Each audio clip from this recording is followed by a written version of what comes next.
Game here at Dwyer Stadium against the Batavia Muckdogs to be PGCBL champions in 2025. Welcome for the final time this season to the Arch Top 5 Pregame Show. Dan Shalom with you alongside Nick Zuppi.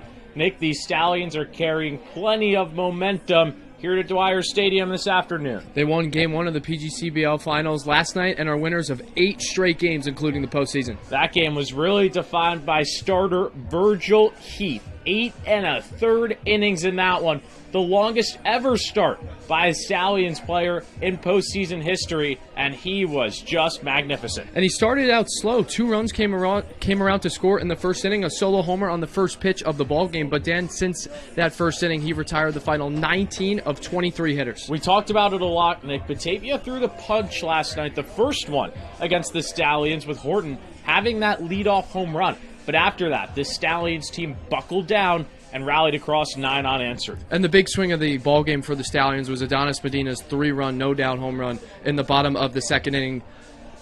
Stallions found a way to come back. And Batavia's pitching kept them in this game, did not let up a run after that second inning till the 7th, but then the Stallions put up a 3-spot. Logan Sanchez with some clutch hitting, and then in the bottom of the 8th, Jamie Z once again getting things started, and the Stallions soared to a 9-2 victory. Over the last 2 games, Dan, when Jamie Z leads off an inning, the Stallions have scored 4 runs over their last 2 games when Z leads off. It's been impressive. The Stallions sit just 1 game away from closing out the PGCBL. We caught up with head coach Colin Martin after last night's game about what has to go right here at Dwyer Stadium in order to be champions. This is going to be his last outing of the summer, and he's had some ups and a few downs, but he's been learning. I just told him this is probably going to be known August 2nd as Virgil Heath Day here in Saugerties from here on out. We're so proud of him. That was a lot of fun to watch, especially he gets ambushed out of the gates. They put a good swing on him. We're down after a pitch.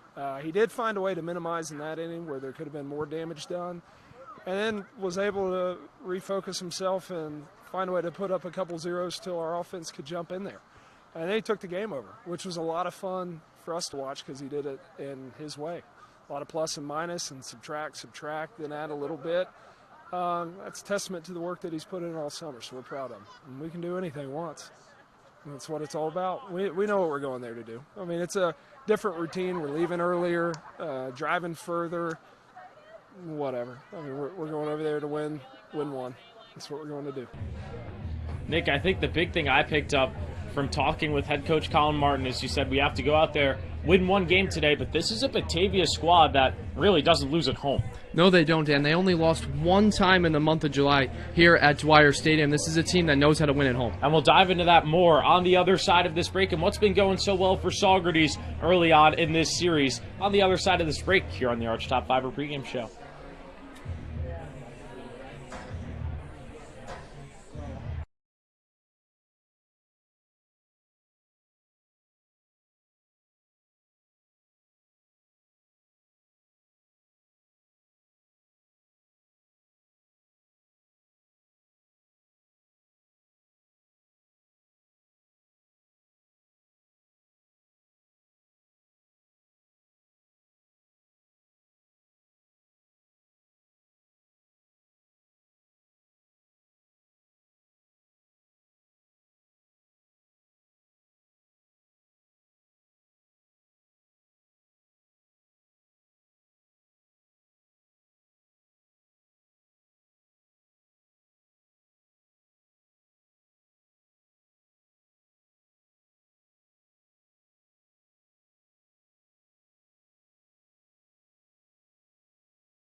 Rolling along here on the Arch Top 5 Pregame Show. Dan Shalom with you alongside Nick Zuppi. Nick, we just talked about it a little bit before that break.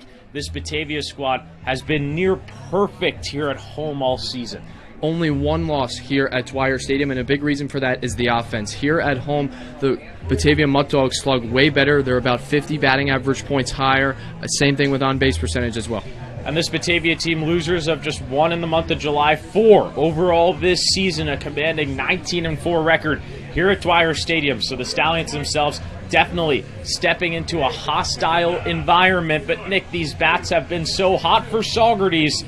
that you're not really too worried heading into this game. Stallions are winners of 8 straight games, and during that time, Dan, they're averaging north of 10 runs a ball game, hitting above 315. They have been excellent, and that was emphasized last night when they put up 9 runs after letting up the first 2. And for Saugerties here in the postseason, the batting average is above 363. A big reason for that is the bottom of the order. Hitters 8, 9, and 10 for the Stallions. They've knocked in 8 runs in addition to scoring 7 as well. And that all started, like you mentioned, with Jamie Z, who's been getting on base, scoring runs for this team, but it hasn't only been the offense for the Stallions. The pitching has stepped up in a big way. Virgil Heath was a prime example of that last night, but it wasn't just like it's been one performance for these Stallions. The staff has been solid all postseason long. In the opening round against the Blue Sox, Sturtinger went 4 1/3. He only allowed 1 earned run, and then Dan Gallo followed it up with 6 scoreless innings up there at Shuttleworth Park, and Heath has had the best start of the postseason, almost a complete game, 2 earned runs last night against the Batavia Muckdogs. And how about the bullpen as well, Nick? We talk a lot about the starters,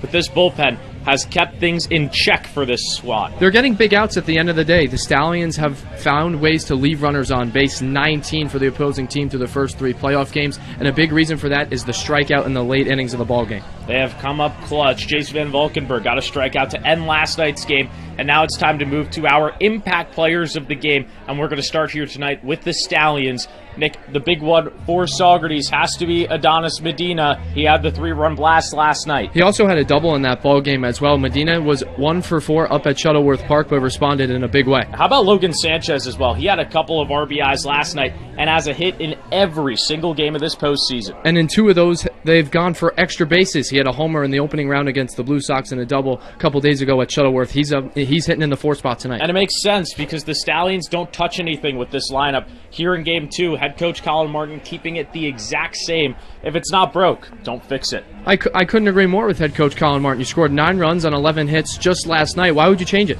This Batavia offense is looking to respond, and it starts at the top of the order with Tyler Horton. He did everything in his power last night to try and push Batavia across the line. He had a leadoff home run. And he was on base 3 of 4 times as well. A couple walks mixed in with the home run. He found a way to set the table. Just the middle and bottom of the order couldn't drive him in. You speak of that, the bottom of the order, hitters 6 through 10 for Batavia last night, 0 for 15. And we go over to one more player, that being Vesco, and he has been a monster so far for this team. Reached base safely 3 times last night. Muckdogs through the first 7 innings had 3 hits. Vesco had 2 of those. He's providing plenty of power for the Muckdogs out of the 4 spot. Providing them a big spark, and this is a pivotal game here for both teams. For the Stallions, one more win, and they are PGCBL champions. If they are to lose this first game, we'll have a second game. That is an approximate start at 7:30. But Nick, Saugerties has Sean Dertinger on the mound. They want to throw the knockout punch in Game 2. Dertinger made 4 starts in the regular season, Dan. A 1.13 ERA for the right-hander out of Oswego. He's their ace. He's their guy. That's why they're turning to him. Stallions looking for a big win here in Batavia. They would be champions. This is the final game of the season, regardless of what happens. So enjoy it, Stallions fans. We're around 10 minutes away from first pitch here at Dwyer Stadium, and we'll get you that right after these messages. That's going to do it here for the Arch Top 5 pregame show.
All the Stallions need is one here at Dwyer Stadium this afternoon to be 2025 PGCBL champions. Welcome to Dwyer Stadium. Dan Shalom with you alongside Nick Zuppi. Game 2 of the PGCBL Finals. Nick, Stallions are going to have to battle against a tough Batavia squad that has only lost once here in the month of July. They were 19-4 as a whole here at Dwyer Stadium. This is a Batavia Muckdogs squad that is more than capable of sweeping the doubleheader. It is a packed crowd here on a Sunday afternoon in Batavia. We apologize for the slight delay. Starting of our stream here tonight, the post and pregame introductions went pretty long for both sides, so we're going to start more towards 4:20 than the scheduled 4 p.m. The starting lineup here tonight for the Stallions is the same exact thing as last night. Adonis Medina, Cam Carroll, Dylan Passo. Then it's Logan Sanchez, Dylan Fitzsimmons, Jamie Z, George Baker, Casey Comiskey, Brandon Fish, and John Freitag. All of their defensive positions stay the same. They're put against a tough task here tonight. It's starting pitcher Luke Rising for the Muckdogs, who's the ace of this staff. Rising was one of the 7 selections to the Western Division All-Star team for the Muckdogs, and all he did, Dan, was shove. 16 appearances, 1.85 ERA across 39 innings. And it should be an interesting one here tonight. The Stallions have their ace, Sean Dertinger, going respectively on the other side. Nick, the Muckdogs did exactly what you would want last night in Saugerties, where the Stallions won 9-2 to take a 1-0 lead here in this best-of-3 series. Braden Horton with the first pitch home run off of Virgil Heath. Heath, in the first inning, gave up 2 runs on 3 hits. This Batavia Muckdogs squad came out firing, but after that first inning, they only had 2 hits the rest of the ball game. Virgil Heath did a great job for this Stallion squad just last night. And they're going against Rising, who's from RIT this past season there. A 3.28 ERA across 9 different starts. This season with the Muckdogs in the regular season, a 1.85 ERA across 39 innings. His last start came against the Jamestown Tarp Skunks in the West Division Championship here at Dwyer Stadium. And in that game, 6 2/3, 6 hits with just 1 run given up, that being unearned. So the Stallions definitely have a tall task ahead of them, Nick, but they set the tone last night, winning the first game in Saugerties. And that was a big win for the Stallions. They won 9-2, out-hit Batavia 11-4 as well, and they were cleaner on the defensive side of things. Batavia made 3 errors as opposed to the Stallions 1. It was an all-around Stallions slaughterfest last night at Cantine, looking to do the same here today. Rising with the 5-pitch mix in his arsenal. He's got fastball, sinker, curve, changeup, and the slider. So he can go to a plethora of different options. Nick, this is a Stallion squad that has been hitting, though, not just in this game, but overall headed into this one. Stallions are winners of their last 8 ball games, and during that stretch, a .316 batting average, scoring just over 10 runs a ball game. So many of these guys can taste it. It's been a magical run for the Saugerties Stallions here in the summer of 2025, and they want to end it all here this afternoon at Dwyer Stadium in Game 2. Adonis Medina stepping into the box to get things started here for the Stallions, and he had the 3-run jack, which started the offense for Saugerties last night at Cantine Field in the bottom of the second. We got a delay on the field before we get started, as it seems like the gate is open down the left field line. That gets closed, and now both these teams settle back in. Batavia was in the same situation in their only other finals appearance in 2022. Lost the first game in Amsterdam, bounced back in Game 2, but lost the pivotal Game 3. We're underway here at Dwyer Stadium. First pitch in the dirt for ball 1. Stallions looking for just their second ever PGCBL championship. Would be a big one. It'd be their first since 2021. Medina with a hard hit ball over to short. Castretano throws to first, and quickly 1 down.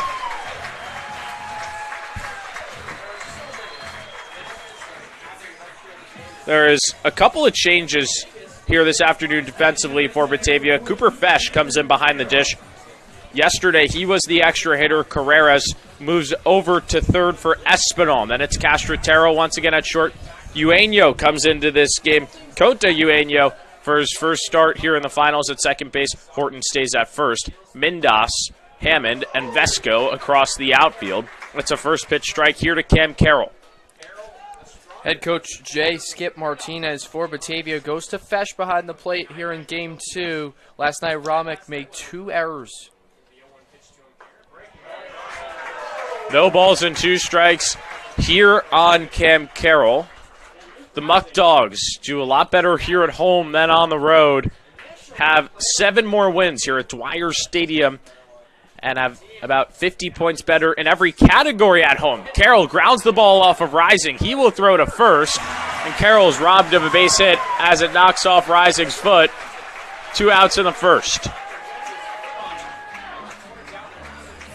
Going to take another look at that one, Dan. In an 0-2 count, Carroll got a good barrel on the baseball, but Rising was there to knock it down and make the play.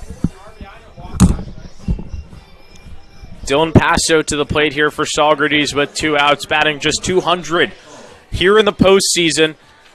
But got a base hit last night and had an RBI walk. Starting to heat up a little bit at the right time. He takes a first pitch strike on the outside corner. First time that the Stallions are on the road to face a West Division team all season long. Batavia traveled down to Cantine Field yesterday, and the Stallions took care of business 9-2.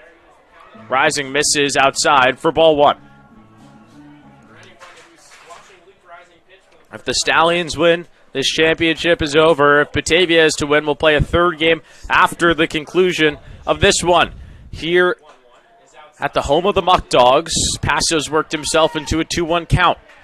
Dan, you were talking about a little bit how Dylan Passo's struggling in the postseason, only 200 batting average, but he does have a couple of walks mixed in there. He's walked in every game 3 times. Hard hit ball into left field. Mindas moving over, and he makes the play. It's a 1-2-3, top of the first for Luke Rising. Sean Dertinger's going to try and match it for Saugerties in the bottom half.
Welcome back here to Batavia. Dan Shalom with you alongside Nick Suppi. In the Pack Hub broadcast booth, Saugerties goes down 1-2-3 in the top half of the first. Sean Dertinger on the bump. He's going to go against a lineup for Batavia that's a little bit changed here coming into Game 2. Braden Horton stays in the leadoff spot. Started things off with a bang last night in Saugerties. On the first pitch he saw, took Virgil Heath deep. Then it's Tyler Castrotero, the shortstop. Omar Carreras, Jacob Vesco moves up a spot. Cooper Fesh behind the dish at 5. Sean Mindas, Justin Espinal, the designated hitter. Cota Eugenio, the second baseman. Then it's Travis Hammond. And for the Muckdogs, they're looking for production out of all 9 of these hitters. 6 through 10 for them last night, went 0 for 15. But the first 5, Dan, they were 4 for 16, a .250 batting average, and they were responsible for both runs in the ballgame. Sean Dertinger on the bump, making his second postseason appearance. He started in round 1 against Utica for Saugerties. 4 1/3 in that game, 3 hits, 3 earned, 3 walks, and 3 Ks. In the regular season, a 1.64 ERA for Sean, over 11 innings pitched with 2 wins. Dertinger's been the ace of this Stallion staff ever since he came to the Ponies here in the summer of 2025. He had a good start in the opening round against the Utica Blue Sox, looking to follow up Virgil Heath last night, who was spectacular. The Muckdogs are certainly looking for a quick start here tonight in Batavia. They did so yesterday, but then were blanked for 8 innings consecutively.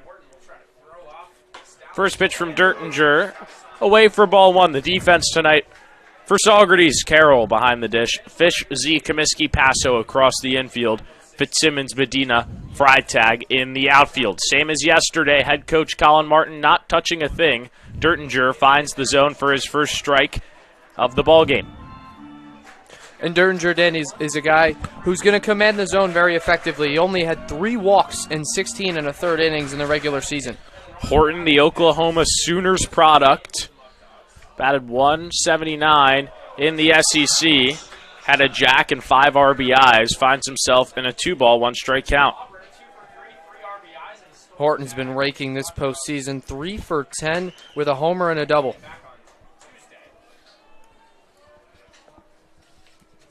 Dertinger set. 2-1. Hard hit into right field, but that ball is foul. Home run power once again from Horton, but the Stallions dodged the bullet. It's 2-2. All it is a long strike, Dan, for Dertinger. Now he's in a 2-strike count. Got to go to that put-away pitch.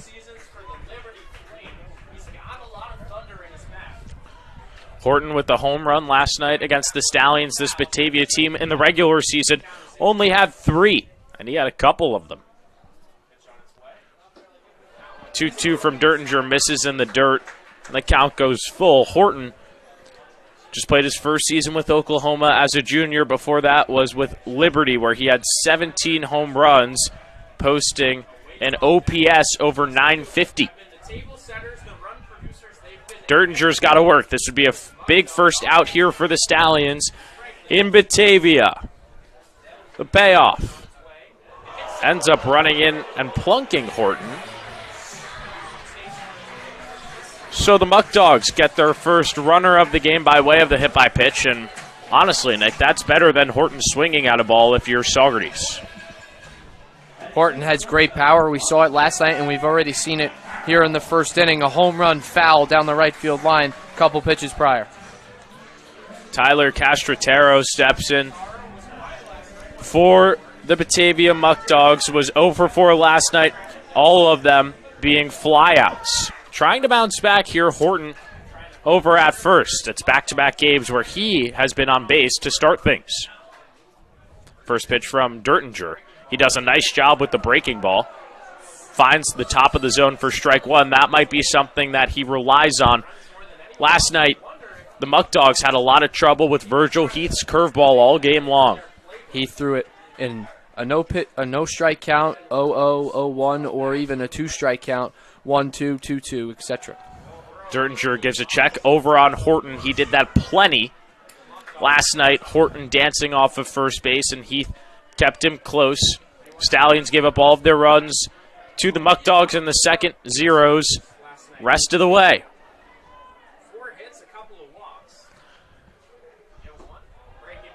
Dertinger misses outside, 1-1. This is a Muckdogs team that led the entire PGCBL, East and West combined.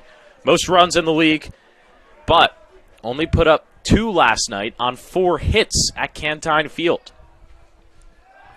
And Dan, Dertinger goes over once again. And Dan, this was a squad in the regular season that led the PGCBL, both sides, East and West, in hits, nearly averaging 10 a ball game, only had 4 last night.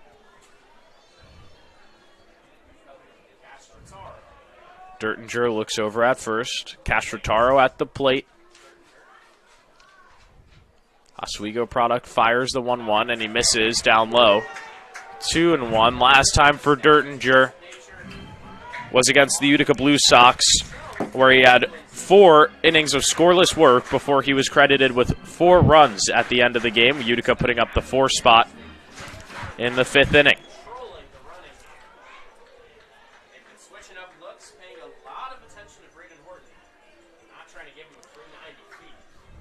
Dertinger fires, does a nice job battling right back, and the count's 2-2. Dertinger really has to work with Horton over there at first base. He had the second most stolen bases in the regular season with 12.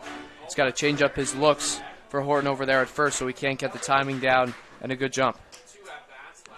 2-2 count with Horton over at first. Another check. Not letting Horton go anywhere. Same strategy for the Stallions that they had last night. Cam Carroll behind the dish once again for a fourth straight game, making sure that the Sooner first baseman doesn't go anywhere.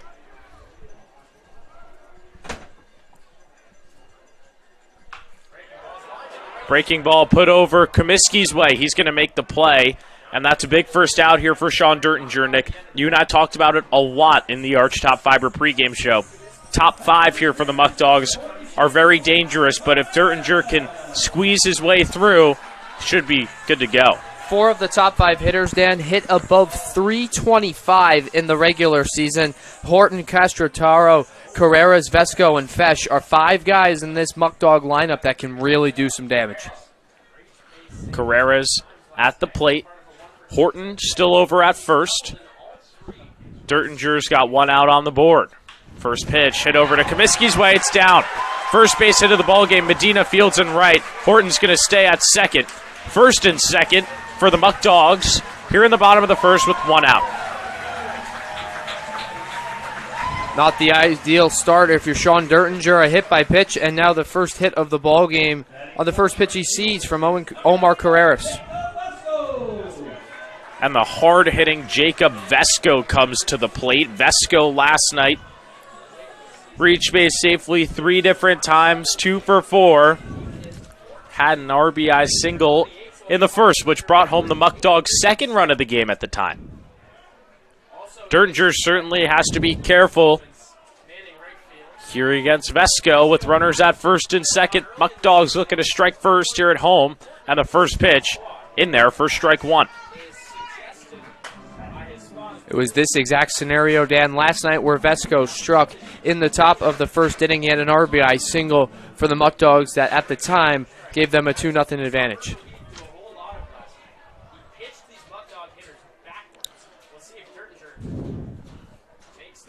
No ball, 1 strike count. Big cut and a miss. Cam Carroll snap throw down to first, and they got him! Carreras cheating off of first base. Carroll coming up clutch for the Stallions once again, and there's 2 down.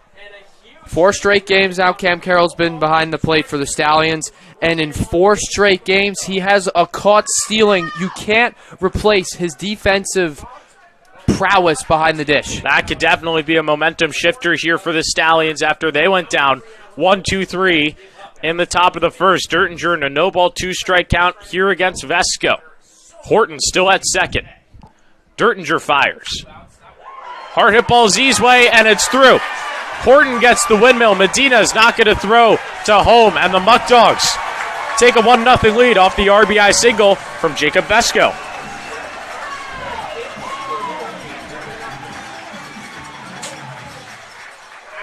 That one hurts there, Nick. You got no 2 count, 2 outs on the board, and you let up the RBI single. Dertinger was 1 pitch away from getting out of the inning. He got some help from Carroll behind the plate, but just made a pitch that caught a little too much plate for Vesco. But this is not necessarily an uncomfortable position for Saugerties. They let up the first run of the game last night at Cantine Field, came back with 9 unanswered runs, and will have to come from behind once again here in Batavia. Cooper Fesh at the plate, the all-star selection behind the dish, takes a first pitch ball at the bottom of the zone.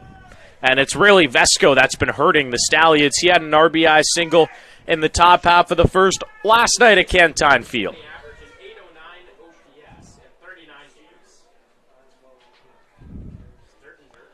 1-0. Dertinger paints the outside corner, but Nick, for Dertinger and the rest of these Stallions, only giving up a run here on the road in the championship in the first inning would certainly be a win. I would say so as well, especially since we've been talking about the top 5 hitters of this Muckdog lineup, 4 of them hitting above 325. Then you can start with the bottom half fresh next inning. Dertinger with a beautiful breaker for strike 2. Vesco still at first after he put the Muckdogs ahead 1-0 here in the bottom of the first. Stallions scored 4 runs in the second to retake the lead last night, and will try to do so once again in the top half. But Dertinger's got to get out of things here first in the first. 1-2. Strike 3 on the outside corner. Dertinger gets his first K of the day and does a great job limiting the damage here in the bottom of the first. Muckdogs by 1 going to the second.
Top half of the second, the Muckdogs strike first here in Batavia. They take a 1-0 lead off an RBI single from Jacob Vesco. For the Stallions, they got the heart of the order coming up here, 4, 5, 6, starting with Logan Sanchez. They need to see one drop after Rising worked a 1-2-3 in the first. And Sanchez is just the guy to have in there when you need a hit. He has a hit in each postseason game thus far, 2 extra base hits as well. Sanchez has been on fire last night, a 2 RBI single in the 7th to put the nail in the coffin, and he takes a first pitch strike, not happy with the call. Rising worked efficiently back in the first inning. 2 ground outs on the infield and got Paso to pop up into left. 0-1. Rising misses outside, 1-1. Stallions have been put in these high-pressure situations on the road plenty of times before. You really go back to that Amsterdam Mohawks game where they won 3-2 in 11 innings. They're going to need to channel some of that energy here tonight. 1 ball, 2 strikes. In that ball game up there at Shuttleworth Park, Stallions would plate a run in the 9th and 11th to give them the victory. 1-2 pitch. Sanchez nubs it over to short. Castrataro has trouble with it, and Sanchez gets to first on the error. Maybe the break the Stallions need here in the second, and they got their first base runner aboard. Sanchez doesn't do too much in the batter's box. In a 2-strike count, puts the ball in play, and now he's on base. He gets rewarded. And that's the thing with Luke Rising. He loves to strike you out. Had 5 Ks in his last start against the Jamestown Tarp Skunks, only letting up 1 run, that being unearned. So his defense hurt him in that game as well. So the strategy here for the Stallions this afternoon is simply to put the ball into play. Dylan Fitzsimmons at the plate, swings at the first pitch, fouls it straight back for strike 1. Fitzsimmons in there for a reason. He's got a lot of pop in that bat. The Stallions like him there in the 5-hole. And he finally broke his 0-for-7 streak in the playoffs last night against Batavia with a single in the 6th. 0-1. Inside, and it gets past Fesh. Sanchez is going to move up to second. Stallions have their first runner into scoring position in this game. With nobody out in the inning as well, the Stallions need to take advantage of this opportunity. Look for Fitzsimmons to try and pull a ground ball to the right side to advance Sanchez to third. You might even think about making him throw down the bunt here and a 1-1 count, and what is going to be a tight ball game here at Dwyer Stadium all afternoon. 1 ball, 1 strike. Sanchez at second. And it's high and away from Rising, 2-1. Muckdogs scored first last night. They do so once again here tonight. Stallions looking to rally in the second. Rising set at the belt. Here's the pitch. Hard hit over to first. It's off the glove of Horton. Sanchez gets the windmill. He's going to be in to score without a throw. Fitzsimmons at second. The Stallions have tied the game at 1. That was a wicked hop over there for the first baseman to handle. But nonetheless, the Stallions tie the ball game up after they allowed a run in the bottom half of the first.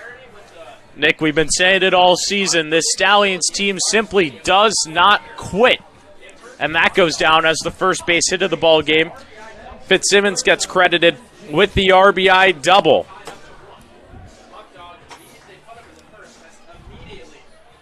One game, Jamie Z at the plate, and now with the way that this lineup is constructed, this is the time for the Stallions to really get after it.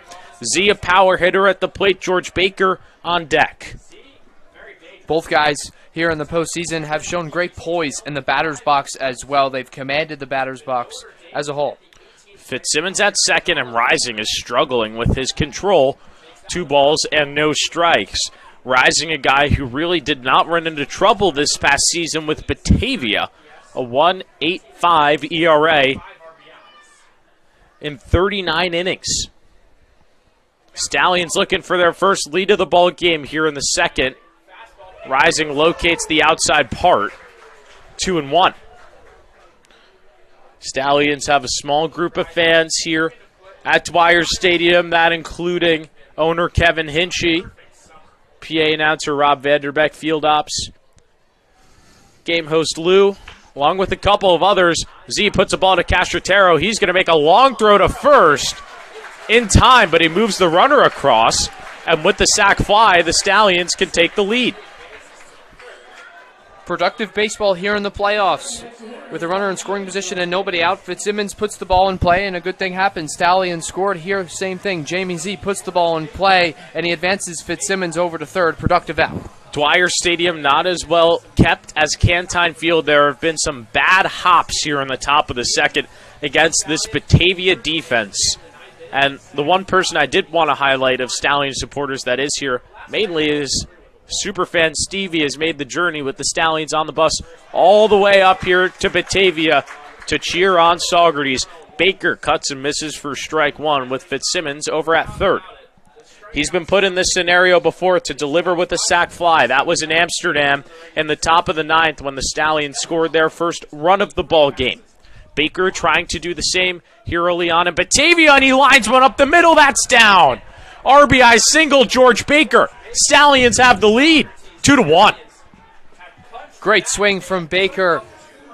After swinging and missing on the first pitch, he comes back and gets his revenge on Rising, and we're going to take another look at that swing.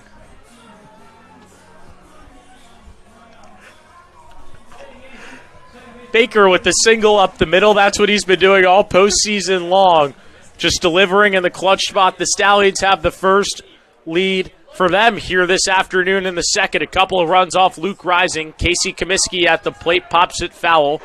Strike 1. This is just the response you want to see out of Saugerties after they let up the first run in the bottom of the first. Similar thing happened last night, Dan. Batavia scored 2 in the top of the first. Stallions would answer with 4 in the second. Just like here today, Stallions have already scored 2 in the second after they let up a run in the first.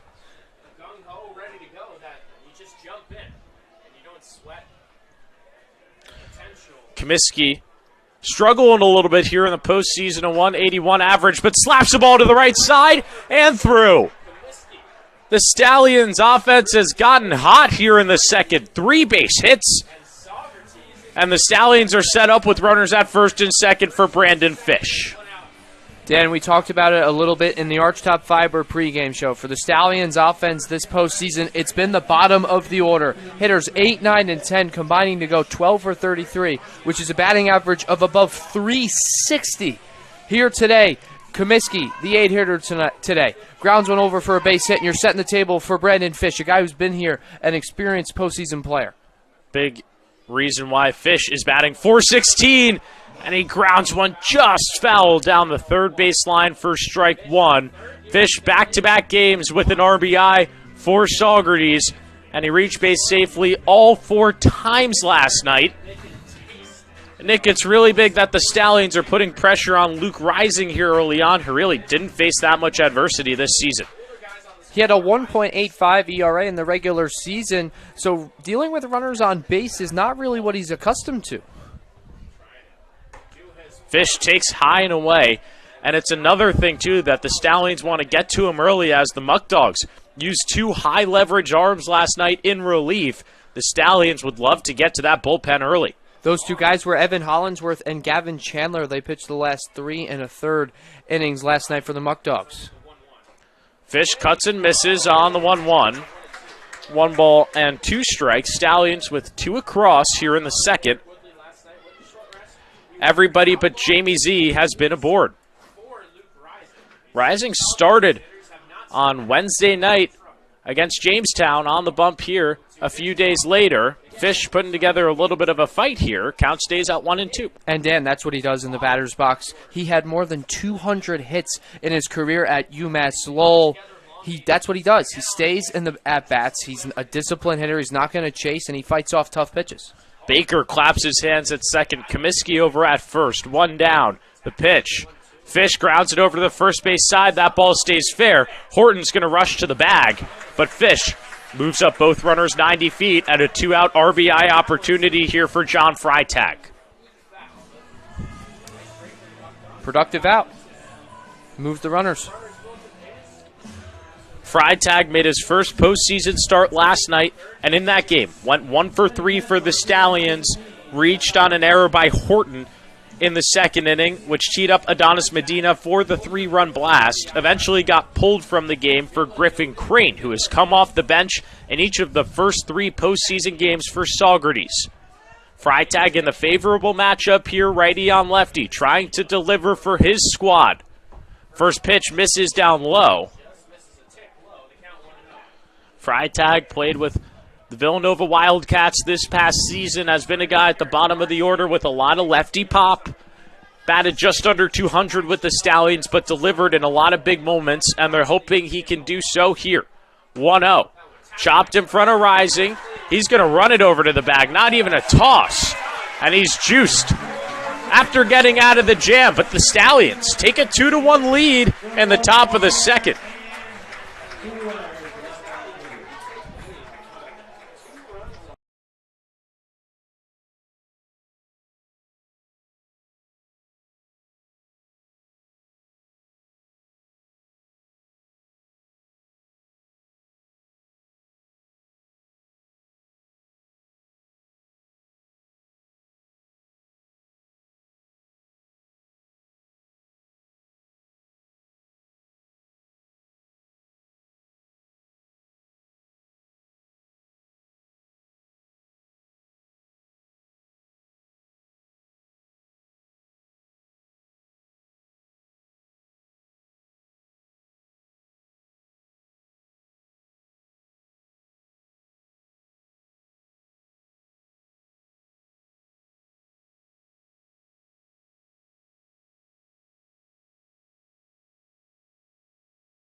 Bottom of the second here in Batavia. Dan Shalm with you alongside Nick Zuppi in the Pack Up broadcast booth. Stallions do a job in that top half of the second, plate 2 runs and get their first lead of the ballgame. For Batavia, they're going to have 6, 7, 8 due up against Sean Dertinger in his second inning of work, starting with Sean Mindas, the left fielder. First pitch from Dertinger. Misses just outside with the breaker for ball one. Dertinger let up 2 hits in that first inning, 1 run across, but did a nice job limiting damage and not allowing the blow-up inning. Ground ball foul to the left side, 1-1.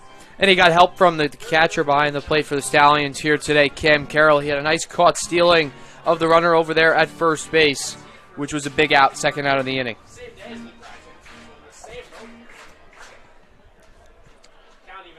Dertinger fires. Big cut and a miss out of Mindas. 1 ball and 2 strikes. Dertinger finished the first inning with a backwards K on Cooper Fesh. Froze him with the outside off-speed pitch. Trying to string together back-to-back Ks and start things strong here in the bottom of the second. Curveball misses high, 2-2. It's clear Dertinger is still trying to establish a rhythm out there. He's tried a couple different pitches here early on. We've seen him feature the curveball, the fastball, the slider, even the changeup once or twice. He's trying to see which Muckdog hitters like what. 2-2 pitch. Mindas fouls it straight back. Muckdogs trying to respond. The last thing you want to do here in an elimination game for Batavia is be playing from behind and chasing the entire time. They want to be in the driver's seat, and they really haven't been outside of 2 innings in Saugerties last night. They trailed 4-2 at the end of 2. And Dertinger with a dirty breaking ball gets the swing and miss. Back-to-back strikeouts for him. 1 down here in the second. And he goes with the big curveball to strike out Mindas after he follows it up with the fastball. Good pitch from Dertinger. Stallions happy to have their ace on the bump here in Game 2. Dertinger, last pitching on Wednesday, has the full 5 days rest coming into this game.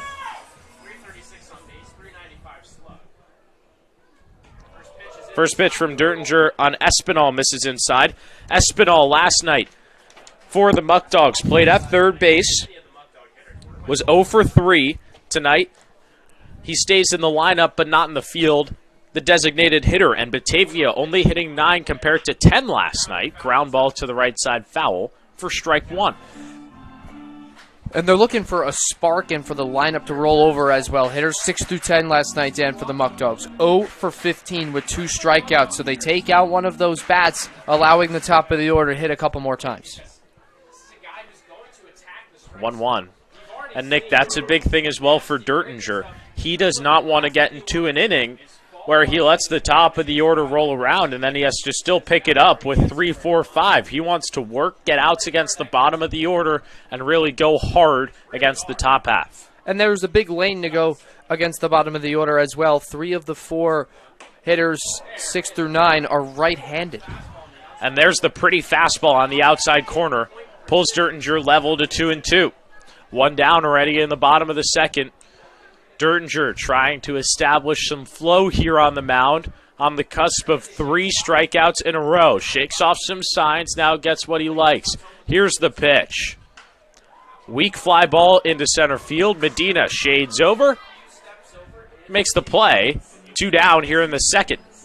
And this is just what you wanted out of Sean Dertinger after the first, where he let the first 5 hitters come to the plate. 3 straight outs for Dertinger as well, Dan, 2 of those being strikeouts. We were talking about a little bit earlier in the at-bat with Sean Mindas before Espinal flew out to center. Dertinger still really trying to figure himself out on the mound, establish a nice rhythm. We saw Virgil Heath last night get into an unbelievable rhythm. He retired at one point 16 of 18 Muckdogs. 8 1/3 for Virgil, and he was the big reason why the Stallions won so handedly last night. 9-2, that's the longest postseason start. 8 1/3 by a Stallions pitcher ever in franchise history. Conta Eugenio at the plate now here for the Muckdogs. Eugenio making his first start here in the championship series. Was not in play last night against the Stallions. The 1-0. Ground ball over to Z at short. He makes a nice pick, throws to first, and it's a 1-2-3 inning for Sean Dertinger. First 0 of the ball game for Saugerties, and they get the bats right back into the dugout when we come back.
Third inning here at Dwyer Stadium. Dan Shalom with you alongside Nick Zuppi. Stallions send 7 hitters to the plate in the second. They get the top of the order, and Nick, the story of this postseason run has been the bottom of the order guys. They put up 2 runs in the top of the second and give the Stallions a 1-run lead. Coming into today, Dan, over the last 3 postseason games, hitters 8, 9, and 10. 8 RBIs, 7 runs scored, a batting average of over 360. Elite. Out of the bottom of the order, the Stallions went down 1-2-3 in the first. Have 1-2-3 here in the third, and they would like to get to Luke Rising.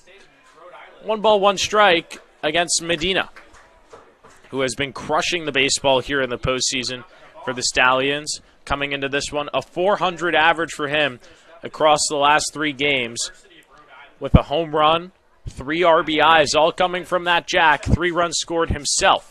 Gets under this one. Fesh takes a look.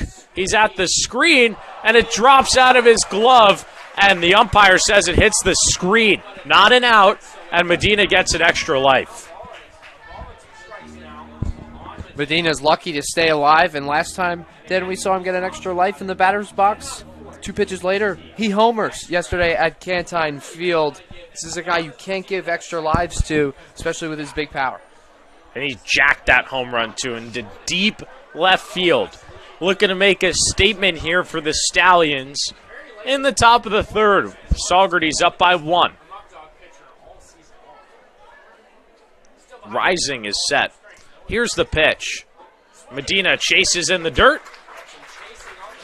First strikeout here for Luke Rising of the afternoon. 1 down in the third. And Rising in the regular season, Danny had 47 strikeouts in 39 and 1/3 innings pitched, more than 1 inning. Was the same story for him at RIT this past season. Across 9 starts, 39 strikeouts. He's a guy that just loves to ring up hitters. Cam Carroll at the plate for the second time in this game takes a first pitch strike. Carroll had a hard hit ball off of Rising in the first, bounced off his foot. Rising would throw to first for the ground out. Undoubtedly, this is starter stuff. Carroll checks his swing. He goes around. No balls and 2 strikes. Carroll has had a walk in every game, though, Dan, despite only hitting 200. He still finds ways on base, including last night with a hit by pitch. 0-2, chopped over to second. Eugenio throws to first on his first defensive play of the postseason. Is perfect. 2 outs.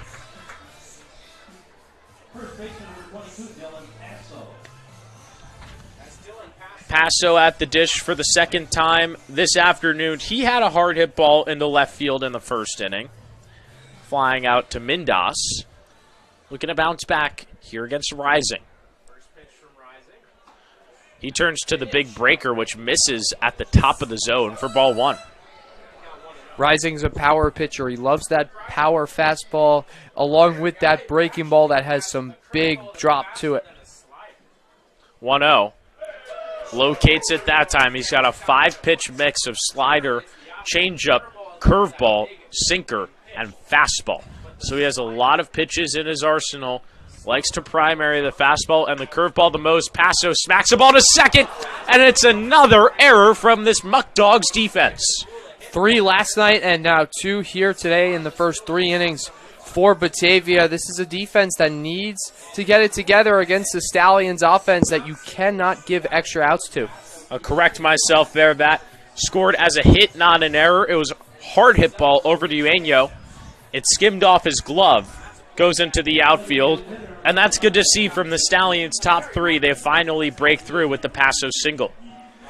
And Passo's a guy, Dan, in the regular season, he hit .292. He's been the 3-hole hitter for the past about 2 to 3 weeks, and he's done a nice job. Sanchez at the plate, flies the ball into right center. Vesco makes the play, so nothing comes of the 2-out single from Dylan Passo. No runs, 1 hit, 1 left on for the Stallions here in the top of the third from Dwyer Stadium.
Back here in the bottom half of the third, Dan Shalom with you alongside Nick Zuppi, Sean Dertinger. Facing 9-1-2, starting with Travis Hammond, his first at-bat here tonight. First pitch from Dertinger here in the bottom of the third. Misses outside. Hammond, the outfielder from St. Xavier University, a rising grad student, had a .522 on base this past season and a team-leading 18 stolen bases, acting as basically a second leadoff guy here tonight for Batavia.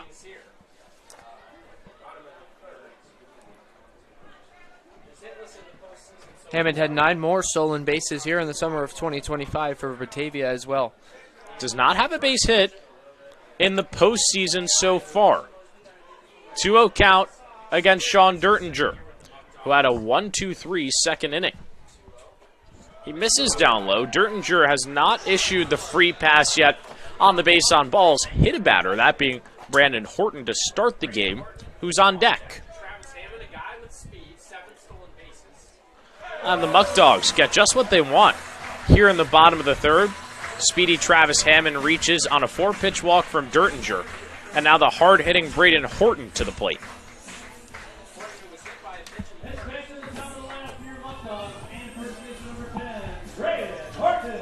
Horton last night in Saugerties started with the solo homer and then had back-to-back walks to end his evening. This really is a big at-bat here, Nick, for Sean Dertinger.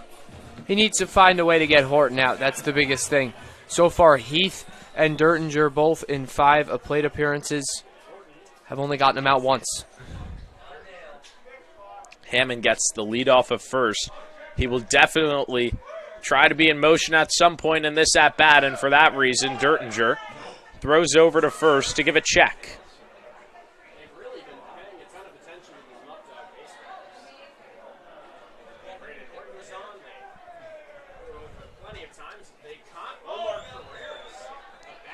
Dertinger set another check over on Hammond. And the reason the Stallions are doing this so much is because they did pick off a batter last night in Saugerties. That was Omar Carreras leading off of first, and he was already caught today, leading off of first base as well.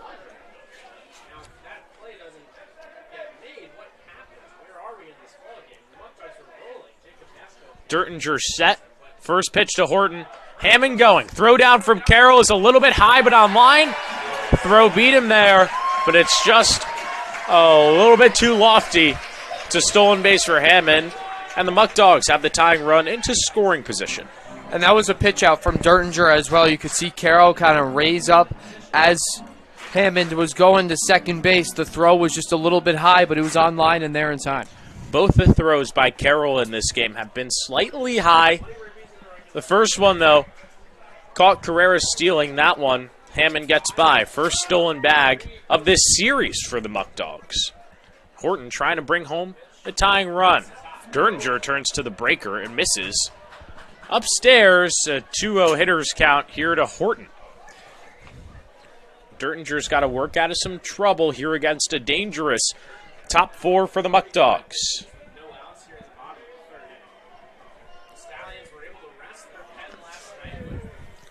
Dertinger stares down Hammond. The pitch. This is what's been working for him so far in this start. The outside part of the plate, and he loves to paint it. He could do it with the fastball or the backdoor breaking ball as well. Dertinger has a lot of pitches in his repertoire that he uses, but as a whole, Dan, this is a guy that lives on the corners, and you were just talking about it, how today he's living on the outside corner to lefties, which is the inside third to righties. Z moving back and forth. Over at second, Dertinger misses in the dirt. Walk, not the worst thing in the world here. First base open. Nobody out, would set up the double play.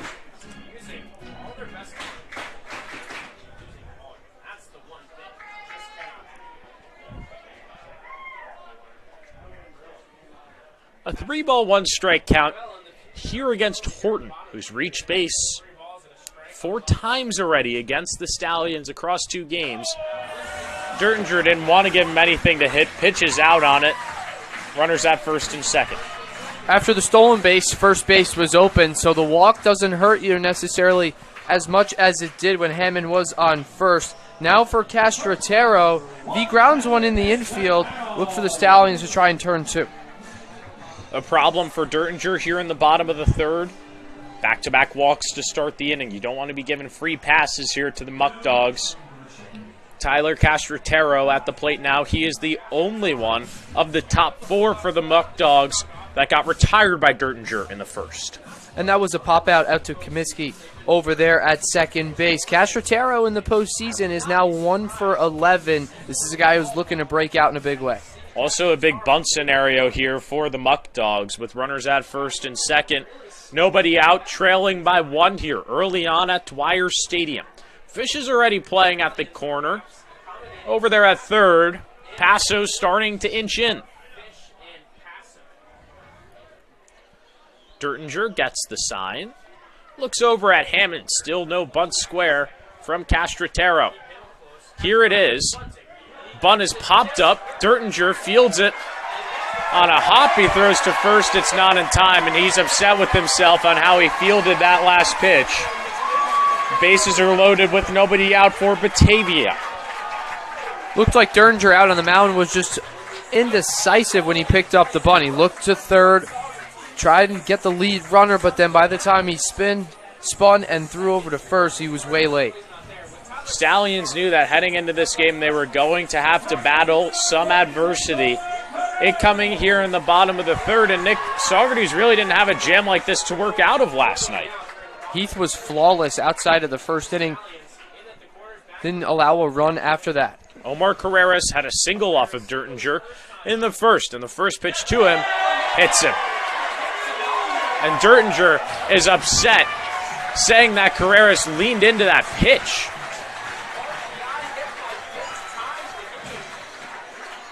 He's getting an explanation here from the umpire. Dertinger felt like Carreras kind of chicken winged that one off the elbow guard. That's now the second hit by pitch of the ball game for Dertinger. Braden Horton was the first batter he faced. He was hit by a pitch. He came around to score as well. Now Carreras drives in a run with the beanball. And this is a nightmare scenario here for Saugerties early on. Jacob Vesco at the plate, who has been hot as ever. RBI single off of Dertinger in the first. Stallions really need to bear down here with already a run across. 2-2 ball game. First pitch to Vesco. Big cut and a miss for strike one.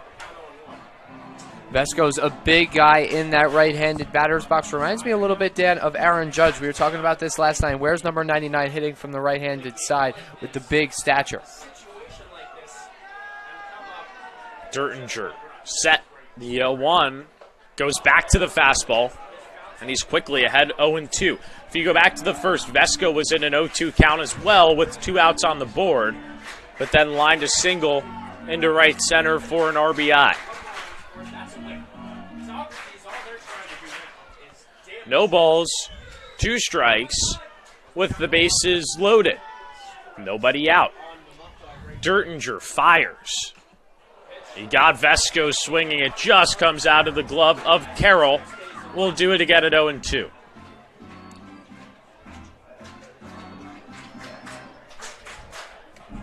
Vesco just gets enough of it on the pitch from Dertinger. Cam Carroll can't make the play. Still in an 0-2 count. Dertinger's way ahead. Dertinger deals, misses outside with the breaking ball. 1-2. Horton is over at third base. Castrotero at second. Carrera is over at first after the RBI hit by pitch. 2-2 ball game here early on at Dwyer Stadium.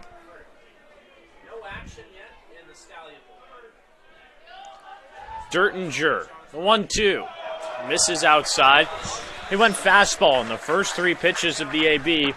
Back-to-back off-speed pitches in the outside part of the plate. It's a 2-2 count. Trying to change up the timing for Vesco in the batter's box. This is a guy who was late a couple times on the fastball. He thought he'd be sitting fastball and maybe try to spin the breaking ball for strike 3. Double play defense here for the Stallions. Corners are in. Middle infielders at the back. 2-2. Hit into center field. This is going to be deep enough to score a run. Horton tagging. Over from second is Castrotero. Medina's throw is cut off by Z. Sack fly from Jacob Vesco, and the Muckdogs take the lead back, 3-2. Good pitch from Dertinger. He got an out with only one run coming across to score, but now he really has to battle. Stallions are trailing 3-2 after two come across here in the inning. Vesco has been the guy that's really gotten to Saugerties in this game. And the whole series, a pair of RBIs already. Cooper Fesh at the dish, but this is a much more manageable situation here for Sean Dertinger. Runners at the corners with one down.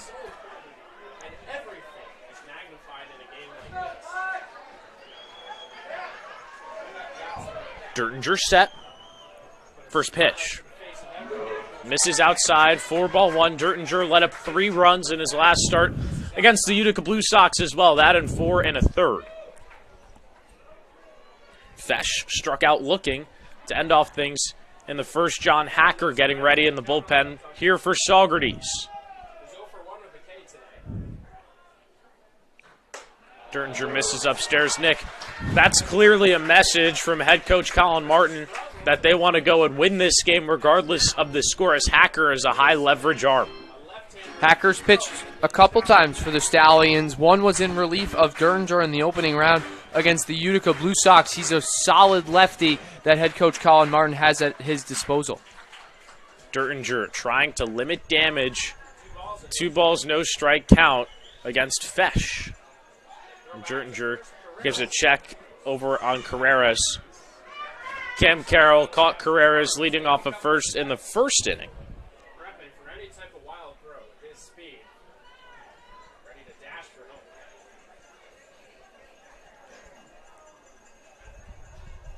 The 2-0. Ground ball over to Jamie Z. This could be 2. He steps on the back for 1, throws to Passo, and it gets by him. Fesh brings in a run. Stallions get an out. 4-2 Muckdogs.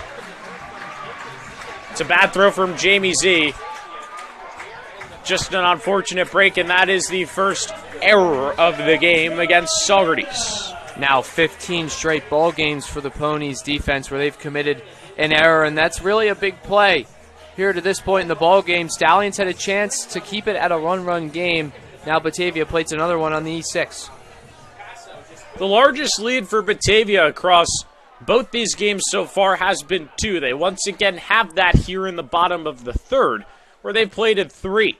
The first pitch here to Sean Mindas is a lazy fly ball to Casey Comiskey in shallow right. He makes the play, which ends the scoring for Batavia. They take the lead back. It's 4-2 going to the 4th.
Top of the 4th inning from Dwyer Stadium, Nick Zuppe alongside Dan Shalom. Stallions squander the lead in the bottom half of the third.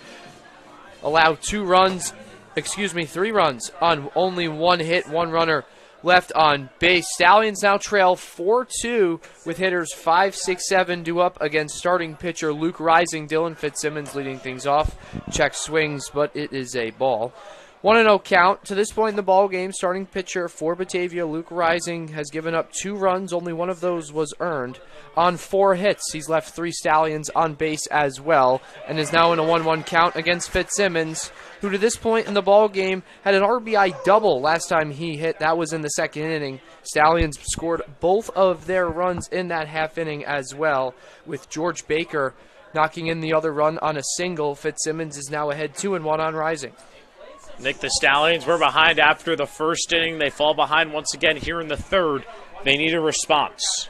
Stallions had 9 unanswered runs last night. They trailed 2-0 after the 1st and won 9-2 in Game 1 of the PGCBL Finals as Fitzsimmons starts now in a 3-1 count with Jamie Z on deck. Dan, this is the perfect opportunity for the Stallions to get back in it. 2 speedsters due up.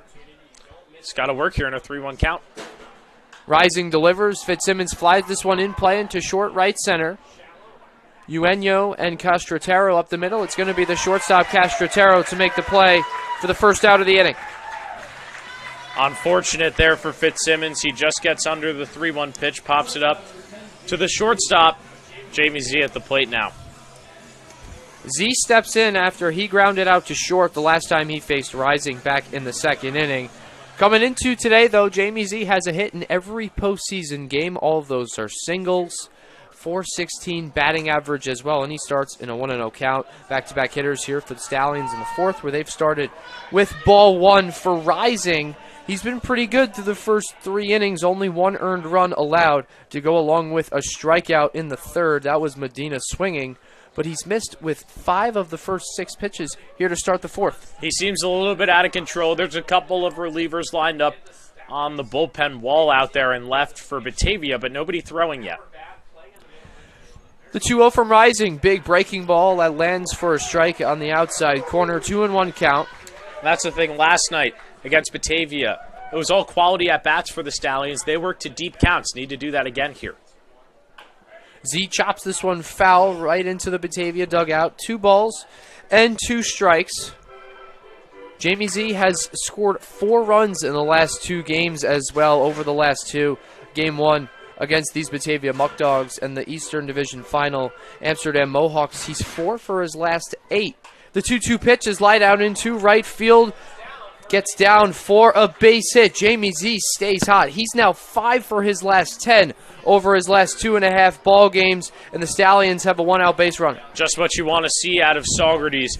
After they let up 3 runs, Jamie Z coming right back in this game, and every time that Jamie's been aboard, he's really scored over the last 3 times. Was not aboard back in the 2nd, now 1 for 2 with that single here in the 4th, bringing up George Baker, who was aboard last time he hit. He had an RBI single back in the 2nd inning that scored Dylan Fitzsimmons from 3rd. Z goes away from 1st, and there will be no throw as Jamie Z swipes the first stolen base of the ballgame for the Stallions, a team that led the PGCBL in the regular season with 154. And that's something that Saugerties needs to go back to. Here in Batavia, you're the road team. You're trailing by a couple. You know what's worked for you all season long. Jamie Z puts himself into scoring position for a hard-hitting Baker. The lefty swinging Louisville product has plenty of pop. The 1-0 from Rising is on the outer 3rd for strike 1. Baker this postseason did not play in Game 1 against the Utica Blue Sox. He's now 2 for 6 to go along with 2 walks and a hit by pitch as well. An on-base percentage that is .500 in 2 postseason games. The 1-1 from Rising, lined hard foul to the screen behind home plate. Now the count moves to 1 ball and 2 strikes. Shows you that Baker was right on that one, fouled it straight back to the screen. They really need him to work hard here in this at-bat and try and make something happen. The middle and bottom of the order scored the 2 runs for the Stallions back in the 2nd. Those same group of hitters are hitting here in the 4th, and Z's in scoring position, and Baker is plunked by the pitch.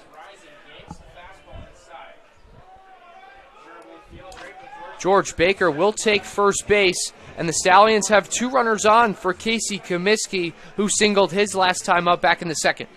Baker was hit by the pitch already in this postseason, gets plunked here once again, and he will take that all day. Helps the Stallions, passes the baton, and here is a mound visit for Batavia.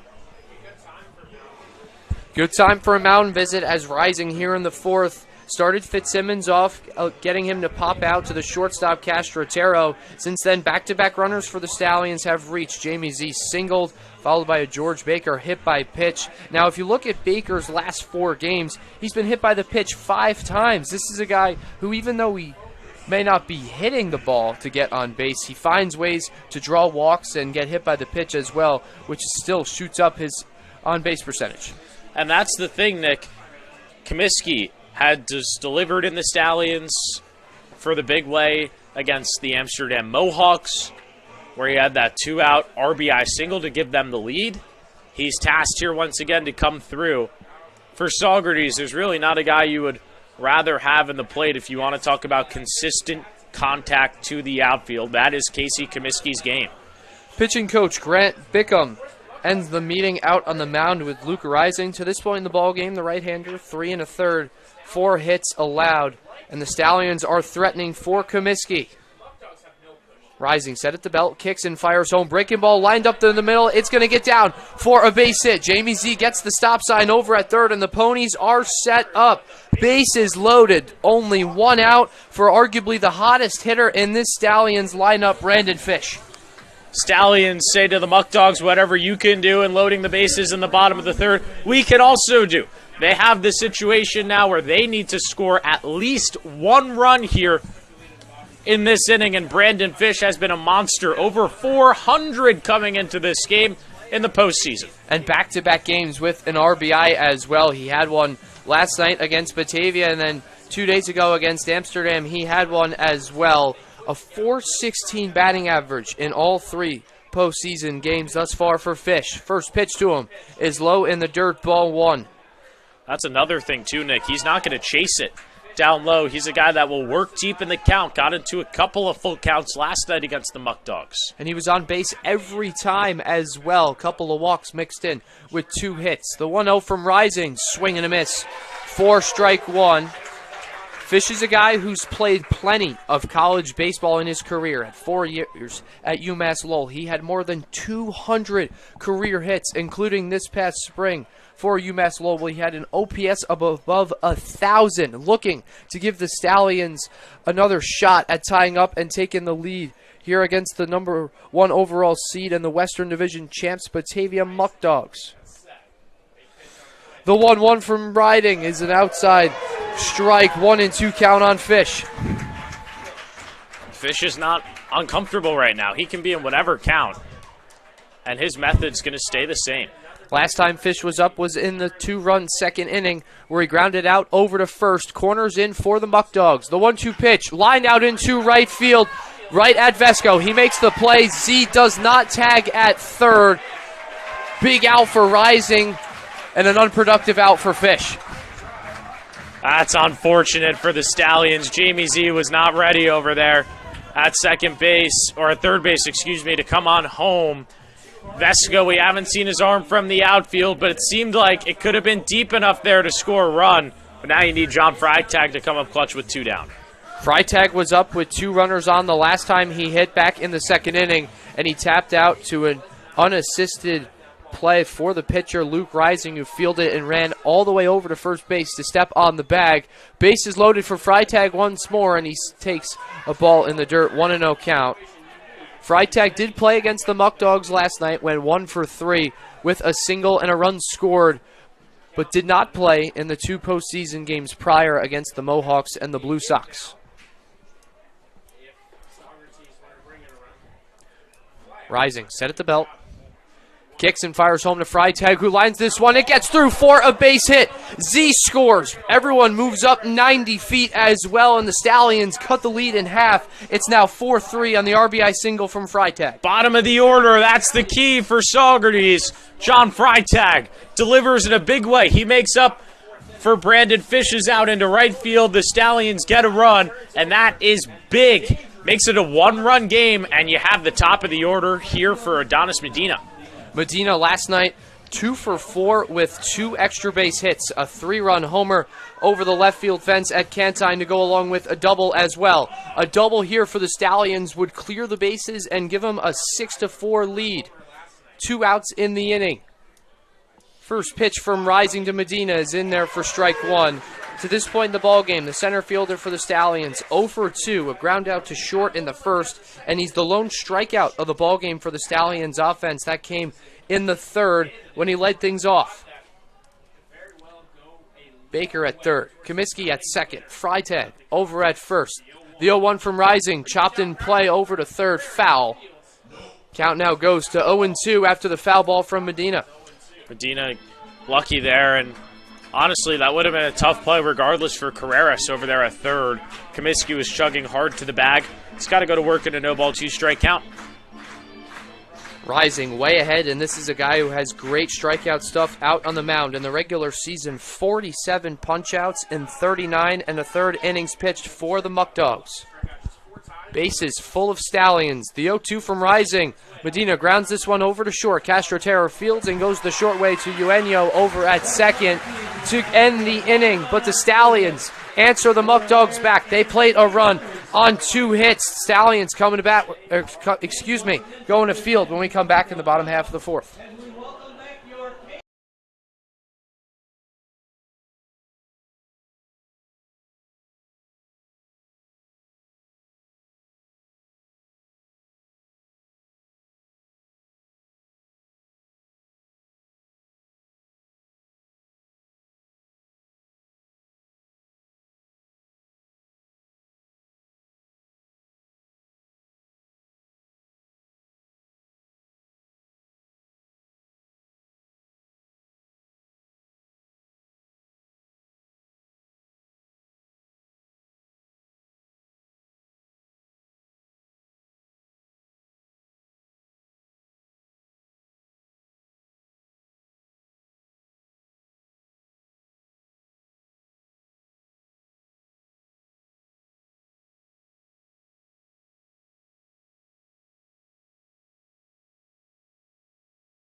Stallions cut the lead in half. They score 1 run on 3 hits. 2 runners left on base after the fielder's choice from Medina. 7-8-9 due up for the Muckdogs here in the bottom half of the 4th inning with Justin Espinal leading things off. Canto Eugenio on deck, and Travis Hammond's going to be the 3rd hitter in the inning. And if one of those 3 reaches, top of the order due up next, Braden Horton will hit 4th. Sean Dertinger winds and fires and misses outside for ball 1. To this point in the ballgame, the starting pitcher for the Stallions through the first 3 innings, giving up 4 earned on 3 hits, leaving 2 Muckdogs on base. The 1-0 pitch misses upstairs, 2-0. And here's the thing, Nick. Bottom of the order here for the Muckdogs. Stallions have 2, 3, 4 due up in the 5th. This would be big here for Dertinger to put up the 0 and give the Stallions a shot once again when their bats are back up. The only 0 of the ball game for Batavia was in the 2nd. The Muckdogs scored 1 in the 1st and 3 in the 3rd. Dertinger fires in a strike. 2-1 count now on Espinal. Last time he hit was in the 2nd inning. He flew out to the center fielder Medina in that inning. That was the only 1-2-3 inning of the ball game for Dertinger as well, and he's now behind 3-1 on Espinal. It's got to be a short leash here for Dertinger as well. You got John Hacker, the big lefty, ready to go out there in the bullpen, and Dertinger got into trouble with 2 walks and a hit by pitch in the 3rd. The line to kick the pitch from Dertinger misses outside, ball 4. That's his 3rd walk over the last inning plus.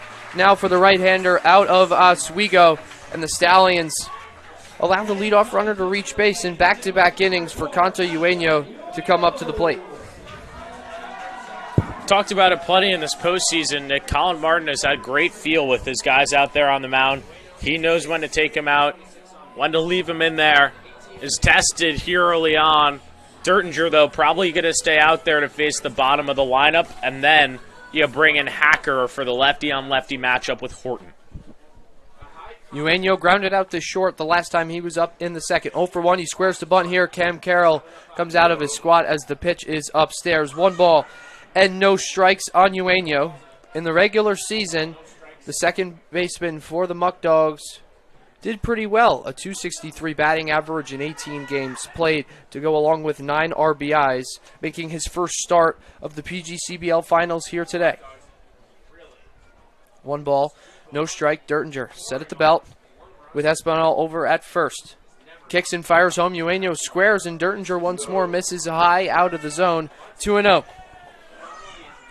Hacker starting to get ramped up out there in the bullpen. Dertinger struggling with the control. He's been trying to avoid the bunt to Eugenio, but now he's in a 2-ball, no strike count. The Houghton University product way ahead in the count. And a good hitter's count as well. I wonder to see if the bunt will still be on. It is. He squares around, and he's plunked by the pitch. Slams his bat as he's now going to pass the baton to Travis Hammond. 3rd hit by pitch of the ball game for Sean Dertinger. Brings up the number 9 hitter in this Muckdog lineup with 2 runners on and nobody out. You got to get him out of this game soon. He's starting to fall apart. The home plate umpire is going to have a word with the third base coach and head coach, Joey Skip Martinez, for Batavia after Eugenio was hit by the pitch. Head coach Colin Martin now will respond. He's going to make a Dallas Hot Wieners call to the bullpen. Sean Dertinger's day is over after 3+ innings. Pitching into the 4th, Stallions will turn to John Hacker when we come back.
Dallas Hot Wieners called to the bullpen for the Stallions here in the 4th.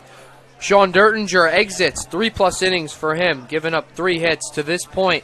4 runs allowed. All of those being earned to go along with 3 walks, 2 strikeouts, and 3 hit by pitches as well. So Dertinger exits, bringing in John Hacker, the hard lefty throwing from Marist this past spring. But for the Stallions in the summer of 2025, he made 2 appearances in the regular season, a 1.69 ERA across 5 1/3. But Dan, he pitched in round 1 against the Blue Sox where he was money.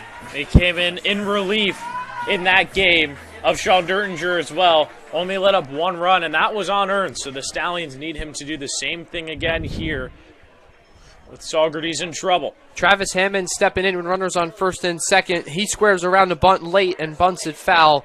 4 strike 1. No surprise to see Hammond bunting with first and second and nobody out. He led the team in sack bunts in the regular season with 5. Top of the order due up next as well. Braden Horton in the on-deck circle with Tyler Castratero in the hole. Hammond, to this point in the ball game, walked and scored back in the third. He stole a base as well in that inning. Hacker set at the belt. Kicks and fires home. Hammond squares and pulls it back as the pitch is outside. 1 ball and 1 strike. Justin Espinal is over at second. He walked against Dertinger. Conta Eugenio is over at first. He was hit by a pitch. That hit by pitch brought out Sean Dertinger and brought in John Hacker. Here in the postseason, Hammond is 0 for 6 with 2 strikeouts, including an 0 for 3 ball game last night against the Stallions. Squares and pulls back the bunt. Hacker misses upstairs, 2-1. Stallions can't give up more than a run here in this scenario. They need to keep this close, especially because they're going to some of their best arms here in the first game. This being game 1 of 2. If Batavia pulls it out, there will be a game 3. Approximately half hour after this one ends, Hammond pops up the bunt. It's going to land in fair territory. Fish has no choice but to eat it, and for back-to-back innings, the Batavia Muckdogs have the bases loaded and nobody out on a perfectly placed bunt single from Hammond. There's nothing you can do about that if you're John Hacker. Fish was waiting for the ball to roll foul. Didn't happen. The only good news here for Saugerties with the bases loaded is that you finally have a lefty-lefty matchup on the leadoff man, Braden Horton. The top of the order has been so good for the Muckdogs here through the first game and a half in the PGCBL finals. Horton has been a big reason why. Last night, 1 for 2 with a big solo homer to go along with 2 walks. First pitch from Hacker, grounded foul down the right field side for strike 1. Horton here today, a run scored back in the first after he was hit by a pitch to go along with a walk in the third. Been on base 5 of 6 times here in the PGCBL finals. Infield in here for Saugerties as well. They're going home first. Nobody out in the inning. John Hacker has a big mess to work out of for the Ponies. The kick and the pitch home to Horton. Misses low in the dirt, ball 1. Starting pitcher Sean Dertinger is responsible for all the runners on base except for 1. Travis Hammond over there at first. Stallions trailing 4-3. They cut the lead in half in the top half. They scored a run on an RBI single from John Freitag. The defense looking to respond with Hacker now out on the mound. The 1-1 pitch. Fastball in there for strike 2. Hacker's putting up a fight here, and he's doing a great job against what has been the most dangerous hitter for Batavia this whole series. Braden Horton, the first baseman for the Batavia Muckdogs, 3 for 10 in the postseason to go along with 3 walks and 2 RBIs. The kick and the pitch from Hacker is grounded foul down the right field side, just about a couple of feet away from the Stallions dugout. We'll do it again at 1 ball and 2 strikes. And for Batavia, they didn't have the bases loaded once last night against the Stallions at Cantine Field, putting on the pressure here at Dwyer Stadium early on. And this is a Muckdog squad that went 19-4 here at Dwyer Stadium in the regular season, 2-0 in the postseason. The 1-2 from Hacker, breaking ball for the 3rd time here in the AB, grounded foul down the right field side. And Hacker's not giving anything for Horton on the outside part. He doesn't want him to extend and shoot a ball to the left side. Every pitch in this at-bat has been inside. Hacker's a strikeout guy as well. He had 3 in 2 2/3 in round 1 against the Utica Blue Sox. Looking for a big one here in the SEC product, Braden Horton from Oklahoma. The 1-2 from Hacker. Fastball in the outer third, and he got him looking. John Hacker comes in, allows the bunt single to Hammond, and picks up a huge strikeout of Braden Horton. He's retired for the first time in the ball game, and it's, more importantly, Dan, a massive out number 1 here in the 4th. Breathe in, breathe out. Hacker coming up huge for the Ponies. they can push back into double play depth, and a sac fly makes this just a 2-run game once again. Stallions will be more than happy to trade the out for the run. Tyler Castrotero now steps in for Batavia. 1 for 2 to this point in the ball game. Hacker starts him off with a ball in the dirt, 1-0. He had a single back in the 3-run third for Batavia and popped out to the second baseman Comiskey in the first, where the Muckdogs also scored a run in that inning. 1 run for them on 2 hits, 4 total hits for Batavia on offense. The 1-0 from Hacker, swing and a miss. 4 strike 1, the Hofstra product. Tyler Castrotero is in the postseason, 2 for 12 with 2 walks, looking to give Batavia a little bit of cushion in what is now a 1-run ball game after the Stallions cut the lead in half in the top half of the inning. Hacker set the belt, kicks and fires home, line drive, foul down the right field line. Hacker's now ahead, 1 ball and 2 strikes. This has been as high pressure as possible, and that's why Hacker's in this game for Saugerties. He comes in the big moments. He's been relied on a lot. Can he need to make a competitive pitch here? Only 1 earned run in the regular season in 5 1/3 innings pitched. He did not have an earned run last time he threw in the opening round against the Blue Sox in 2 2/3. Fires home to Castrotero, chopped in play over to short. Z makes the short hop. He's going to go over to first for out number 2, but it's a productive out for Batavia. They played a run. It's 5-3. Stallions are really okay with that all day long, Nick, because that was an absurd hop off the bat that Jamie Z had to deal with. For him to even get an out there is a miracle. Z's looked good over there at short to this point in the ball game. Back-to-back games for him over at shortstop after he played second in the Eastern Division final against the Amsterdam Mohawks and made 2 errors. But more importantly, now your attention for Stallions fans turns to Omar Carreras, who steps in with runners on second and third and is now in an 0-1 count after he takes the changeup on the outer third for strike 1. And remember, the Muckdogs had the bases loaded. They still have runners at second and third, are threatening in this inning. Hacker's done everything asked of him coming into this game.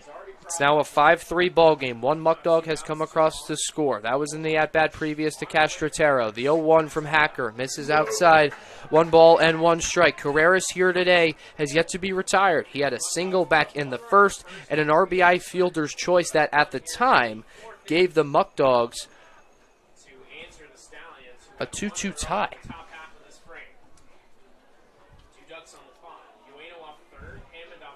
Hacker towing the slab, kicks and fires home and it's a line drive right at the shortstop, Jamie Z. John Hacker comes in and retires 3 of the first 4 hitters he faces. Batavia scores a run in the inning as well. It's now 5-3 going to the 5th.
Five-3 ball game from Dwyer Stadium. Nick Zuppi alongside Dan Shalom, top of the 5th inning. Ponies coming to bat after they get out of what could have been a massacre for them on the defensive side of things. Batavia only plates 1 run in the inning, and they had the bases loaded and nobody out. 2-3-4 due up for the Ponies. Cam Carroll starts things off in a 1-0 count against starting pitcher Luke Rising, who's still out there to this point in the ballgame. The right-hander for Batavia. He has allowed 3 runs on 7 hits. He's left 5 Stallions on base as well. 4 of those have been in scoring position. The 1-0 to Carroll on the outside corner for strike 1.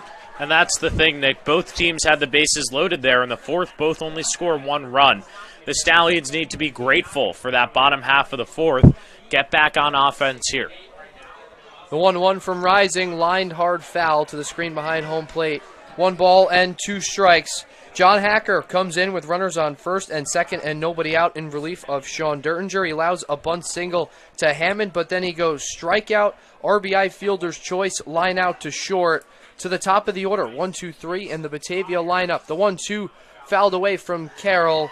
We'll do it again. 1 ball, 2 strikes, nobody out. Top of the order for the Stallions. And Dan, this feels like a now or never moment for the Ponies offense. Certainly, and they need some guys who really haven't had a big impact on the game so far step up. Carroll, Paso, Sanchez, it's just the people you'd want up. 2 ground outs for Carroll here today, and he goes down swinging. Second strikeout of the ball game for Rising comes here in the top half of the 5th. 0 for 3 for Cam Carroll. Dylan Paso now steps in. Last time he was up, he lined a single with 2 outs in the inning. 1 for 2 ball game for him to go along with a line drive fly out to Sean Mendes over in left field. Luke Rising working out of the stretch, does not work out of the windup even with no runners on. First pitch home to Paso, misses low in the dirt on the break-in ball. 1-0. There is an arm going out there in the Batavia bullpen. Interesting to see when they pull Rising. The 1-0 from Rising misses low in the zone. 2-0 on the Rising freshman to Notre Dame next fall, Dylan Paso. Here in the postseason, he comes into today with a 200 batting average, but that has gone up after he singled here today to go along with the batting average, a 3 RBI and 3 walk performance here in the postseason for Paso, and he's now ahead 3-0. Stallions loaded the bases last inning. With 1 out on the board, they would love to get Paso aboard and start to move along the line.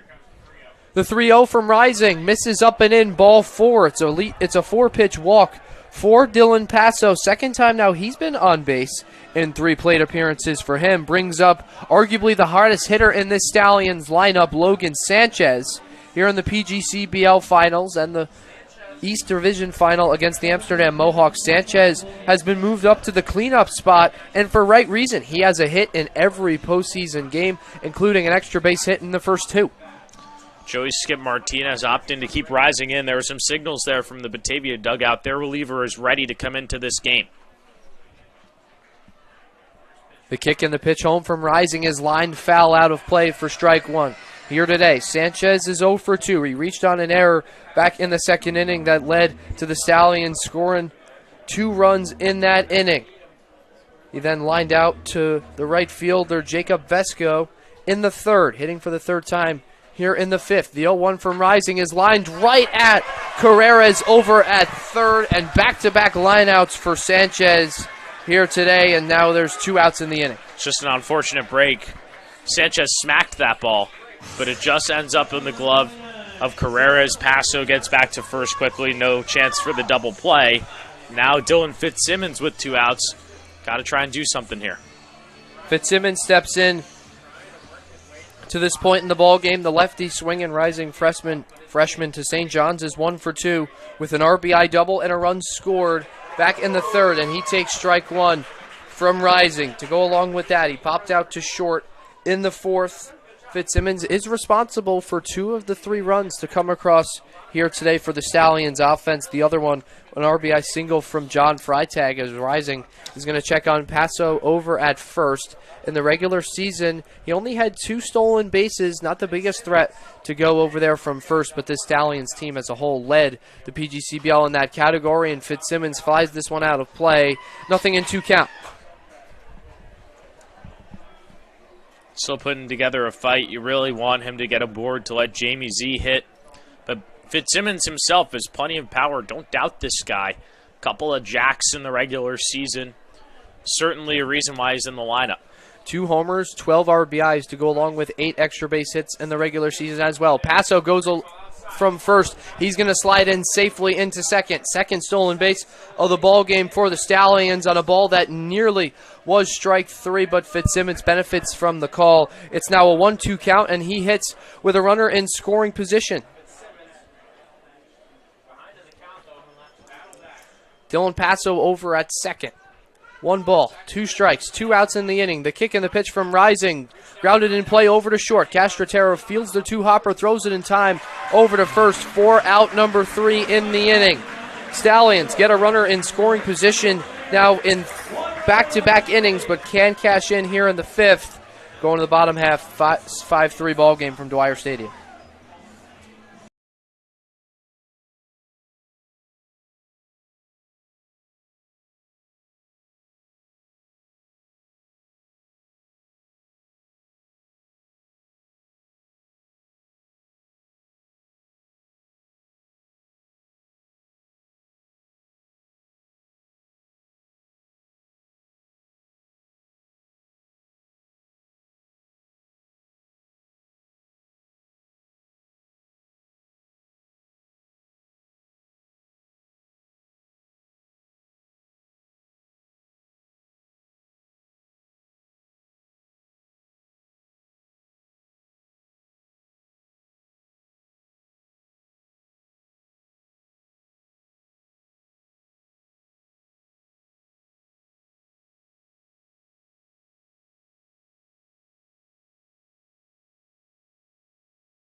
Four, 5, 6 due up for the Batavia Muckdogs against lefty throwing John Hacker for his second inning of work. In the top half of the inning, the Stallions had a 2-out runner in scoring position. Dylan Passo drew the 1-out walk. He then would steal second. Logan Sanchez lined out over to third with Dylan Fitzsimmons with the final out of the inning. A ground out to the shortstop, Castro. Stallions to this point in the ballgame have left 6 runners on base to go along with 7 hits. And Dan, that's a big thing looking into the latter half of this ballgame. John Hacker came in, cleaned up the mess for Sean Dertinger, did a great job in that regard. Came in with the bases loaded and nobody out, only gave up 1 run. You can't ask for anything more. And now he's got a little bit of a lane to work with here.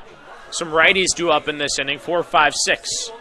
Jacob Vesco leading things off for Batavia to this point in the ball game. An RBI in each plate appearance as he takes outside 1-0 count on Vesco. He had an RBI single in the first. He had an RBI single last night in Game 1 up at Cantine as well. But with the bases loaded and nobody out in the third, he had a sac fly that scored. Hammond grounds this one foul out of play for strike 1. Stallions just need an inning where nothing comes across. There's not a lot of real trouble. The Muckdogs have had the bases loaded in the last 2 innings, and it's put plenty of pressure on Sean Dertinger and John Hacker, respectively.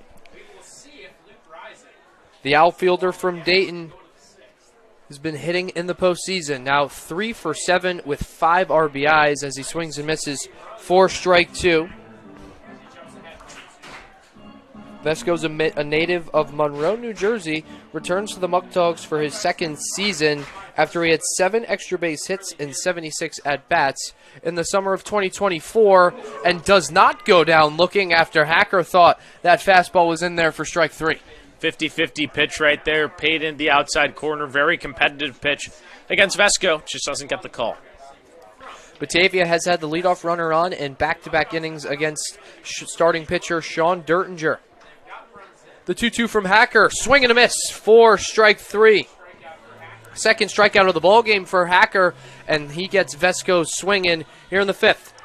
Nick, that can't be emphasized enough how big of a strikeout that is. I know the Stallions aren't up, and we still got plenty of baseball to go, but Vesco's been so hot. You finally get the leadoff hitter retired for the first time in 2 innings, and now you get to face the bottom of the order.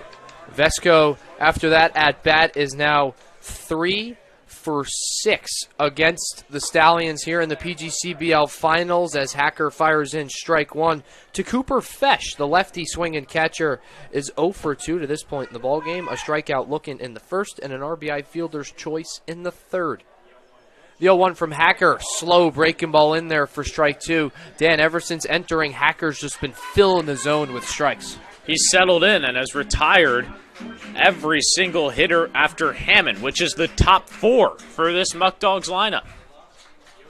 The 0-2 from Hacker just gets enough of it. Is Vesco at the plate, fouls it off to the netting behind home plate. We'll do it again at 0-2. But Dan, we talked about it in the Archtop Fiber pregame show. The hitters 1 through 5 for the Muckdogs went 4 for 16, 2 RBIs and 2 runs scored. Hitters 6 through 10, 0 for 15 with 2 Ks, and Fetch chops it over to short. Z makes the play in the hole. Nice scoop from Paso. Helps out his rising freshman teammate Z over at short, and it's 2 outs in the inning after the sparkler from Paso at first. Nasty play by Z over there at short. He thought the ball was coming down. He adjusts to pick it at the top, throws over. Those two are going to be teammates. It seems like their chemistry is already on full display. A little bit of a luck of the Irish play there for the Stallions defense as the 2 rising freshmen of Notre Dame team up for out number 2.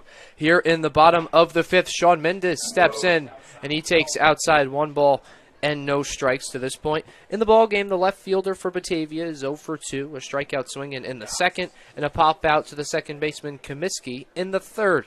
Swings and misses here for strike 1. You don't want to get ahead of yourself here, Nick, but if Hacker gets the 1-2-3, you got Z, Baker, and Comiskey all on deck, who have 4 hits combined with each other so far here this afternoon. It's been those 3 for the Stallions on offense really all postseason long. The 1-1 from Hacker, grounded in play over to third. Fish, Fields, throws across the diamond low, but Paso makes the nice stretch over there at first base for out number 3. Ever since Hacker's come in, he's retired 6 of 7, giving the Stallions offense a shot when we come back in the top of the 6th.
Six, seven, 8 due up for the Stallions here in the top of the 6th inning. Nick Zuby and Dan Shalom up here in the Pac Hub broadcast booth at Dwyer Stadium. Stallions trail 5-3. John Hacker, since he's entered in the ballgame in the bottom half of the 4th, he's retired 6 of 7 hitters he's faced.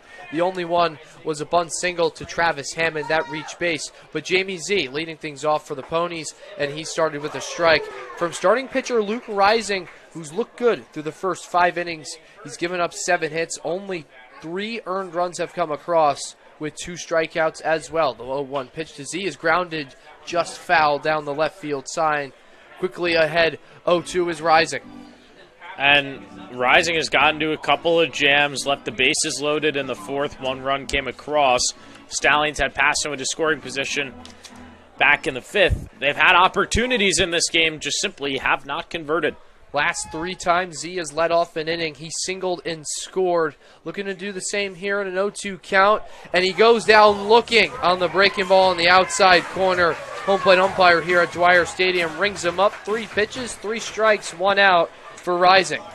The Muckdogs have an arm ready to go in the pen as well, so they want to get Rising through the 6th, save some arms, especially because for them, they're looking at the scoreboard. They just need to close this game out, and they get to play another game with their bullpen rested up. George Baker now steps in for the Stallions. He's been on base both times here today, an RBI single in a second, and a hit by pitch in the 4th, both against Rising. He takes outside 1 ball and no strikes. Baker's been a consistent bat all postseason long for the Stallions. He didn't play in the opening round against the Blue Sox, but in the East Division Final against Amsterdam was on base 4 of 5 times and is now in a 1-1 count after Rising lands the breaking ball in the outer 3rd for strike 1. It's just the guy you want up to start a rally. Both Baker and Comiskey, who is up next, have been on base every single time so far in this game. The 1-1 pitch misses up and in, ball 2. Baker turns out of the way to get out of the way of the pitch.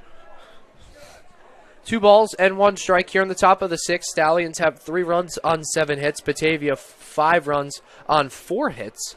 Both teams have an error in the ball game as well. The 2-1 pitch misses on the inner 3rd. 3-1. This is the plate discipline in high-pressure situations that we talk about with George Baker. Makes pitchers throw their best, and otherwise, he'll just stand there and take the walk. Baker has 2 walks and a hit by pitch coming into today, and he swings and misses for strike 2. Count now is full on the lefty swinging Louisville product. This is a guy who has seen big-time collegiate baseball experience, played for the Louisville Cardinals that went all the way to Omaha in the Men's College World Series this past spring. The 3-2 pitch to Baker's lined in play down the left field side. Mendes on the run next to the line makes the play for out number 2 here in the 6th. Baker nearly had extra bases, but Mendes makes the nice play. 2 outs in the inning. Unfortunate, but you can't be mad at that if you're George Baker. You worked the count full, had a really competitive battle with Rising at the plate, and it just didn't go his way. Rising has now retired 6 of the last 7 hitters for this Stallions offense. Casey Comiskey steps in, who has yet to be retired here in the ballgame. 2 singles for the second baseman. He grounds this one over to 3rd. Carreras fields, throws across the diamond in time for the 3rd out of the inning. It's a 1-2-3 inning for the Stallions on offense in the top of the 6th. They're going to turn to John Hacker in the bottom half to do the same.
Five-3 ball game right here at Dwyer Stadium. In Batavia, New York, the Muckdogs lead the Stallions through the first 5.5 innings of play here at Dwyer Stadium. John Hacker still towing the slab for the Stallions through 2 innings. He's retired 6 of 7 hitters he's faced. here in this inning. He's going to be facing 7, 8, 9 due up for Batavia. Justin Espinal, Canto Eugenio, and Travis Hammond. He starts Espinal with a strike, 0-1 count after the foul ball from the designated hitter. To this point in the ball game, Espinal is 0 for 1 with a walk and a run scored, both of those coming in the fourth. Hacker set at the belt, kicks and fires home to Espinal. Ground ball over to third. It goes underneath the glove of Fish over there at third base. It's a leadoff base runner for Batavia. They're now third time in the last 4 innings that they've had the leadoff runner on. That's been the problem. The Stallions just haven't been able to battle back from the leadoff hits. First one this time off of Hacker. At the bottom of the order to Espinal, getting his first knock here in this set. And Espinal desperately needed that. He was 1 for 12 coming into that AB in the postseason. Picks up leadoff single off Hacker. He's now given up 2 hits. The other one came back in the fourth on the bunt single from Hammond that was perfectly placed down the left field line. Canto Eugenio steps in, the second baseman here today, 0 for 1 with a hit by pitch. That was back in the fourth. Hacker is going to check on Espinal over at first. In the regular season, Espinal did not have a stolen base. Batavia as a whole did not really steal that many bases. They were 9th in the PGCBL in that category, as opposed to the Stallions, who were first. The 0-1 Eugenio misses outside 1-0 as Eugenio squares the bunt. And Dan, this is a guy who really hasn't seen action of late. Last time he played was July 25th, where he went 0 for 2 with a walk against the Geneva Red Wings. It's been a while, but clearly Joey Skip Martinez seeing something in him to get put in an elimination game. Squares the bunt and does so, but misses it. Strike 1 on Eugenio. 1 ball and 1 strike. Espinal over there at first. Batavia had scored in 3 of the 5 innings so far that they've hit on offense. 1 in the first, 3 in the third, and 1 last inning, 2 innings ago in the fourth. Zeros in the second and fifth. The 1-1 from Hacker with Eugenio squaring the bunt once more. Pulls it back. Counts now 2-1. Back-to-back at-bats as well for Eugenio, where he squared to bunt. But now he's in a favorable hitter's count. 2 balls and 1 strike. In the regular season, he hit .263 in 18 games played as a Muckdog. Hacker set at the belt. Kicks and fires home. Eugenio squares around a bunt for a 4th straight pitch. He fouls it off Cameron Carroll behind the plate. 2 balls and 2 strikes. Got a swing here, and Hacker's been attacking him in the zone. And it's kind of hard as a guy when you're bunting, and then you get told to swing. The 5th pitch of the at-bat, Hacker definitely has a smidge of an advantage here. He's in a two-strike count against Eugenio. Cade Horton looking in the 4th, and Vesco swinging in the 5th. 2 strikeouts for the lefty out of Marist in 2+ innings here today out of the bullpen. The 2-2 to Eugenio, chopped over to second. Comiskey fields. He's going to go to second. Spin throw to Z over at short. Gets Espinal at second base. Big play from Comiskey to get the lead runner. That was a gross play by Casey Comiskey over there at second base. He spins, delivers it accurately over to Jamie Z, and Z turns into a first baseman there on the second base bag. That's big, Nick. You don't let another runner into scoring position. We've seen Comiskey really be the Swiss Army knife of the Stallions' infield defense. He's played third, first here in the postseason. He's played second and short. Last night was the second baseman for the Stallions. We're in the East Division Final. He was the shortstop.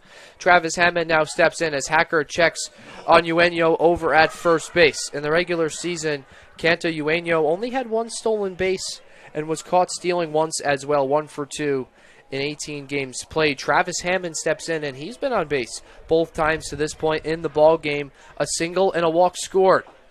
Hacker starts him off with a ball low in the dirt, 1-0. Hacker now has been through the lineup 1 full time against this Batavia offense.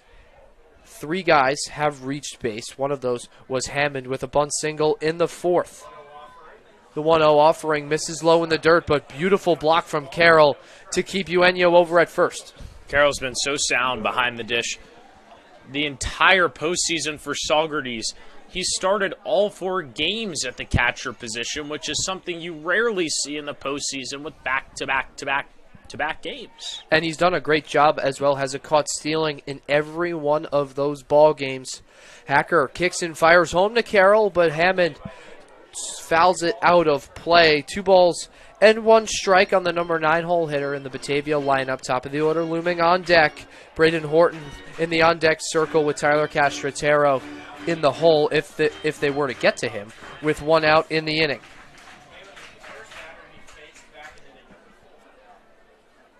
2-1 pitch has to wait as Hacker checks on Eugenio for the second time here in the at-bat with Hammond. That bunt single a couple innings ago in the 4th was the first postseason hit for the center fielder. Hammond came into today. 0 for 6 with 2 strikeouts, including 0 for 3 last night. Squares around a bunt, and he does not pull it back as it's a strike call. Count now back to even at 2. Joey Skip Ramirez, the head coach for Batavia, is going to want a word with the home plate umpire. Walks down the third base line as now the home plate umpire is pointing over to the first base umpire. A little bit of confusion amongst the umpires as Martinez seems upset after that strike call. He's still going over there. He thinks that the bunt was pulled back in time, but all the umpires in agreement that it was a strike. Hammond led this Muckdog offense with 5 bunts in the regular season. No surprise that we're seeing him bunt here with a 1 out and a runner on first.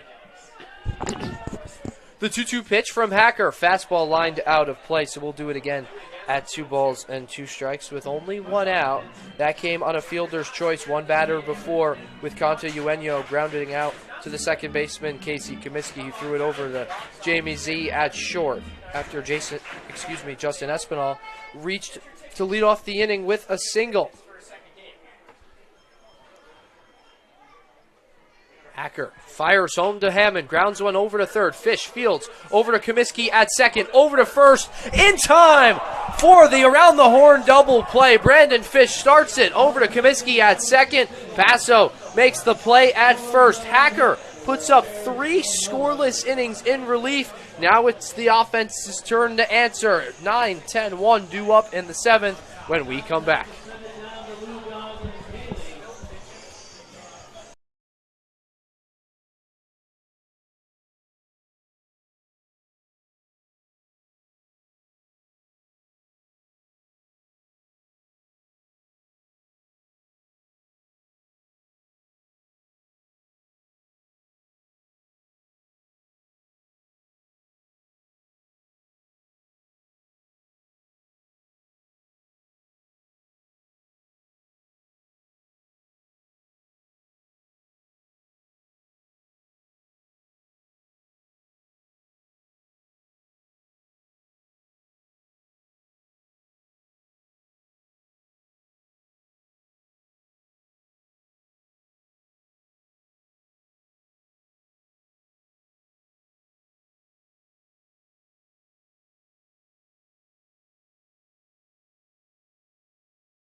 Time for the Stallions offense to get going here in the top half of the 7th. They turn a clutch double play third to second to first to get themselves out of the 6th with a 0. And the man who started that double play on defense, Brandon Fish, at the dish right now. And he takes a first pitch strike from Luke Rising, who's out there for his 7th inning of work. And Rising is really in a nice rhythm out on the mound for this Muckdog defense. He's retired 8 of the last 9 hitters he's faced. He's been going to that breaking ball, the curveball. Gets him into a no-ball, 2-strike count here against Brandon Fish. The Stallions have gone scoreless over their last 2 innings, scoring 2 in the 2nd, 1 in the 4th. 0-2 pitch Fish grounds it over to short. Castrataro throws across the diamond. It's in time. 6 in a row retired for Luke Rising. 1 down in the 7th. Nice play from Castrataro as well. Had to go to the hole side in between short and third, go to the back end, and he made a nice throw for out number 1.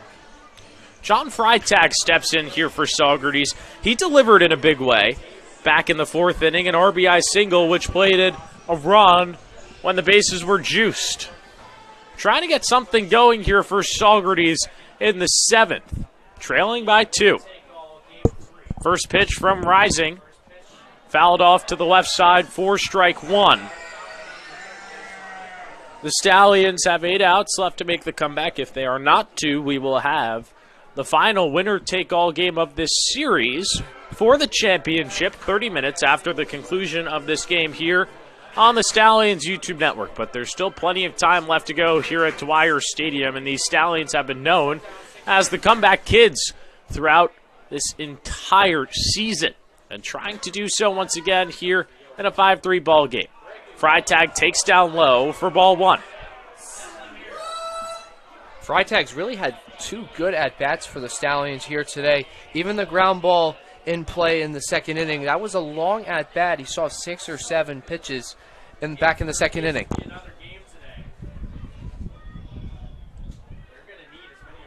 1-1 is spiked in the dirt, goes off the cleat of Fesh. 2 balls and 1 strike. There is a reliever ready out there in the Batavia bullpen if Rising is to get into trouble, but he's mirroring Virgil Heath's start last night for Saugerties, where he went 8 1/3, only giving up 2 runs, all them coming in the 1st inning. Freitag aboard on a single in his last at-bat, 2-1. He takes the breaker at the top of the zone, and the count's 2-2. Just feels like the Stallions need 1 to drop to create some momentum for themselves here in the 7th.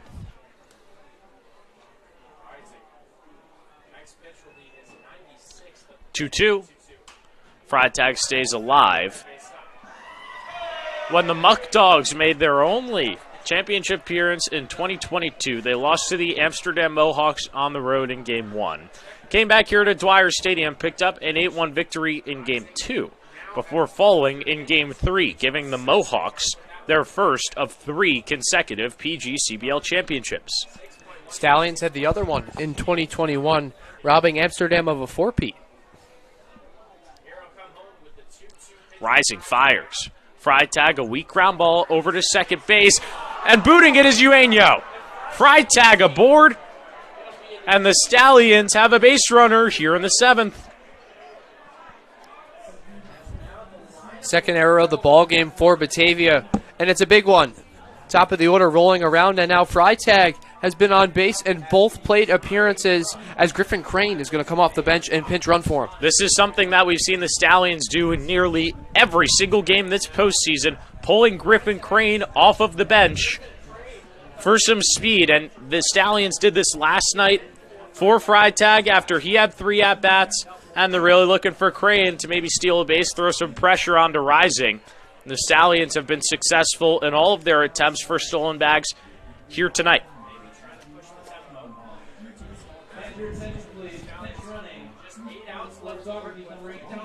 Top of the order here for the Stallions, Adonis Medina at the plate. Second error of the game for Batavia on the booted ball from Eugenio. And Medina is 0 for 3, 4th time facing Rising, and he takes a first pitch ball. This is interesting here from Joey Skip Martinez.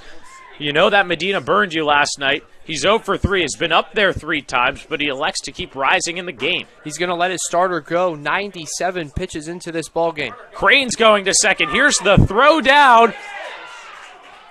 Crane's in there. He gets under the tag. Stolen bag. And that's a big one. They move a runner into scoring position here in the 7th. That was a called strike on Medina, 1-1. third stolen base of the ball game here for the Stallions through their first 7 innings on offense, and now they have a runner in scoring position, have a great opportunity to cut the lead in half. Wasn't the best jump by Crane at first, but he did enough to get over there. And the Stallions with an RBI opportunity, and Medina at the plate. 1-1. Medina just fouls it back. And once again, the Muckdogs dugout signaling to the bullpen, wondering if their reliever is ready. Seems like this could be the last batter here for Luke Rising.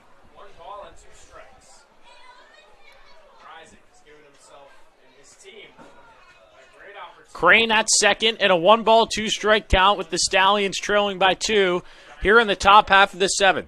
Rising gets the sign that he likes. Here's the pitch. Medina goes down swinging. Rising fired up. 2 down. Big out from Rising. That's now his 4th strikeout of the ball game. Second time he's got Medina. And it seems like this could be the end of the line here for Luke Rising. Joey Skip Martinez has made a move to the bullpen. Dallas Halloweeners called to the bullpen here for Batavia in the top of the 7th. Cam Carroll coming up to the dish with Griffin Crane standing on second when we come back.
Ethan Papasek out of the bullpen here for the Muckdogs in the top half of the 7th to face Cameron Carroll. First pitch is in there for strike 1 at the top of the zone.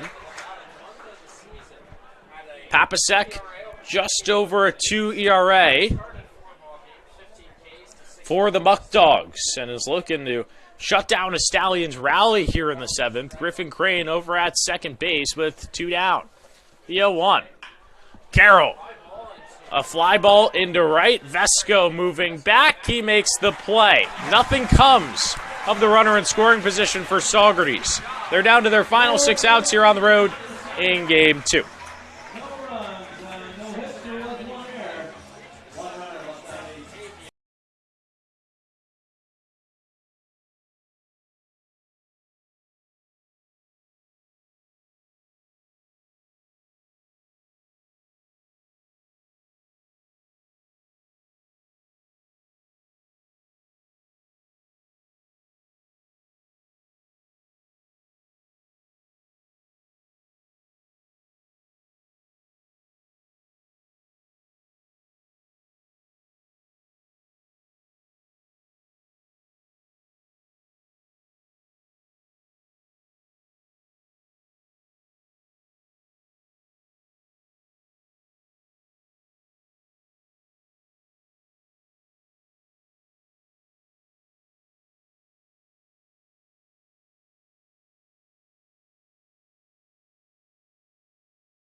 John Hacker is out on the mound for his fourth inning of work here for Saugerties in the seventh. He's going to face the top of the order, starting with Braden Horton.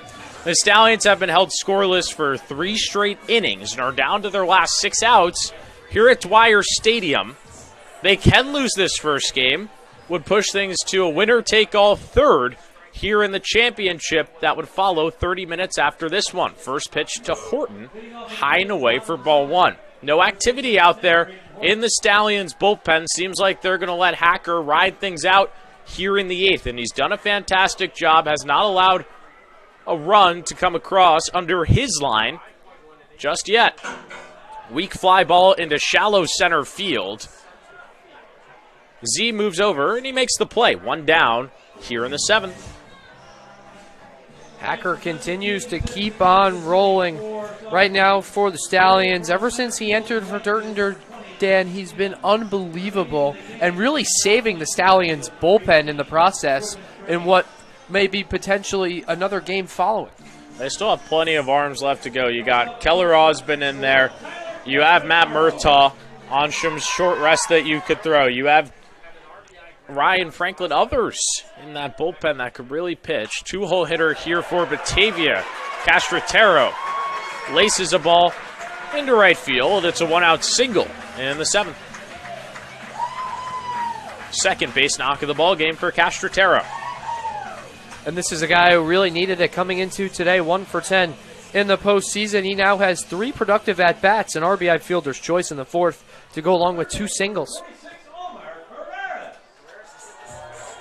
Omar Carrera is at the plate now here for the Muckdogs.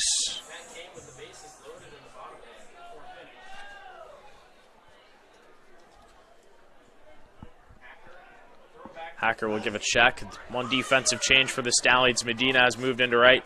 Crane in center.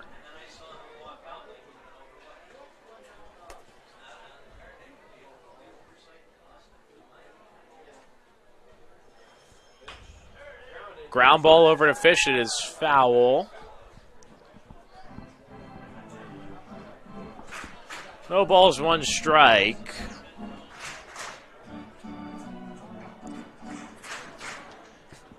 Stallions need a rally here at Dwyer Stadium.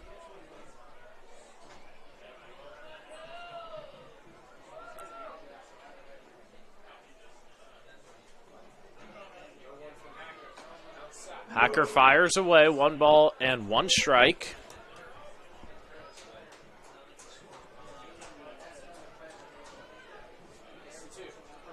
Hacker really has to work with the middle of the order. Due up for Batavia. Omar Carrera's in there. He's in the 3 spot. Vesco and Fesh are 4 and 5.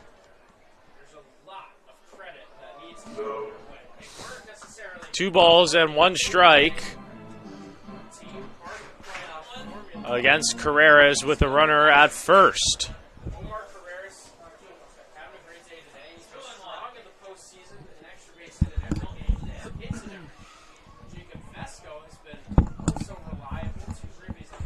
Hacker finds the zone. It's 2-2. Hacker had a strikeout in the first 2 innings he threw. Last inning, he got 2 ground balls, a fielder's choice, and then a 5-4-3 double play. Fish to Comiskey to Paso. 2-2. Ground ball to Comiskey. This could be 2. He goes to Z at second, on to first. It's another double play. Back-to-back innings for the Stallions defensively. Well, they turn 2 and get out of the inning. Another 0 from John Hacker. Stallions coming to bat in the 8th.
Eighth inning here at Dwyer Stadium, and things are getting tight between the Muckdogs and the Stallions.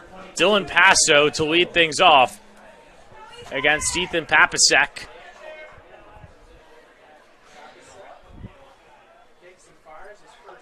First pitch is a strike. Papasek in the regular season was very reliable out of the bullpen. A 2.02 ERA in 13 and a third innings. Ball misses. High and away, 1-1.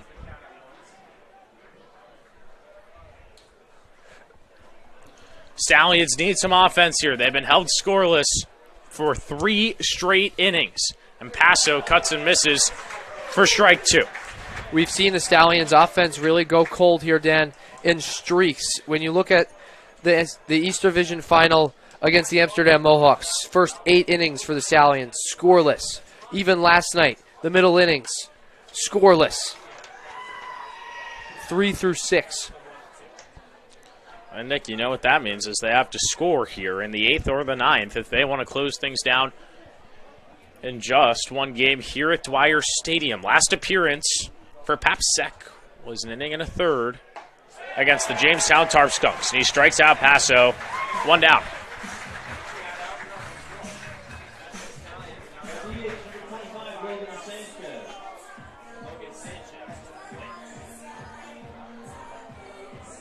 Stallions have just been shut down here by this Batavia pitching.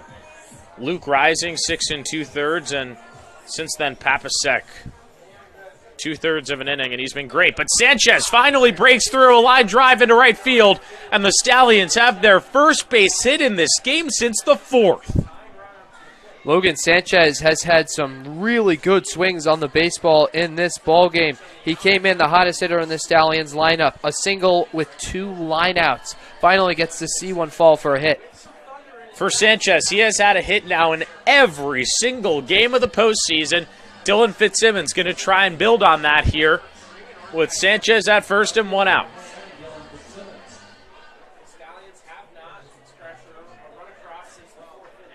First pitch outside. Seems like Batavia being wary of Sanchez over there at first. Not necessarily a speed threat, but they don't want anything to go down.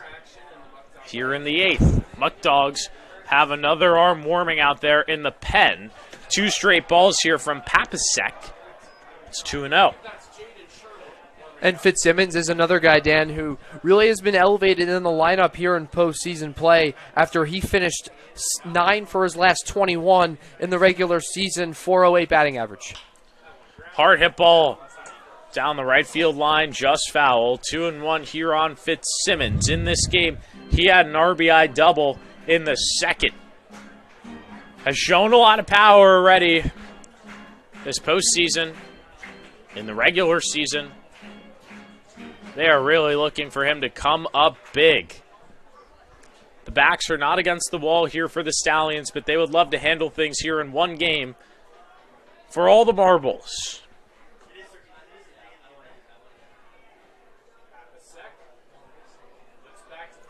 One outside, or excuse me, 2-1 as the scoreboard here at Dwyer Stadium showed 1-1. It is actually a 3-ball, 1-strike count to Dylan Fitzsimmons.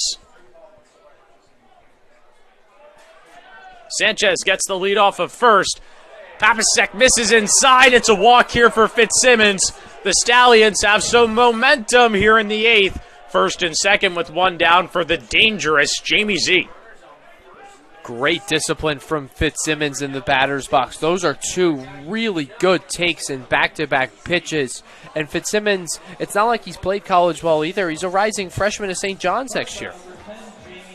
And the baton is passed to another rising freshman. Jamie Z to Notre Dame next year, had a single in the fourth. Plenty of pop in the bat. And this is a massive spot here in the eighth.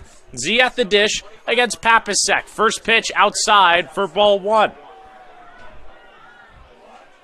All of a sudden, after Papasek came in throwing nothing but strikes, he's missed with 5 of his last 6 pitches. Sanchez is at second. Fitzsimmons at first. And a 1-ball, no-strike count. Stallions down by 2. Z takes inside. Ball 2. Jamie putting together a fight. Big hitters count here for Jamie Z. Papasek fires. Z checks his swing, but it's a called strike anyways. 2-1. If the Stallions need an extra base hit, Jamie Z is the guy I want to have in there. He led the team with 13 in the regular season. He's got great power to all fields. We saw him a couple days ago hit a home run to the opposite field in batting practice. 2-1. Hit over to short, and having trouble with it is Castritano. He throws to first. It's in time. Z nearly beat out the play at first. The runners move up 90 feet for George Baker. Castritano booted it. That looked like it was going to be a Taylor-made inning-ending 6-4-3 double play. But the Stallions get a little lucky, and who else would you want to have up there than George Baker? This is the moment that George Baker is built for. The Louisville product. Stallions trailing by 2. Runners at second and third with 2 down. The first pitch misses outside for ball 1. Baker has been put in clutch situations plenty here in the postseason and has delivered. You turn back to Amsterdam, where he had that sac fly in the 9th inning. Competitive at-bats to work the count full and eventually get on base. Trying to deliver the 1-0. Checks his swing. It's a called ball, 2-0. Regardless of what happens here in this inning and this game, Nick, it's nice to see the Stallions putting some pressure here on the Muckdogs bullpen. And this is really something that they haven't done in the ball game in quite some time. The Stallions, before this inning, did not have a hit in their last 3 innings of play. The last one was back in the 4th. 2-0. High and away. 3 balls and no strikes on George Baker. Casey Comiskey waits on deck. With first base open, Dan, this might be the intentional walk from Papasek out of the mound. Baker calls his shot once again, just like he did in Amsterdam a couple of days ago, pointing down at Papasek. The 3-0 misses outside, and Baker's got the walk. Bases loaded for Casey Comiskey. And Joey Skip Martinez is out of the dugout, has not made motion yet to the pen, taking a slow walk out to the mound. And now he will make the Dallas Hot Weeders call to the bullpen in a big spot against Casey Comiskey. Ethan Papasek leaves the game with the bases loaded. The Stallions threatening here in the 8th.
Back here in the top half of the 8th, Jaden Sherwood, the Batavia native, onto the mound here. Nick, this is an interesting call. Sherwood hasn't pitched in over 10 days' time. Last time he threw was July 22nd. He got the start against the Auburn Double Days, 2 2/3 innings pitched, and then he did get knocked around. Gave up 4 earned runs on 6 hits. And talk about Mr. Clutch. Casey Comiskey is in the box here with 2 outs. He delivered with the bases loaded and 2 outs in Amsterdam for the Stallions in the PGCBL East Finals, and they need him once again. First pitch from Sherwood misses away for ball 1. And Sherwood in the regular season was one of the 7 Western Division All-Stars for this Batavia Muckdogs squad. 3.28 ERA. Batavia going to their best. There's the first strike from Sherwood. 1-1. Sanchez is at third. Fitzsimmons at second with Baker at first. A 1-1 pitch. Called strike at the knees. 1-2. Comiskey's up against it. Did have his RBI single with 2 strikes on the board and 2 outs in Amsterdam. And if you can perform up there at Shuttleworth Park, you can perform anywhere. Stallions need Comiskey badly. 1-2. Fly ball into left field. It's down. Fitzsimmons gets the wave. He's chugging home. We're tied at 5. Casey Comiskey in the clutch. Nobody I would rather have up in that scenario than Casey Comiskey. He's proven all season long he can deliver when the Stallions have their backs against the wall. Gives the Ponies a 2-1 lead up at Shuttleworth in the 11th. And now the swing of the season so far for the Stallions gets them tied up at 5 here in the 8th. Wow. What a job by Casey Comiskey. 2 strikes on the board. 2 outs, and he delivers. Brandon Fish at the plate. Stallions still looking for more with Baker over there at second. And if you go back to that Amsterdam game in the 11th, it was an RBI single from Comiskey to make it a 2-1 game. And then Fish had another RBI single with 2 outs to make it a 3-1 ball game. Stallions hoping that history repeats itself, and George Baker was the runner at second. 5-5 ball game here at Dwyer Stadium. Fish fouls it off, 0-2. And you once again go back to the decision by Joey Skip Martinez here to go to a guy who hasn't pitched in 11 days' time. He lets up the 2 RBI single. And last time he pitched in, he got knocked around as well. Gave up 4 earned in nearly 3 innings. The 0-2. Fish, line drive over to second. It's gloved by Eugenio. So the Stallions don't get any more, but they tie the game at 5 off some clutch hitting from Casey Comiskey. 5-5 going to the bottom of the 8th.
The Stallions bounce back in the top half of the 8th. They play 2 runs, tie this game at 5. Casey Comiskey coming up clutch with 2 outs on the board.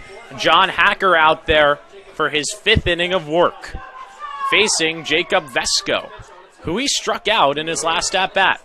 We go back to that hit from Comiskey, Nick.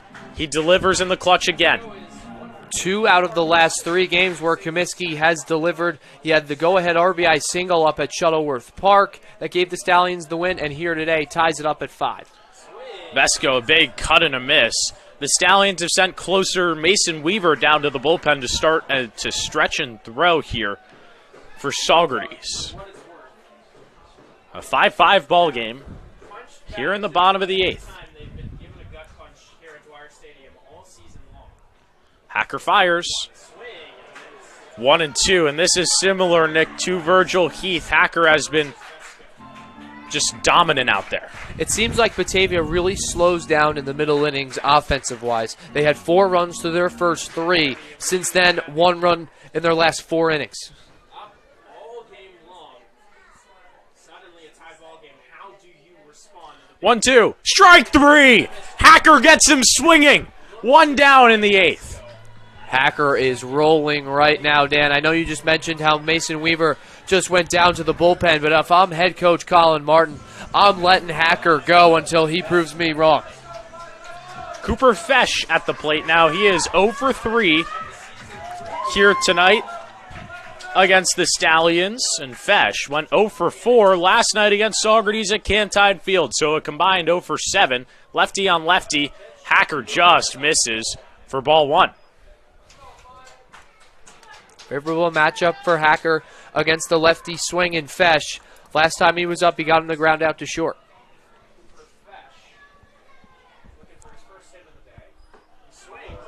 Hacker has been so dominant with that changeup. It's worked so well for him.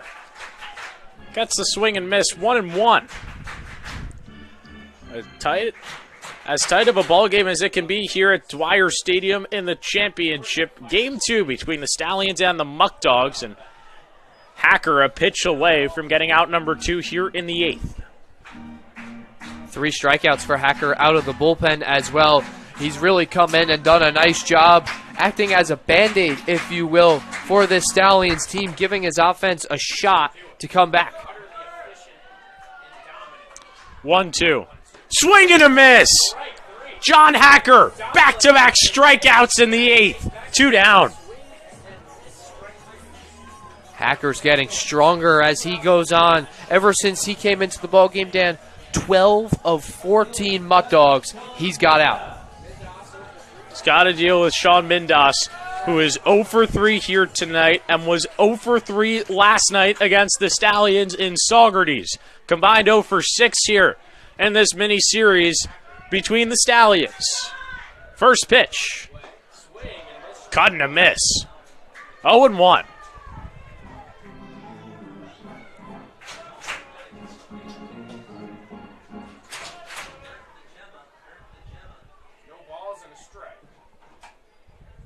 Hacker deals the 0-1, misses inside, 1 ball, 1 strike.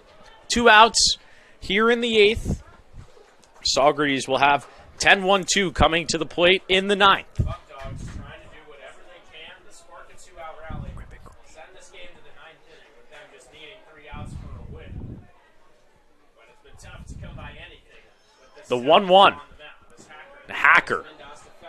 A pitch away from a 1-2-3 bottom of the 8th. 1 strike away from striking out the side. Here in the bottom of the 8th is Hacker out on the mound for the Stallions. Hacker with a deep breath. Here's the pitch. Cut on to the left side foul. We'll do it again at 1-2.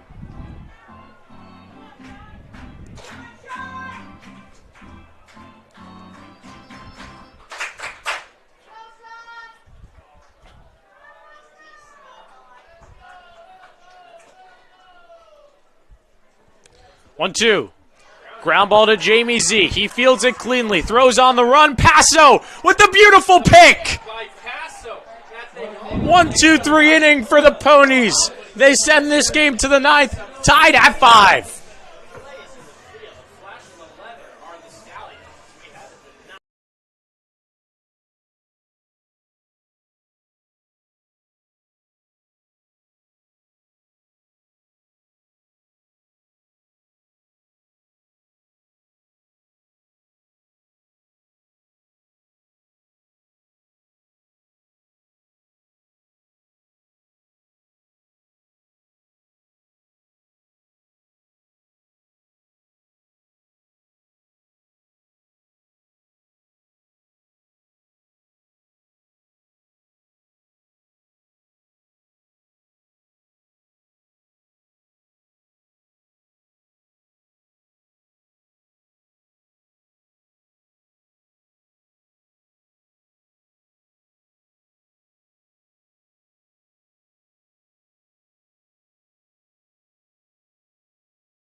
Garrett Beaver.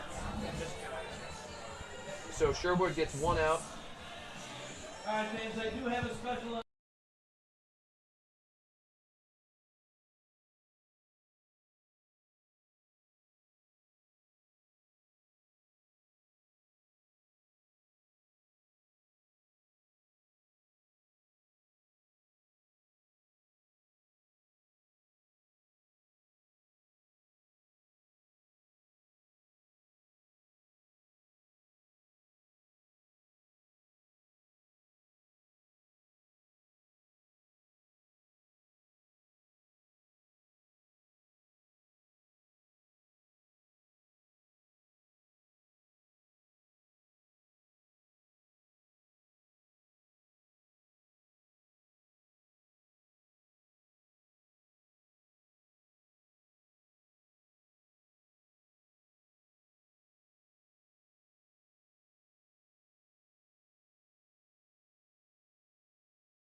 Ninth inning here in Batavia, and the Muckdogs make a move to their closer.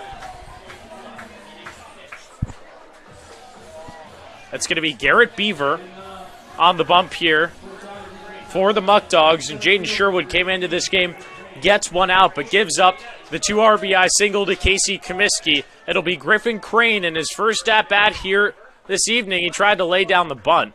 Beaver the Submariner, and the strategy here from Joey Skip Martinez is you need to win this game, hopefully putting their closer out there to get a 0 in the 9th and try and walk this game off and push things into the second game in the bottom of the 9th.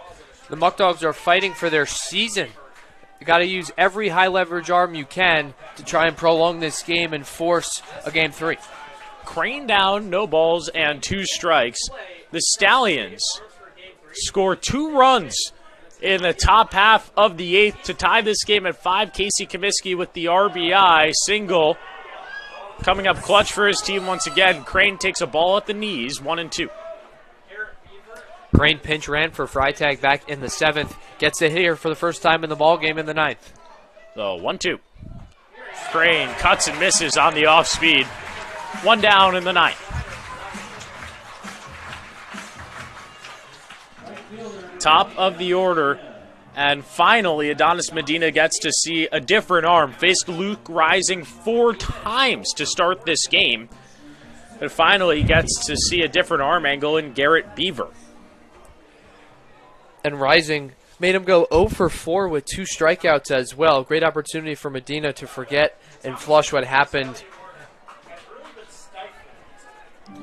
Medina and Carroll combined tonight are 0 for 8, and they really need some production out of their 2 top guys. It's really been the bottom of the lineup for the Stallions once more here in Game 2. Coming into today, a .363 batting average, 12 for 33 for hitters 8, 9, and 10 in the lineup for the Stallions. Beaver set the 0-1. Medina with a big cut and a miss.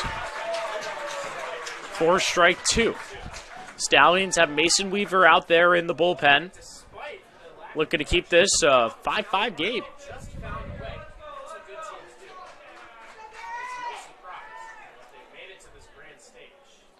0-2 pitch. Medina chops it off himself. Count stays at 0-2. Beaver's arm angle is unlike anything that the Stallions have seen really over the last couple of days. It's going to take a little while to adjust. Beaver's a true submariner out on the mound. He throws almost like Tyler Rogers does in the MLB for the Mets.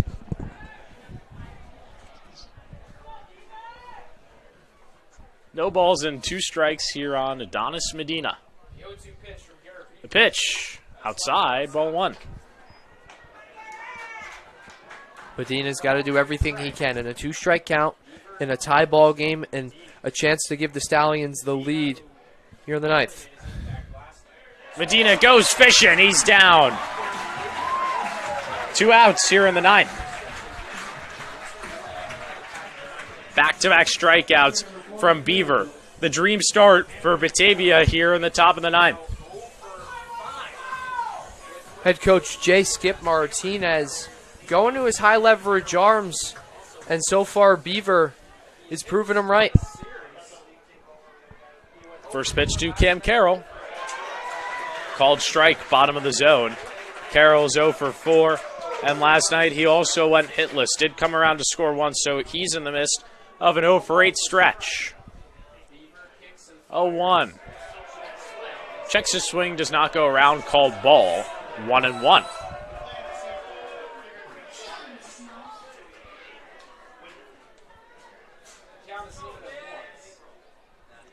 The 1-1 pitch. Carroll swings over top. 1-2. And Batavia is just a pitch away from having a chance to walk things off here in game 2 in the bottom of the 9th.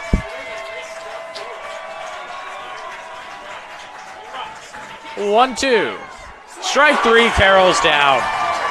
Beaver strikes out the side.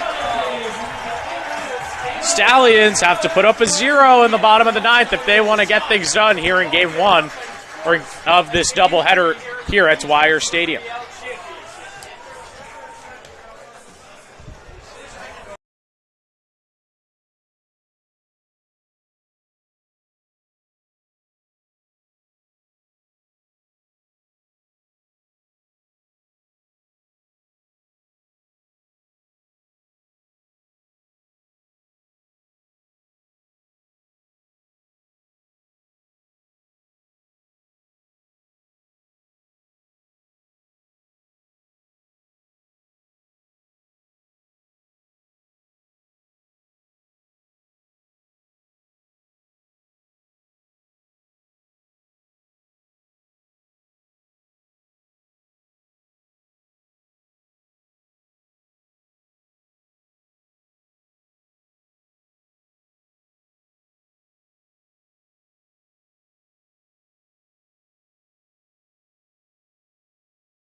Bottom of the 9th in Batavia, tied at 5.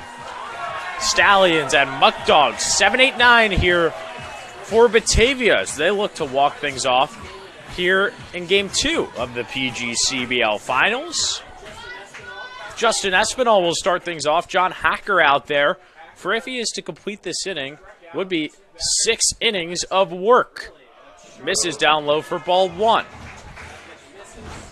Stallions have been in this situation before just a couple of days ago up at Shuttleworth Park. Had a 1-0 lead in the bottom of the 9th, but then had to go to extras and eventually found a way to win. Going to need that here if they want to get it done in just 2 games. Lazy fly ball to Griffin Crane out there in center. He makes the play. 1 down. Kato Ueno at the dish now here for the Muckdogs, making his first start of the postseason. Last played on the 25th of July against the Geneva Red Wings in that game, 0 for 2 with the walk. He's matched that line here tonight. 0 for 2 with the hit by pitch. And he was actually the first batter that Hacker faced. Hacker hitting him all the way back in the fourth. First pitch misses down low for ball 1. The Stallions have sat down Mason Weaver out there in their bullpen, hoping to just get this game into extras.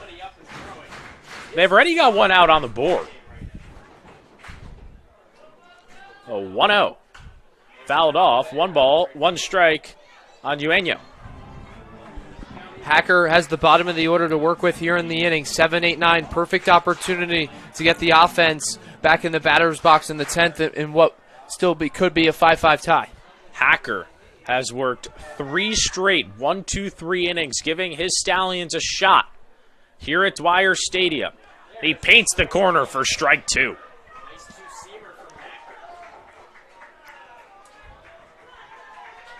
Hacker, the longest ever relief appearance by a Stallion in the postseason.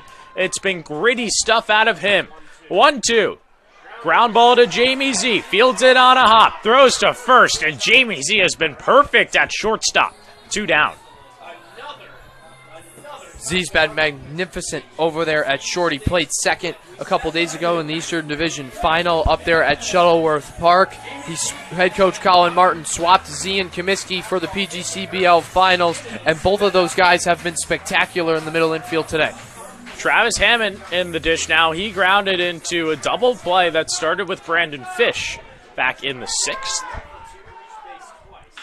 First one is a grounder to Z, and once again, Z throws to first in time, and we're going to extra innings here at Dwyer Stadium. Tied at 5.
We're in extras here at Dwyer Stadium. The Stallions have been in this spot before. Had to go into extras in the East Division Final against the Amsterdam Mohawks on the road. They would get the win 3-2 in 11 innings. It's going to start with Dylan Passo, still against Garrett Beaver, the closer for Batavia. And he looked good last inning, Dan. He struck out the side. Crane, Medina, and Carroll all went down swinging. The Submariners got a tough arm angle on these hitters. Passo cracks the ball to the right side. Horton fields. He's going to step on the bag for the first out.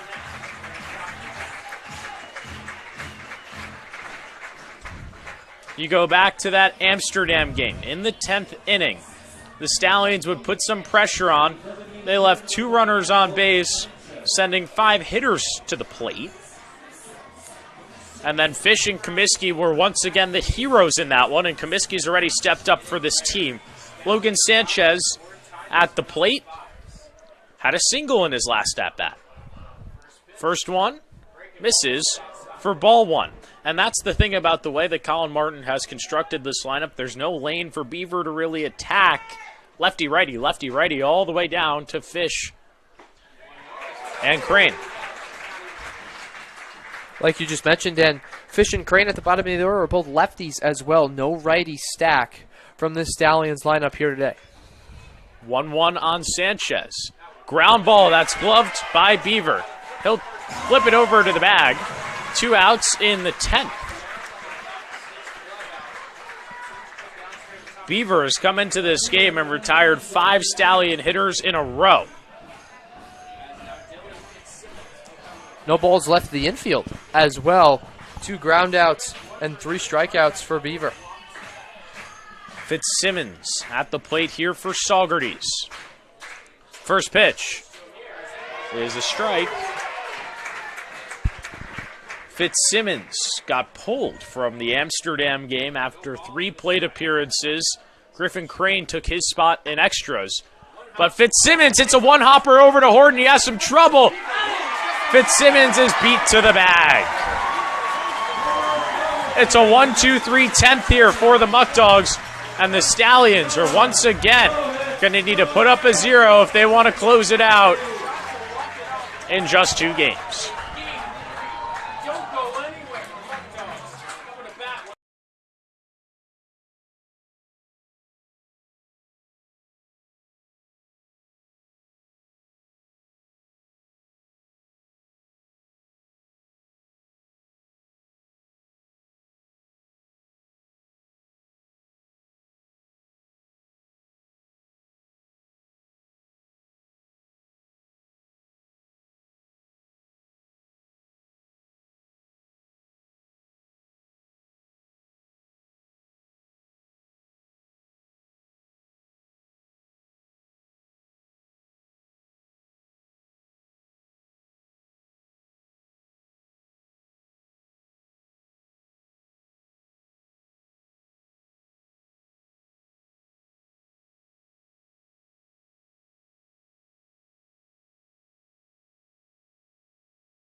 Top of the order here for the Muckdogs in the bottom of the 10th. You turn back the clock a couple of days to that game in Amsterdam. The Stallions were put in this same exact scenario. Bottom of the 10th, tie game, top of the order for the Mohawks. And at the time, Matt Murtaugh was on the bump, let up a leadoff single. Stallions caught Chris Holcraft trying to cheat over at third. He would let up 2 more base runners in that inning, but get out of the jam. So the Stallions have been in this scenario before, and are going to need John Hacker to once again come up clutch. And Hacker has been perfect since the 5th inning. 1, 2, 3 in every one. And there's a reason why he gets to stay out there for what could be his 7th inning of work. First pitch to Horton. Ground ball over to the right side. It's through for a leadoff single. That's just how the 10th started for the Mohawks a couple of days ago in Amsterdam in the 10th. Horton has been on base now 3 of 5 plate appearances here today to go along with a hit by pitch and a walk in the 1st and 3rd respectively after he reached base 3 of 4 times last night.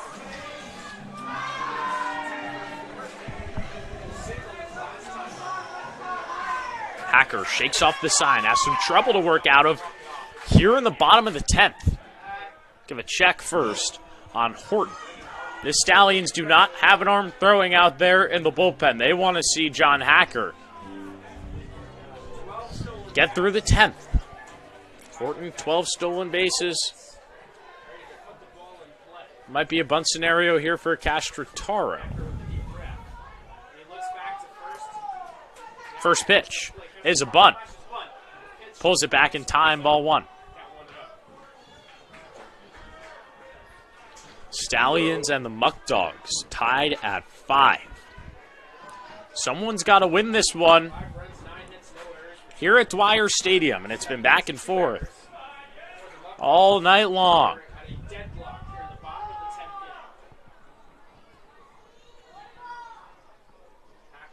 1-0 pitch from Hacker.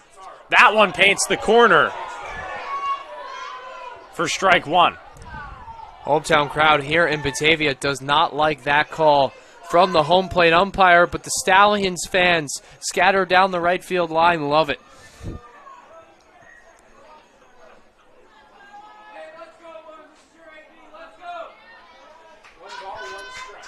One 1 count on Castrataro.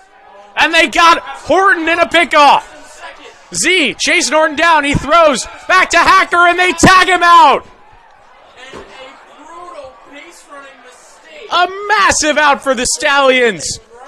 Here in the 10th, just like in Amsterdam, they catch a runner. Trying to be a little bit too greedy. One down. We got to take another look at that play. Hacker goes to the pickoff move, completely fooling Horton. Just a smart, gutsy play from an experienced college pitcher like John Hacker. And that is a massive out for the Stallions here in the 10th. Gives Hacker some breathing room. 1-1. Strike right on the outside part. It's the second time in this game that the Stallions have picked off a runner over there at first. The other one coming on Omar Carreras in the first, who's on deck. 1 ball, 2 strike count, 1 down here in the bottom of the 10th. Hacker fires. Fly ball into right field. Medina chasing. He makes the nice play. There's 2 outs. Medina got a great beat on that ball out in right field. He started in center, but with Crane coming in for Freitag, the 2 flip-flop between center and right field, and Medina did not lose a step at all. Tracked that ball the whole way, and that's a big out for Hacker, now 2 in the inning. Omar Carreras at the plate, grounded in to a 4-6-3 double play in the 7th. First pitch from Hacker. Strike on the outside corner. Stallions just looking to have a shot in the 11th and work some more postseason extra inning magic. This would be his 7th scoreless inning of relief. The 0-1. Misses down low for ball 1. He's facing the top of the Muckdog order for the 3rd time today. Hacker has just been impressive on the cusp of 7 innings of no run ball. World Series-esque in a game when his team needed innings. Hacker has 1-1. A big cut and a miss. Hacker just a pitch away from sending this game to the 11th. And completing 7 scoreless innings out of the bullpen. John Hacker is saving that bullpen as well, with maybe a game 3 coming up in about 30 minutes after this one ends. Stallion certainly not hoping so. 1 ball, 2 strikes the pitch. Ground ball to Comiskey. He fields it, throws to first. John Hacker, take a bow. 7 innings of no run ball, and we're going to the 11th. 7 scoreless innings out of the bullpen. We are headed to the 11th.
Eleventh inning for the second time this postseason. Dan Shalom with you alongside Nick Zuppi here at Dwyer Stadium. Tied at 5, and this is feeling like a major deja vu moment for Saugerties. The game was tied in the top of the 11th in Amsterdam.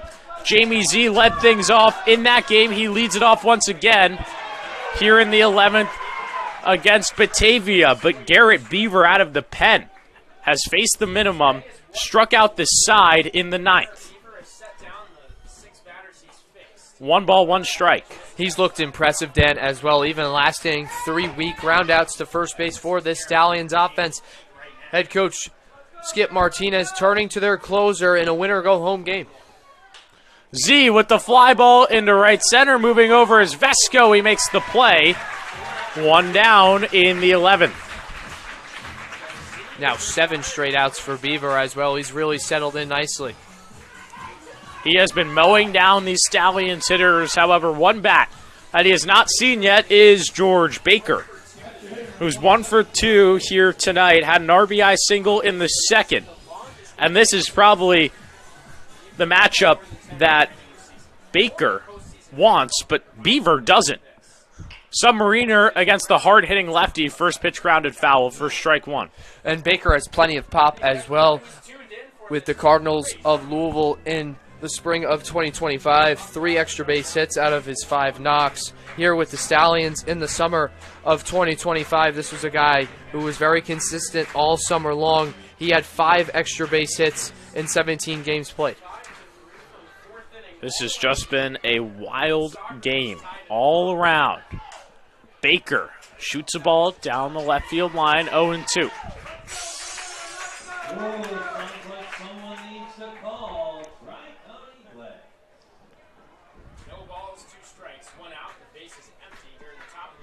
Beaver comes set. The pitch. Baker, swing and a miss. Strike 3. That's 8 in a row retired for Beaver out of the bullpen. And 4 strikeouts as well. He's K'd 4 different Stallions so far, but the man for the Stallions, Casey Comiskey, stepping up. Last time he was up, he tied up the game at 5. First pitch to Casey, misses out and away, had that 2 RBI single that made this game 5-5. Trying to deliver once again here for the Stallions. Late part of the game here at Dwyer. Strike called at the knees, 1-1.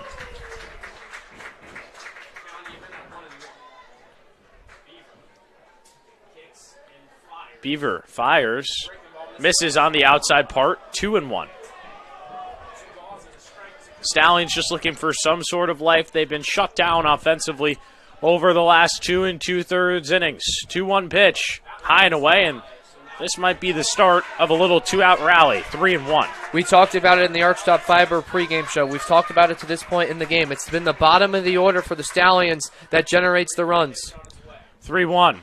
Comiskey fouls it back, and the count goes full. Coming into this game, the bottom of the order for the Stallions, hitters 8, 9, and 10. A .363 batting average in the postseason. 8 runs scored. 8 RBIs as well. Payoff. Comiskey goes down swinging. That's 9 in a row retired for Garrett Beaver, and if the Stallions want to win, they're going to have to wait till the 12th. More baseball coming up from Dwyer after this.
Bottom of the 11th here at Dwyer Stadium in what has become a complete pitcher's duel. John Hacker out there for an 8th inning of work. And he's had a 1-2-3 inning in every one since the 5th. On the other side, Garrett Beaver has not allowed a base runner in his 3 innings of work so far. Someone's got to win this game. It's 4-5-6 coming up for the Muckdogs, starting with Jacob Vesco. Dan, looking at the Stallions bullpen as a whole, here in the postseason, 8 1/3 innings pitched, only 1 earned run. You can add 7 innings to that as well with only 1 earned run because Hacker here today, 7 scoreless innings out of the pen. He's been excellent. Going to be tested once again here against one of the best bats in this lineup for the Muckdogs. He struck out twice, though, to Hacker, that being Jacob Vesco, and he takes a first pitch outside for ball 1. Regardless of what happens in this game, you have to give full props to John Hacker to even get the Stallions to this point.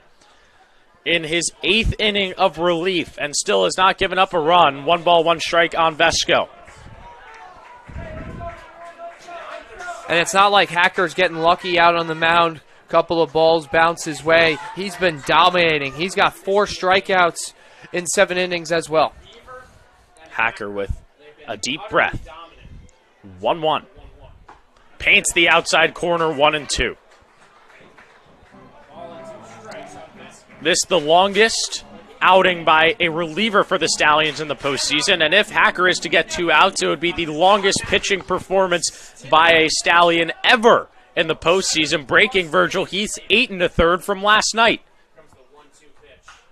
1-2 is looped foul. Count stays at 1-2. And that is crazy to think about. The Stallions get 8 1/3 out of Virgil Heath, win 9-2 last night, and Hacker nearly matching it here at Dwyer Stadium. And in the East Division Final, you get 6 scoreless from starting pitcher Dan Gallup as well.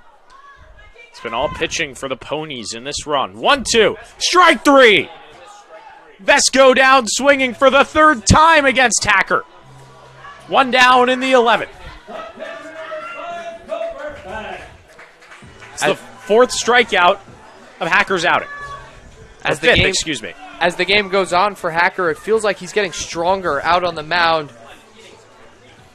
Faces Cooper Fesh, who's 0 for 4 here tonight.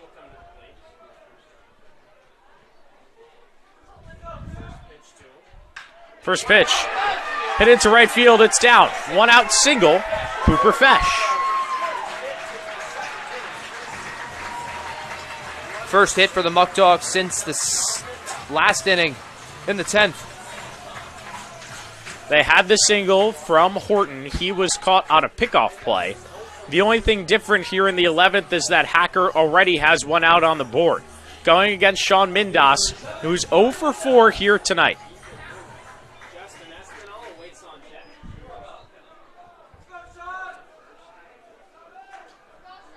First pitch from Hacker. Line to Comiskey. Stallions are going to double him up. It's a double play. Fesh out at first. Hacker somehow works his way out of the 11th. And we're going to the 12th. Still tied at 5.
Twelfth inning for the first time this season for either side, and this the longest game time-wise as well for either team. We've hit 4 hours and 10 minutes here at Dwyer Stadium and are still tied at 5 going to the 12th. Nick, it's turned into a pure pitcher's duel. John Hacker, 8 scoreless innings out of the bullpen, but then on the other side for Batavia, you got to look at closer Garrett Beaver. He's thrown 3 perfect innings since coming in in the 9th inning. It'll start with Brandon Fish. 9-10-1 for the Stallions here in the 12th. First pitch from Beaver. Paints the outside corner for strike one. Beaver has pitched 3 perfect innings out of the pen stemming from the 9th. Fish is the only batter that he has not faced, with the Stallions batting 10. Fish digs in the dirt. It's 0-2.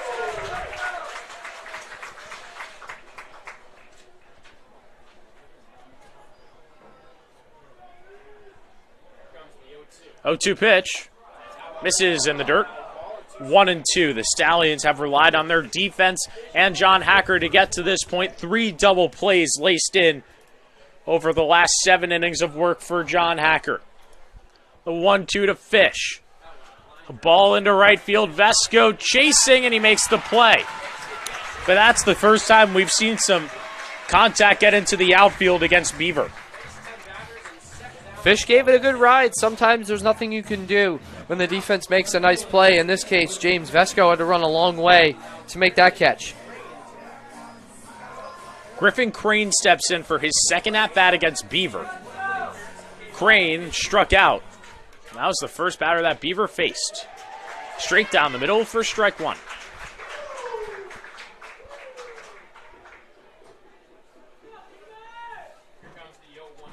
A 1. Crane checks his swing. He does not go around. 1-1.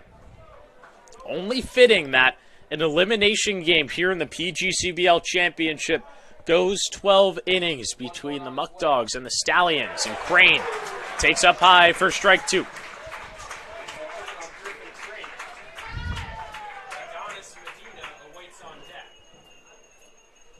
1-2 pitch. Misses down low. 2 balls, 2 strikes here to Griffin Crane. He came up clutch with a couple of sack bunts up there at Amsterdam 2 days ago. Stallions needing him once again. The 2-2 is up high. It's a full count against Griffin Crane.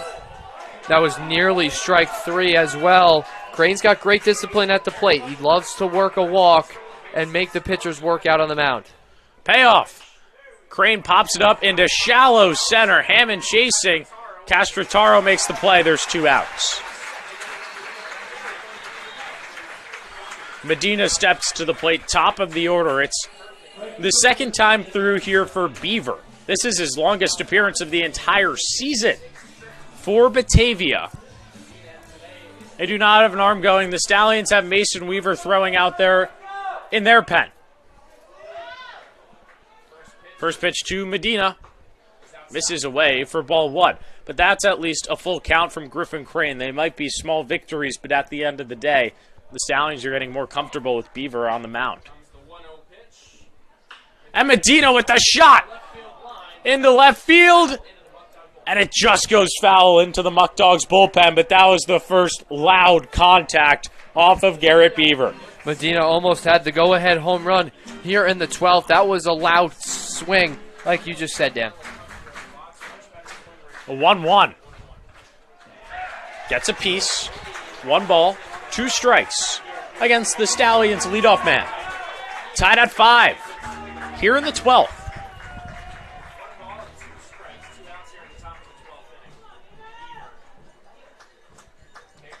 Beaver fires. Tried to go outside, 2-2. 2 balls, 2 strikes, 2 outs in the 12th inning here at Dwyer Stadium. Beaver fires, and Medina gets under it, pops it up. Castratano over there at short. He makes the play. And once again, the Stallions are held scoreless, and this time, John Hacker is out of the ball game. Mason Weaver in for the Stallions in the bottom of the 12th.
And after 8 innings of dominant work from John Hacker, the Stallions make a Dallas Hot Wieners call to the bullpen. The closer, Mason Weaver, is on for Saugerties, and it can make sense with Hacker on the cusp of going through the order for the 4th time. Especially since Weaver has been nails all summer long for the Stallions, a 1.35 ERA in the regular season across 7 appearances that lasted a length of 13 1/3 innings. He got the final 6 outs against the Utica Blue Sox in round 1. It's been 3 days. Weaver's fresh and ready to go. 7-8-9 here for the Muckdogs. In the bottom of the 12th. Longest game in PGCBL history in the postseason.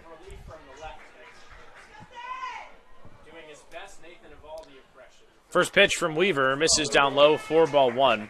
First time that the Muckdogs have gotten to see a new arm in 8 innings time, and Hacker, mowed him down. A 1-2-3 inning in every inning from the 5th on.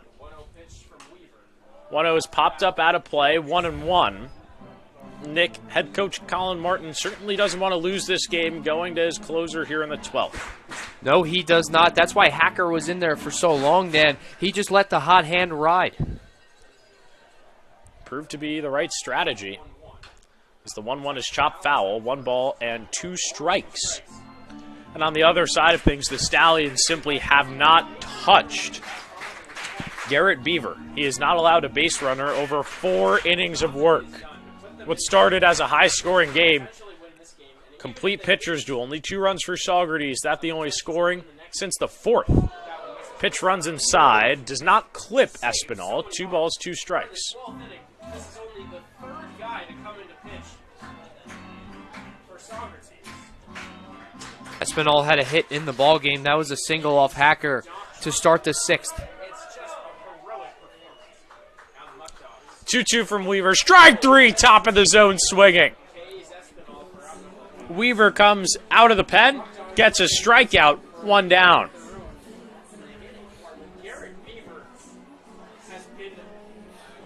Weaver just completely blows Espinal away with the fastball upstairs. That's what Weaver does. He uses that fastball to his advantage, and he's got a good one.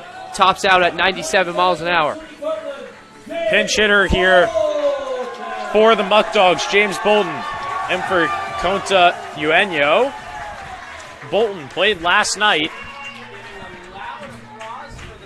Bolton in that game 0 for 3. Was the DH, 3 pop-ups.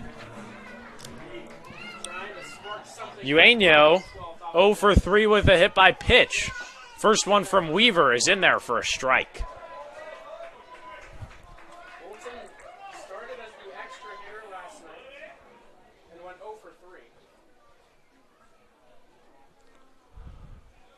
0-1. Chopped in front of Weaver. He throws to first. It's in time.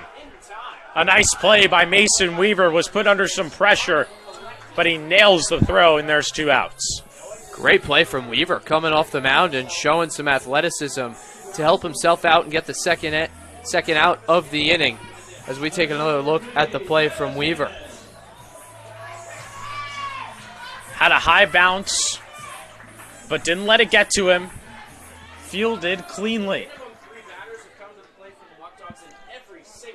Travis Hammond at the plate The 9-hole hitter takes a first pitch ball at the top of the zone. It's been 1-2-3 for the Muckdogs since the 5th inning. For the Stallions, it's been the same story since the 9th. Weaver fires in a strike, 1-1.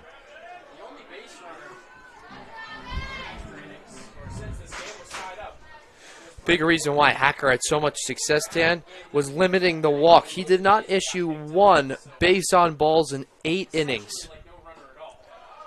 Tried to go to the outside party, just misses, 2-1. Stallions wanting to push this game into the 13th inning, which is just crazy to say here at Dwyer Stadium. 2-1 pitch is a beauty from Weaver. It's 2-2. He's got a good breaking ball, and that was it.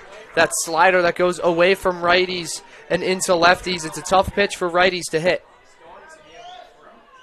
2 balls, 2 strikes, 2 outs in the bottom of the 12th in the championship. Weaver gets the strikeout. K's 2 here in the 12th, and we're going to a 13th here at Dwyer Stadium.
Couple of defensive changes here for the Muckdogs. In the top of the 13th, Espinal moves from the DH spot over to third, and Carreras switches from third to second, with Bolton staying as the DH.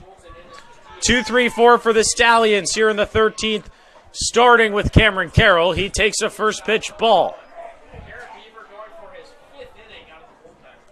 Garrett Beaver has not allowed a base runner across 4 innings of relief. He's been perfect. Carroll with the weak fly ball into left center field. Mindas has it, 1 down.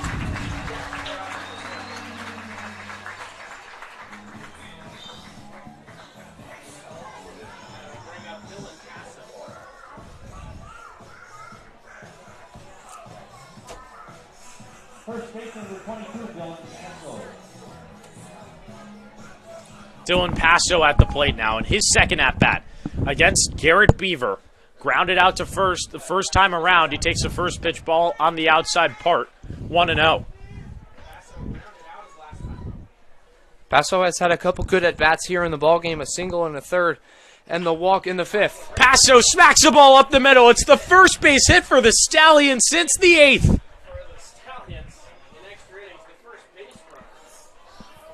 Finally, they break through.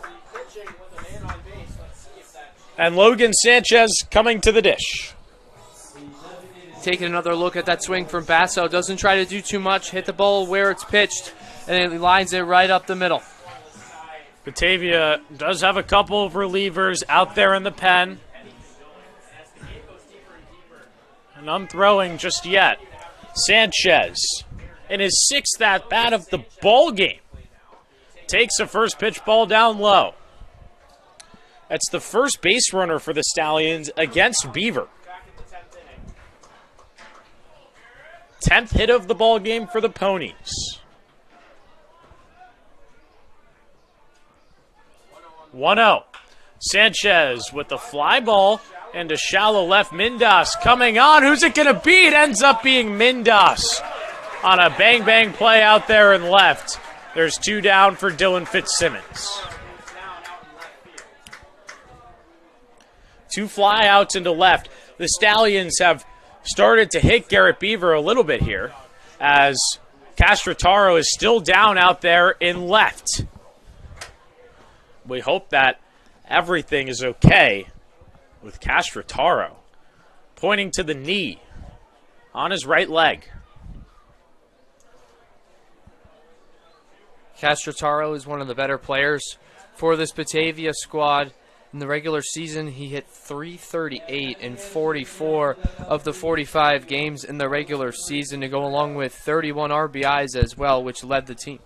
Trying to stretch out that right knee. He did not attempt to get up under his own power before, but he now seems to be totally okay, limping slightly, but he's going to stay in this ball game.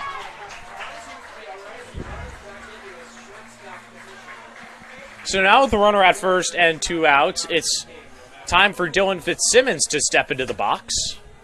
And so far in this game, Fitzsimmons with an RBI double in the 2nd, worked a walk in the 8th, and they're going to need him once again here in the clutch. Has the favorable matchup on Beaver.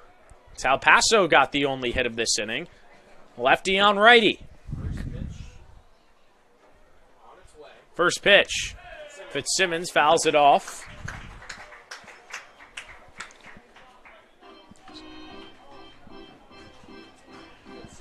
For strike 1, a little bit of scoreboard issues. We're resetting it right now, but no balls, 1 strike, 2 outs. Paso is at first here in the top half of the 13th.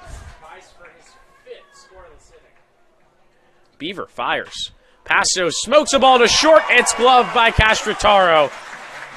And the Stallions are going to need another 0 in the bottom of the 13th.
It's the bottom of the 13th here in Batavia. Dan Shalom with you alongside Nick Zuppi.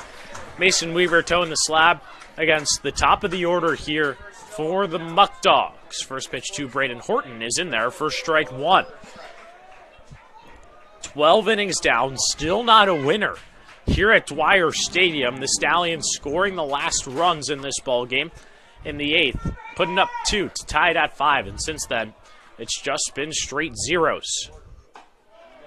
Weaver misses a little bit high. 1 ball, 1 strike.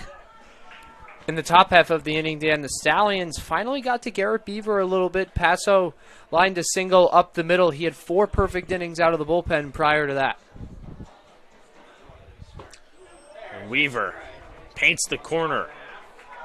1 ball, 2 strikes. Horton has the only base hit outside of Cooper Fesh for the Muckdogs here in extra innings. That came in the 10th. Led off the inning, but then got caught in a rundown between first and second. A 1-2 from Weaver. Put in play. Fouled off of Horton, excuse me. And Horton seems to be in some pain, hobbling on that right leg.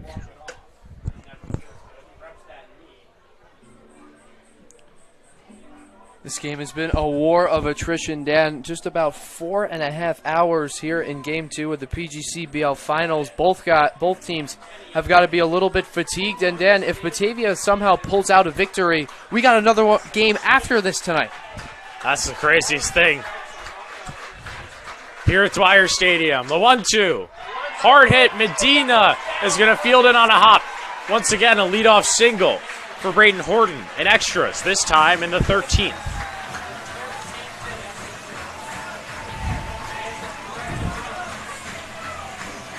Stallions can't really find a way to get Horton out. He's been on base 4 out of 6 plate appearances here today. Last night, he was on base 3 of 4 as well in Game 1. Castrataro steps into the box. 2 for 5 in this game. A winning run at first in Horton.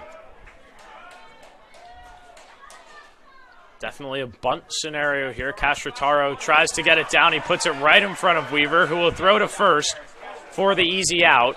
1 down. Horton into scoring position. First time either team has had a runner in scoring position since the Stallions did so in the top of the 8th when they tied the game at 5.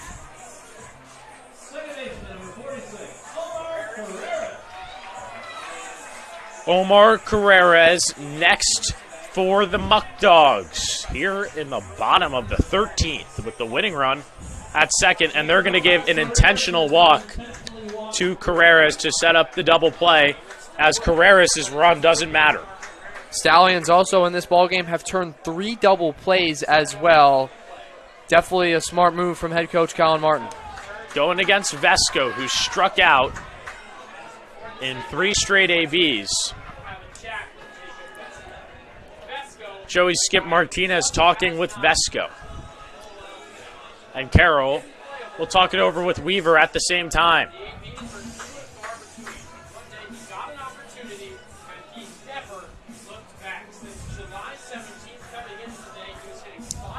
'Tense feeling here at Dwyer Stadium. Stallions need a 0 here in the bottom of the 13th in order to keep this game going. If they are to let up the winning run here in Game 2. Game 3 will follow half an hour the conclusion of this game right here on the Stallions YouTube network. Vesco stepping in. RBI single in the first. RBI sac fly in the third. Since then, the Silver Sombrero 0 for 3, 3 strikeouts. Horton at second with Carreras at first. First pitch from Weaver. Misses for ball 1.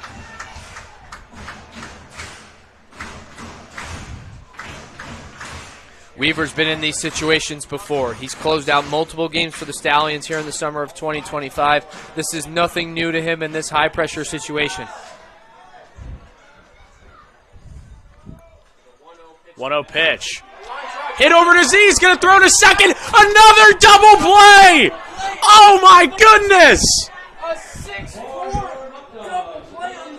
The Stallions escaped the 13th just like they did in the 11th. On a line out on the infield, that's turned for 2. Before we go to break, Dan, we got to get another look at this replay. Are you kidding me? Vesco couldn't hit it any harder, but Z and Comiskey turned 4 double plays here tonight. This is unreal. 14th inning coming at you from Dwyer Stadium after this.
Top of the 14th here at Dwyer Stadium. The Stallions have been dodging bullets left and right. Some defensive changes here for the Batavia Muckdogs to start off things in the 14th. Cole Taylor comes in at third. He's usually a pitcher, but Castritano seems to be injured. He leaves the game. Carreras moves to short. Espinal moves from third to second base. Taylor has never played over there at third. Cole Taylor is a pitcher for this Batavia Muckdogs squad. He has a 7 ERA across 4 appearances here in the summer of 2025 in the regular season.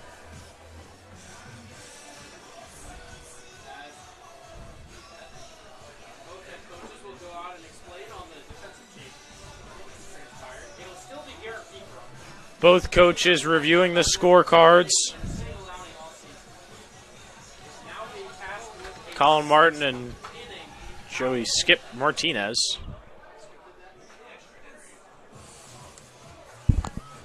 And what has just been a marathon of a game with still no winner after 13 innings of play. This has just been unreal here at Dwyer Stadium.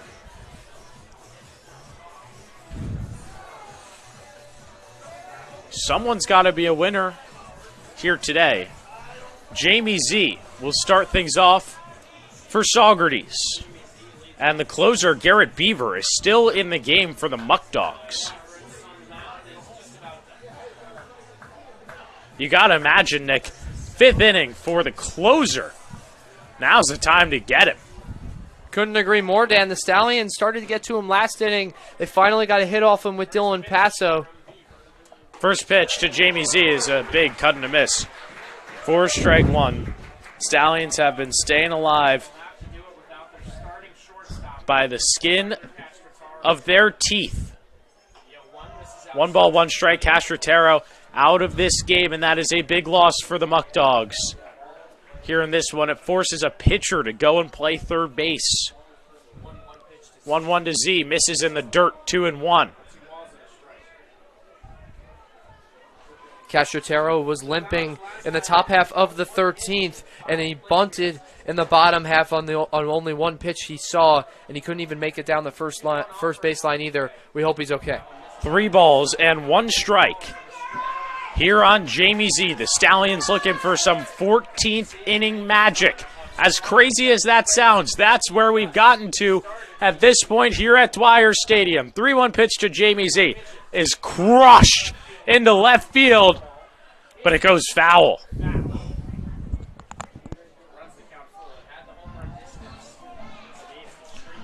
Sun is set. There's a blood moon out there in left field here up in Batavia. Setting up for a dazzling finish. The payoff to Jamie Z. He's down swinging. Was a competitive at-bat from Jamie, but he's down. 6th strikeout of the ballgame for Garrett Beaver, and now 5 1/3 innings pitched out of the pen. This has just been a crazy game, and George Baker steps into this game.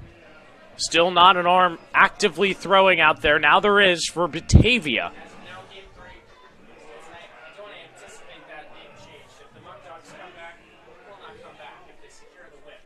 Beaver fires to Baker. He takes the first pitch inside for ball 1.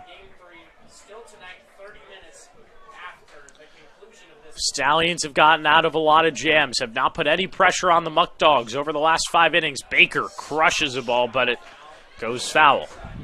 1-1. Stallions are having better at-bats against Beaver as the game goes along. Baker with a line drive foul just that pitch ago. Z and Medina each have home runs, foul. Passo with a single. All of a sudden, the Stallions are starting to see Beaver a little bit better. 1-1. Misses high and away. 2 balls and 1 strike.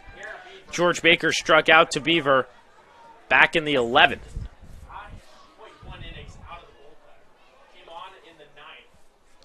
2-1 pitch. Baker checks his swing. He does not go around, and it's a 3 ball, 1 strike count. Baker's had a solid ball game. He's been on base 3 of 5 plate appearances before this one, and an RBI single that felt like a decade ago back in the 2nd. The 3-1 from Beaver. Baker takes a big cut and a miss. That's back-to-back 3-1 counts for the Stallions. to start off things here in the 14th, and now it is full to George Baker. The payoff from Beaver. Hits Baker. Stallions get a base runner here in the 14th. Second time here in the ballgame that Baker's been hit by the pitch. What a game from George Baker. He has been excellent for Saugerties. And now the pitching coach for the Batavia Muckdogs out of the dugout. They want to talk things over with Garrett Beaver.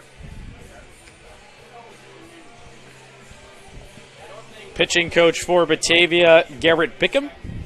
Grew up in Lancaster, Ohio. Played baseball in high school. He decided to enlist for the Marines rather than continuing a career in baseball after high school, and is now serving as a pitching coach for the Batavia Muckdogs. And this is a long chat. Beaver has never been in this spot before.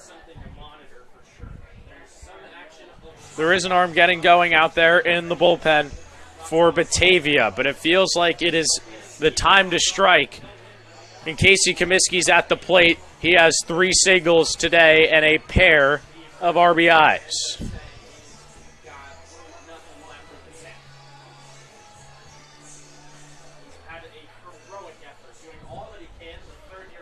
Baker at first. 1 down here in the 14th.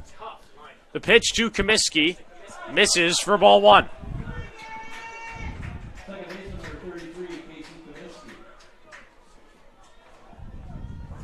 Comiskey here in the ball game has 3 singles, 3 for 5 line for him today.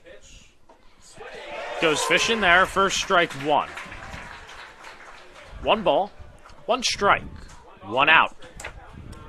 Baker at first. Top of the 14th inning here at Dwyer Stadium. Beaver fires, and Comiskey gets a piece. Fouls it back to the screen, 1-2. Beaver got him swinging a couple of innings ago, back in the 11th inning when these two went at it. Baker still hovering over there at first. A 1-ball, 2-strike count to Casey Comiskey. And he pops it up on the infield. Who's it going to be? Espinal's under it. He makes the play. 2 down.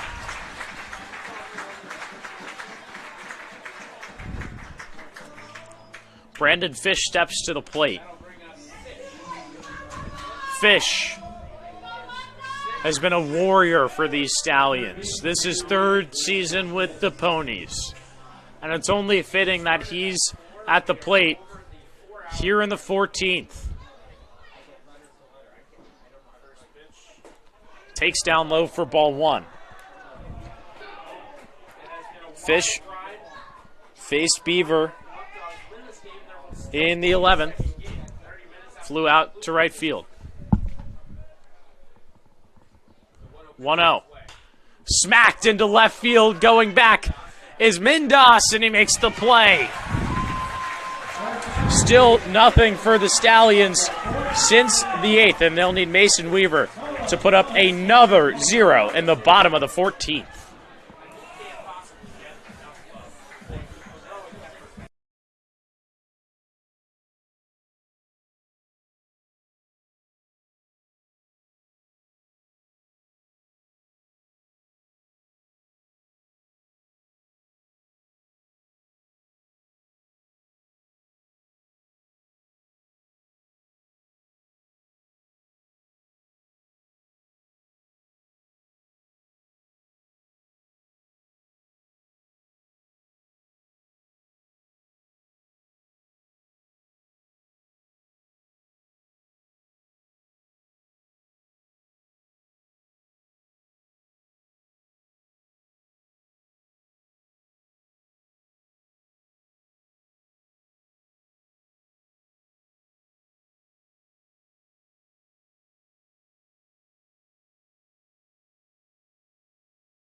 back in Batavia. Dan Shalom with you alongside Nick Zuppi.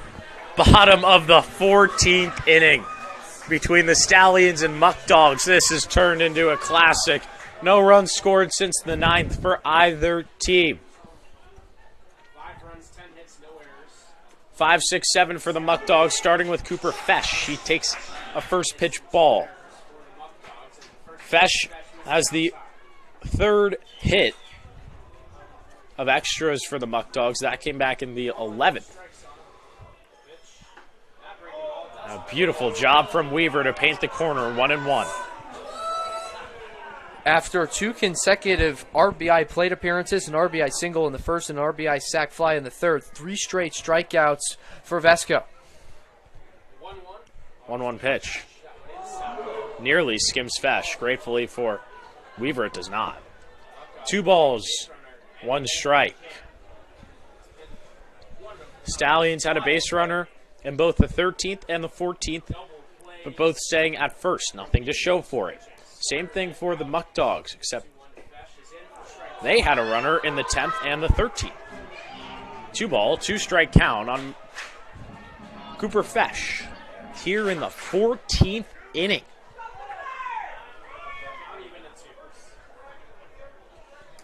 Weaver comes set, the 2-2. Just misses outside, the count goes full. Weaver has yet to allow a walk here in the ball game since he came in. Hoping that that's not the case here. Payoff. Hard hit into right field, that ball's down. Leadoff single for Cooper Fesh, his second here in extras after he went hitless in the first 9. And the Muckdogs have a base runner aboard.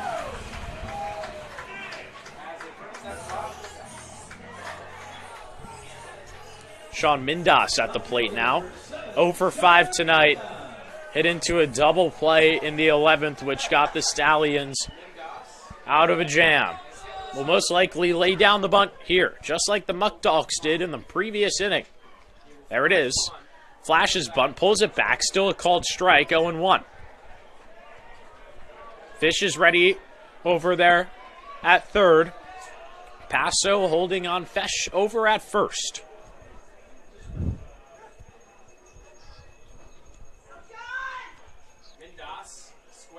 Fish comes in.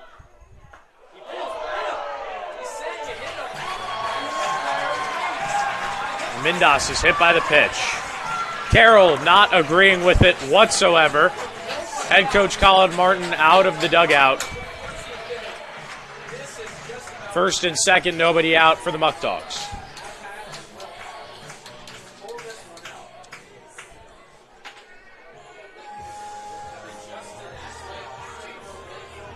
Weaver's got to really work hard to get out of the jam. In a tie game, 5-5. We haven't seen a run since the 8th when the Stallions scored 2 to tie up the ball game. First and second, nobody out. He's really got to go to his good stuff. And here's the prime bunt opportunity here for Justin Espinal, who is now over at second base. He started this game as the DH and has moved into a plethora of different roles. Passo will play up on the grass, as does Fish. Biggest jam the Stallions have had to wiggle out of here in extras so far. Weaver gets what he likes. There's the bunt. It's popped up! Fish! Diving play for the out! What a play at third base! Brandon Fish! And what could be his last game as a Stallion! Gets the first out. Fish goes full extension on the popped-up bunt from Espinal. He did not have a single sack bunt in the regular season. Fish goes full extension, keeping this thing knotted at 5.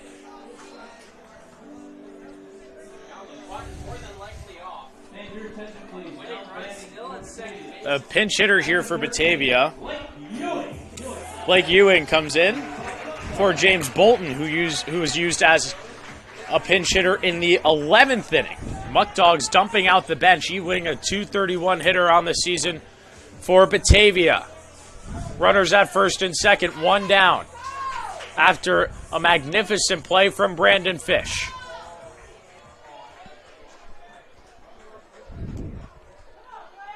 Weaver, set. Fires. First pitch is popped up into center field.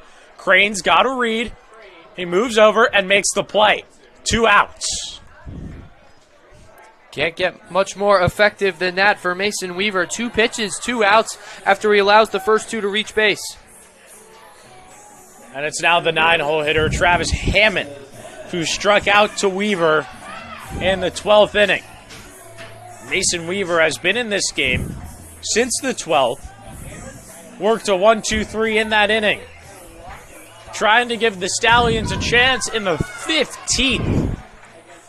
First and second with 2 down. Righty on righty.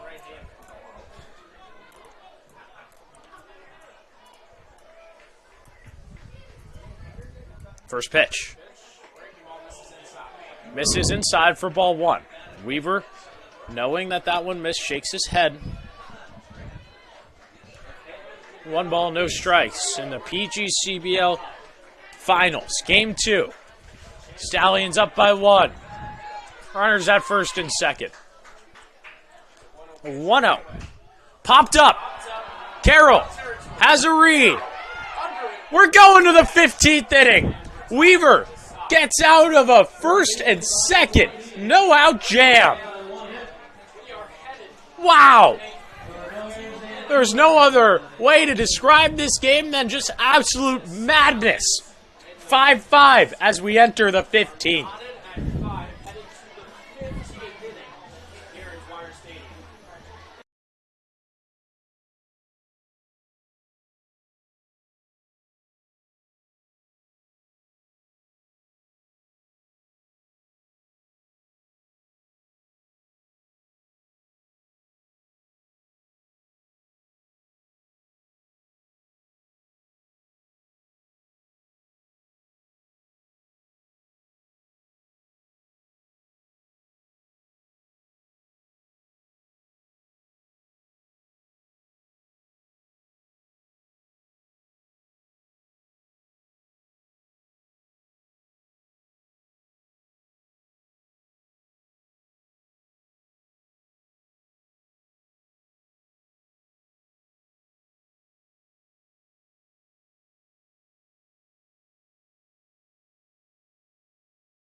Believe that.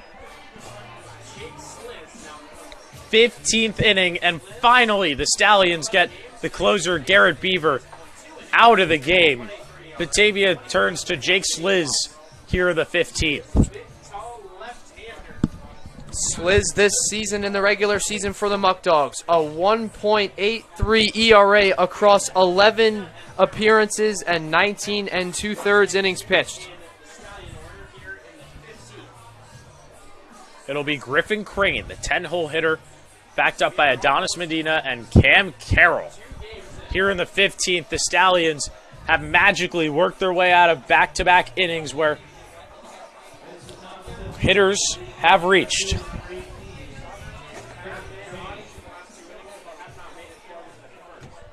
Crane to lead it off against the new arm, Sliz.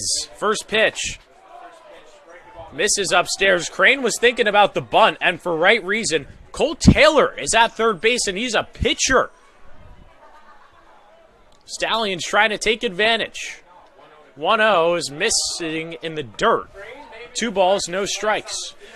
Stallions finally get Beaver out of the ball game. 6 innings, 1 hit, no runs or walks, 6 strikeouts. He threw 5 perfect innings. 2-0. Down the middle for strike one, and in between that pitch, Joey Skip Martinez waving down to his bullpen. And the Muckdogs have another arm ready to back up Sliz if things go wrong. 2-1 pitch to Griffin Crane, misses in the dirt. 3-1, and the Stallions would love to get the speediest guy on this roster aboard here in the 15th. Crane has great speed. He was second on the team in stolen bases in the regular season. He had 10. 3-1. Crane swings at it, grounds it to the right side. Horton running over to first. He steps on the bag for the first out.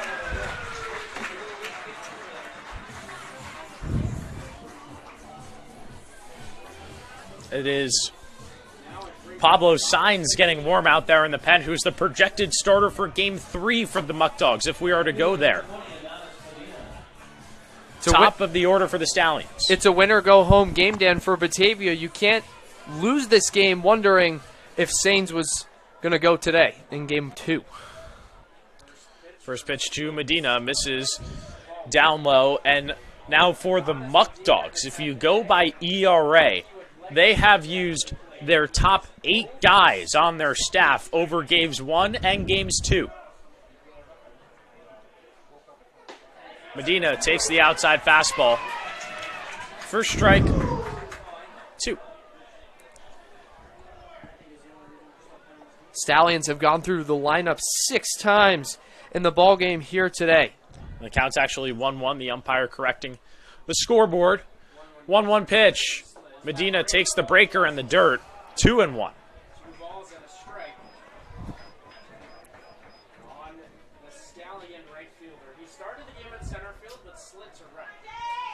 Stallions looking for a spark in the 15th inning from their leadoff man. 2-1. Medina takes the slow breaker at the top of the zone. That really had home run written all over it. That pitch was left in the top of the zone.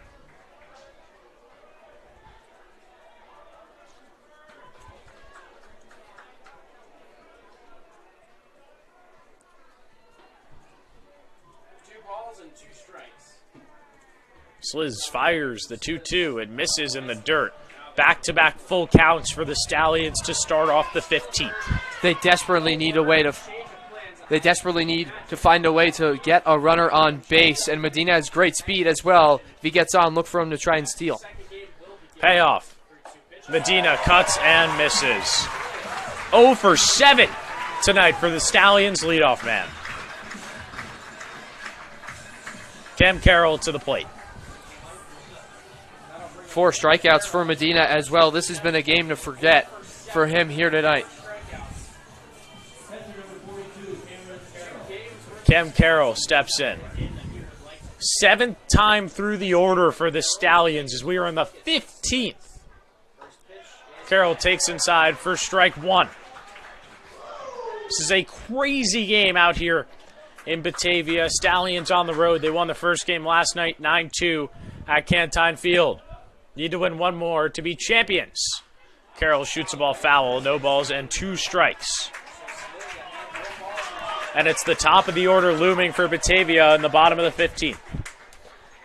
With Weaver getting through the first 3 innings unscathed so far, it'll be the second time he's facing the top of the Batavia lineup.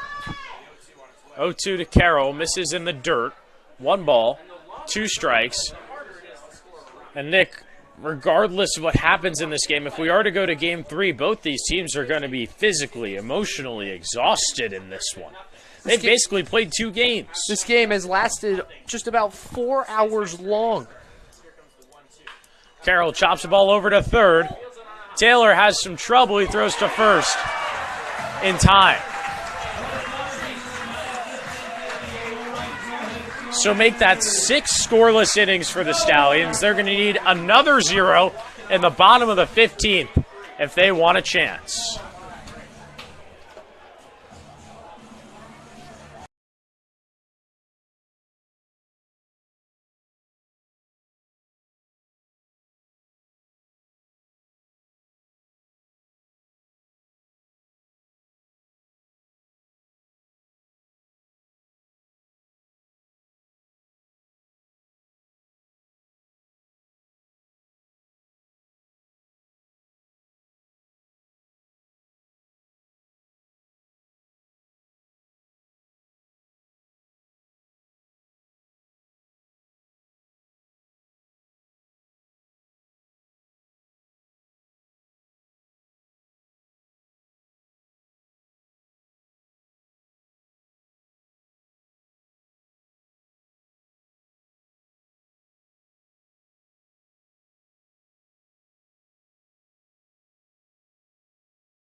Bottom of the 15th, top of the order here for the Muckdogs, still against the Stallions closer Mason Weaver in his 4th inning of work.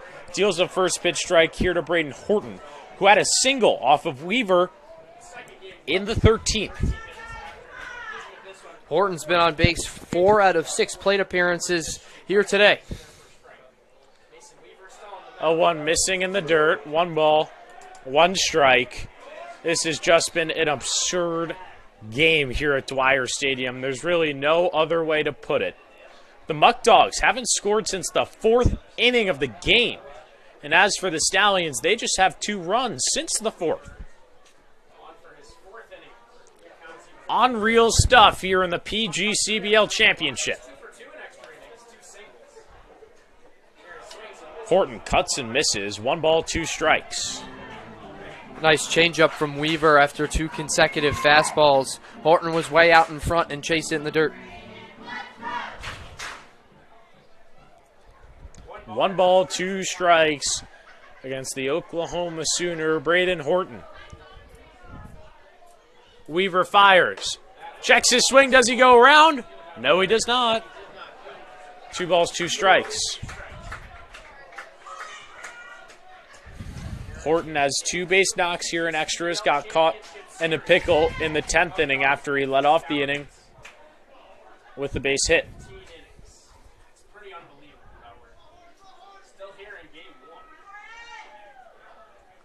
Weaver deals. Tried to get Horton to chase it down low. At risk of walking his first batter of the outing. The only other walk was an intentional walk to Omar Carreras. Payoff. Strike 3, got him! Weaver freezes Horton on the outside corner, 1 down. The changeup to Horton had him off balance 2 different times, including this strike 3 call. And one of the Muckdogs fans here at Dwyer Stadium saying, come on, man, I just want this game to end at this point. It'll be the pitcher at the plate, Cole Taylor, who comes into this game for the starting shortstop, Tyler Castrataro, who left the game in the 13th after an injury. And we hope that all's okay with Castrataro. He only has 1 plate appearance so far this season and is put in here in the 15th inning of the ball game. Dan, you can't make this stuff up. 15 innings, 5-5 tie, PGCBL championship, both managers unloading the bench. And Weaver with a pretty pitch right there. Makes it 1-2 on the pitcher, Cole Taylor, who on the year has a 7 ERA for the Muckdogs across 18 innings. 1-2. Strike 3, got him swinging. Back-to-back Ks for Mason Weaver in the 15th. 2 down. Mason Weaver gave Cole Taylor in the box no chance. He's a pitcher, no at-bats here in the regular season. See you later. Stallions are just 1 out away from pushing this game to the 16th. Got to deal with Omar Carreras first, who was intentionally walked in the 13th, and Weaver just misses for ball 1.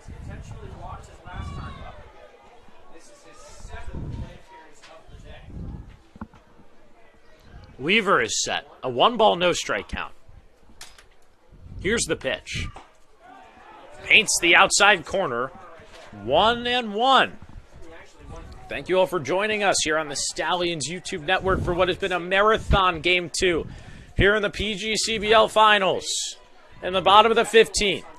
1-1. Carreras, big cut and a miss. 1 ball and 2 strikes.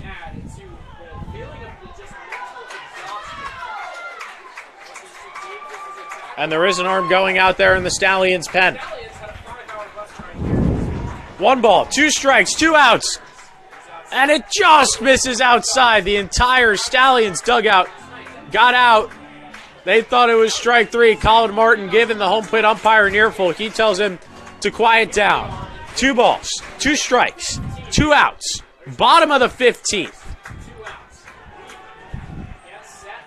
Weaver fires. He tried to rush it. The count goes full.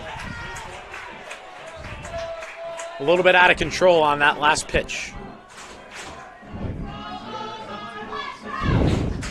A full count with 2 outs.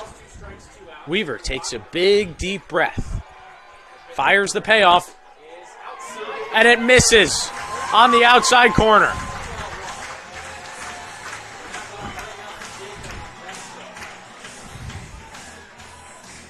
And Jacob Vesco comes to the plate looking for revenge after hitting into a double play in the 13th.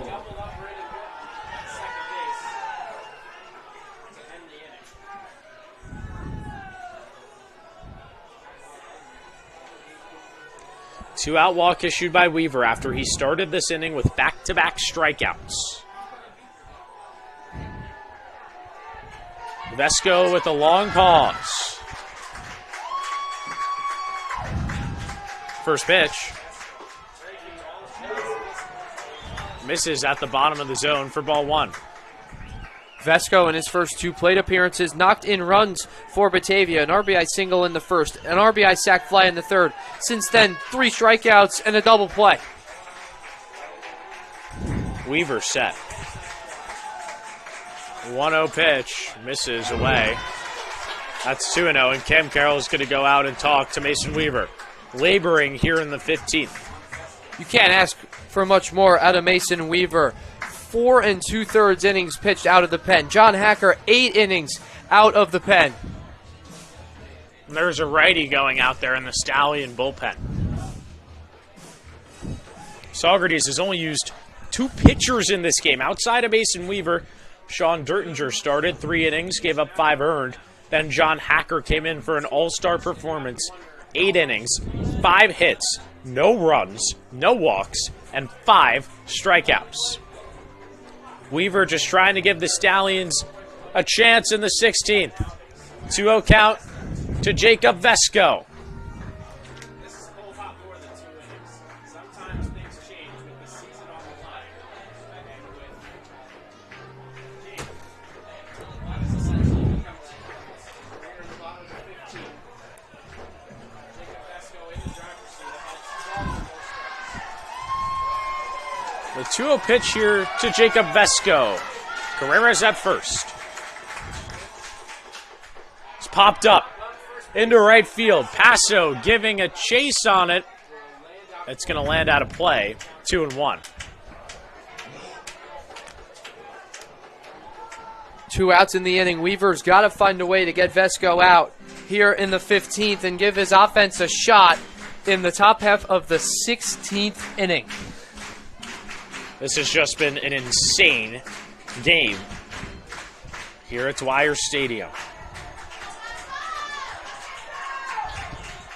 2 balls and 1 strike on the right fielder. A check over on first, making sure Carreras isn't going anywhere. Breaks up the pitch for Weaver. He looks in. Gets his sign.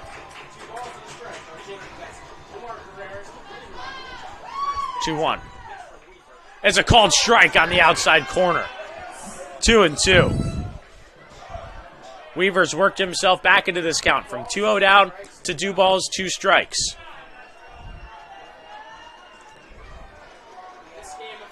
Carreras is at first. 2 balls, 2 strikes, 2 outs. Bottom of the 15th. Strike 3, he got him on the corner! Weaver squeezes out of another jam! We're going to the 16th.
Come on, baby.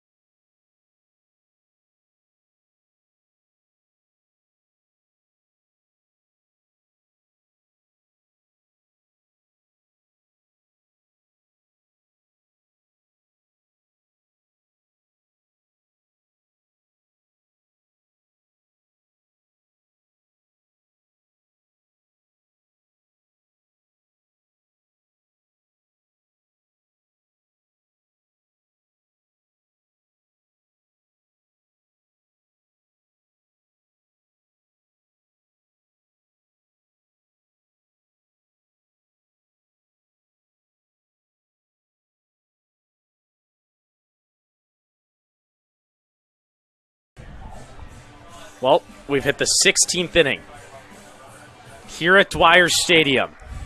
Both these coaches are talking things over right now, probably discussing whether they'll actually play a second game if it is to go to that here tonight. And now the umpiring crew jogging down. This is now tied for the longest game in PGCBL history.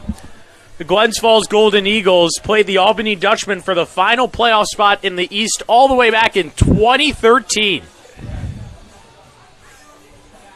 And this ties it.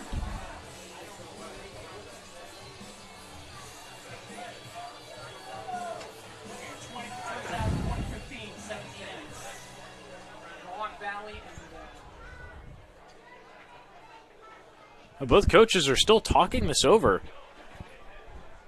I believe this is speculation. This is just what we've guessed and surmised up here in the press box. We think that they are asking about potentially putting a runner on second base to start the game. Otherwise, This would be interesting. There's a discussion here between all the coaches to stick a runner onto second and extras in order to speed this game up.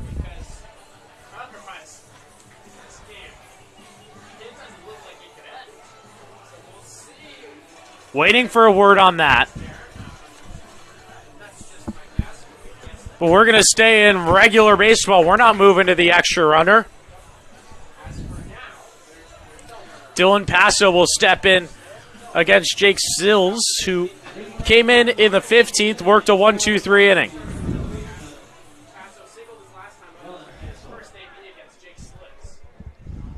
First pitch. Passo chops it over to the second base side. Espinal throws to first and immediately one down.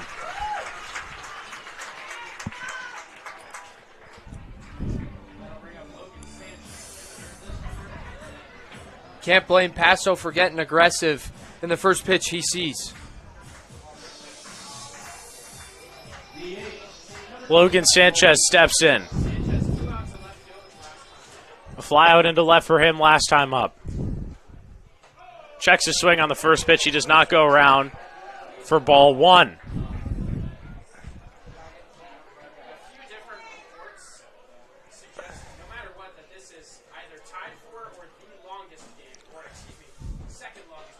Two ball, no strike count here on Logan Sanchez. The Stallions here in extra innings have really struggled to find any source of offense. Just one hit since the 9th inning. 2 ball, 1 strike count.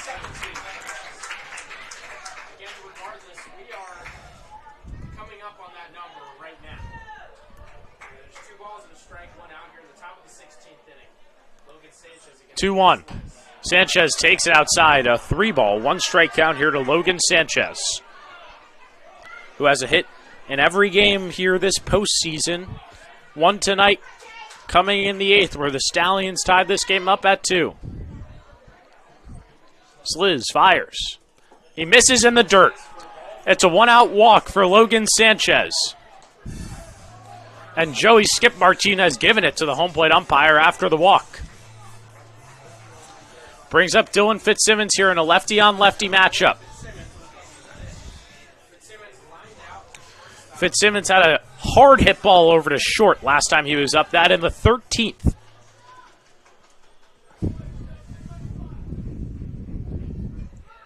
Sliz deals.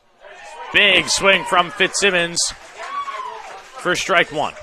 Fitzsimmons, to this point in the ball game, he had a RBI double in the second, a run scored as well, to go with a walk and a run scored in the 8th inning, and extras 0 for 2 with a line out to short.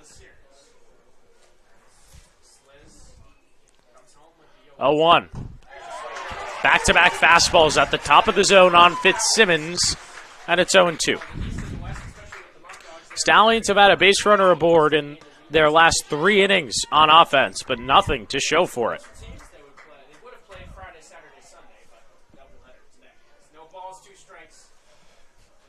0-2 to Fitzsimmons. He makes contact, flies it into the left. Going back is Mindas. He has a beat. He makes the play. At first came in. That ball sent him back. There's 2 outs. Mindas got a bad beat on that baseball out in left field. He spun one way, then spun the other way, but ultimately made the play for the second out of the inning. Jamie Z up to the dish now. In extras, 0 for 2. A line out into right and a strikeout. First pitch. Fouls it straight back. 0-1.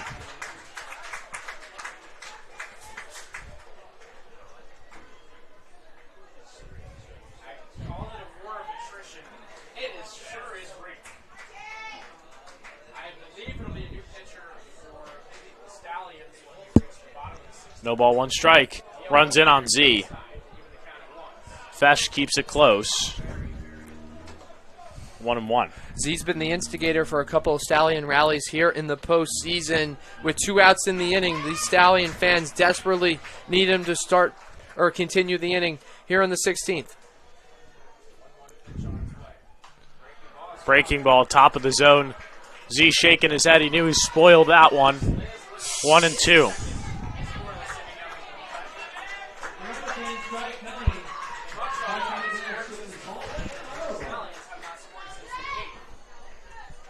Sliz set.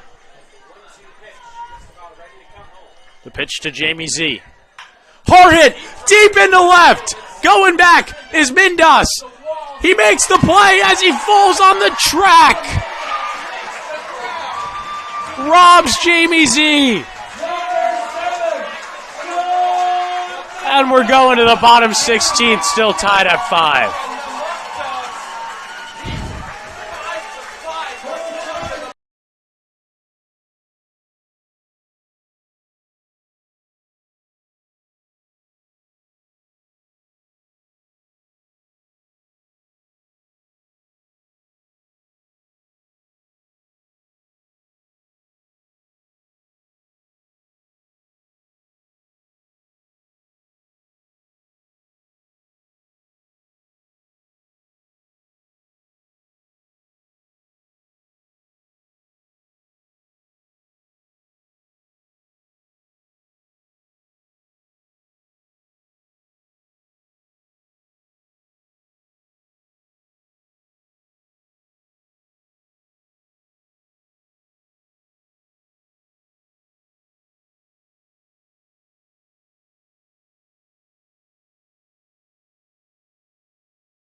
bottom of the 16th inning, and the Stallions turn to their best arm remaining in the bullpen. Matt Murtaugh is on to pitch, and he came into a similar situation in Amsterdam a couple of days ago. In that game, Murtaugh appeared in the 7th inning, pitched till the 11th before Jake Martino came in to get the final 3 outs. Trying to keep this game alive here for Saugerties. Ground ball over to second. Comiskey fields clean, throws to first, 1 down. Big out number 1 for Murtaugh to get in relief of Weaver. Dan, the Stallions bullpen here today. 12 innings pitched, 10 strikeouts, 0 earned runs. Sean Mindas at the dish now. 0 for 5 with a hit by pitch.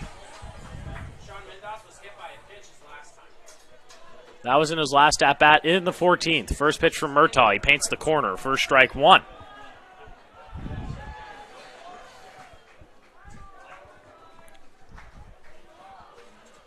It's the bottom of the 16th inning between Batavia and Saugerties.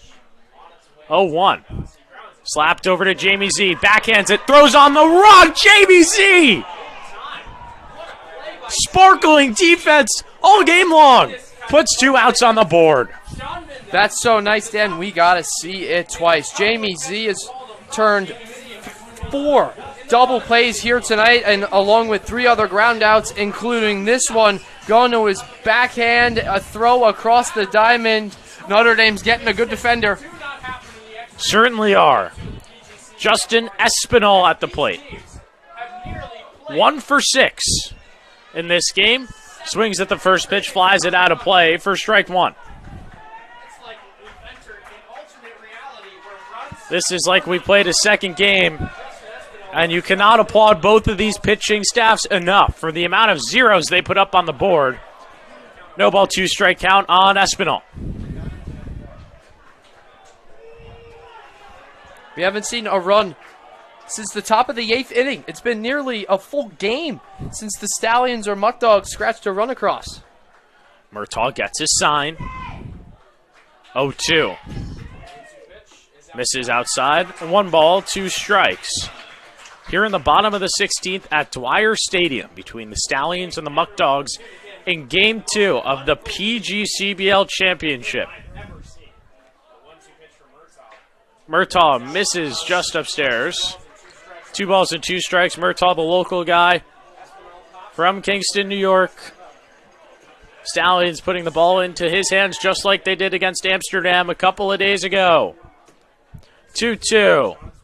Strike 3, he got him swinging.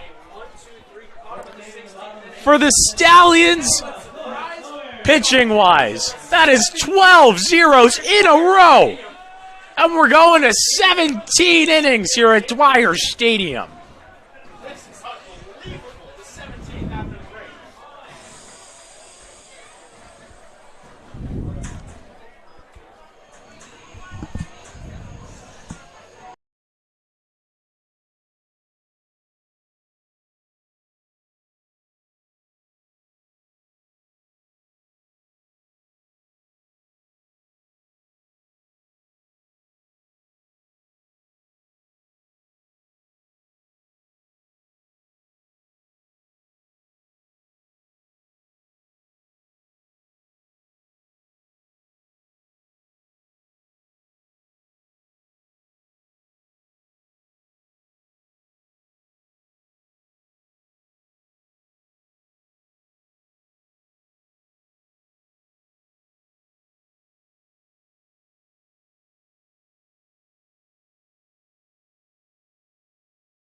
Umpires are stretching on the field. We're getting a stretch in here in the Pack Hub broadcast booth.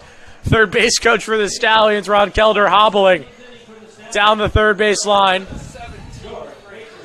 We've hit the 17th frame in what is just an absolutely absurd game here at Dwyer Stadium. Umpires just taking a break before we get started here in the 17th inning. This is the longest game in PGCBL history. George Baker will start it for the Stallions here in the 17th inning. Still Jake Sliz on the mound for Batavia, and Baker takes a first pitch strike.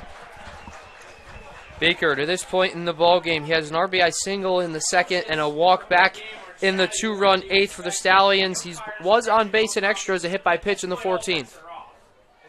Baker, a shot into center field. Going back is Hammond.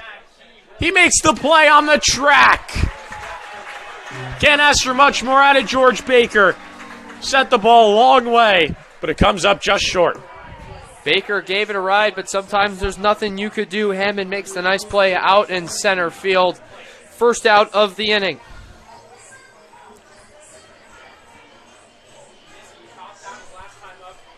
Casey Comiskey in the box now for his 7th at-bat here tonight. He fouls the first pitch off for strike 1. Someone needs to win this game here in Batavia, which started over 4.5 hours ago. 0-1 pitch. Comiskey shoots it foul. 0-2. Comiskey has 3 hits in the ball game and the 2 RBI single that tied things in the 8th.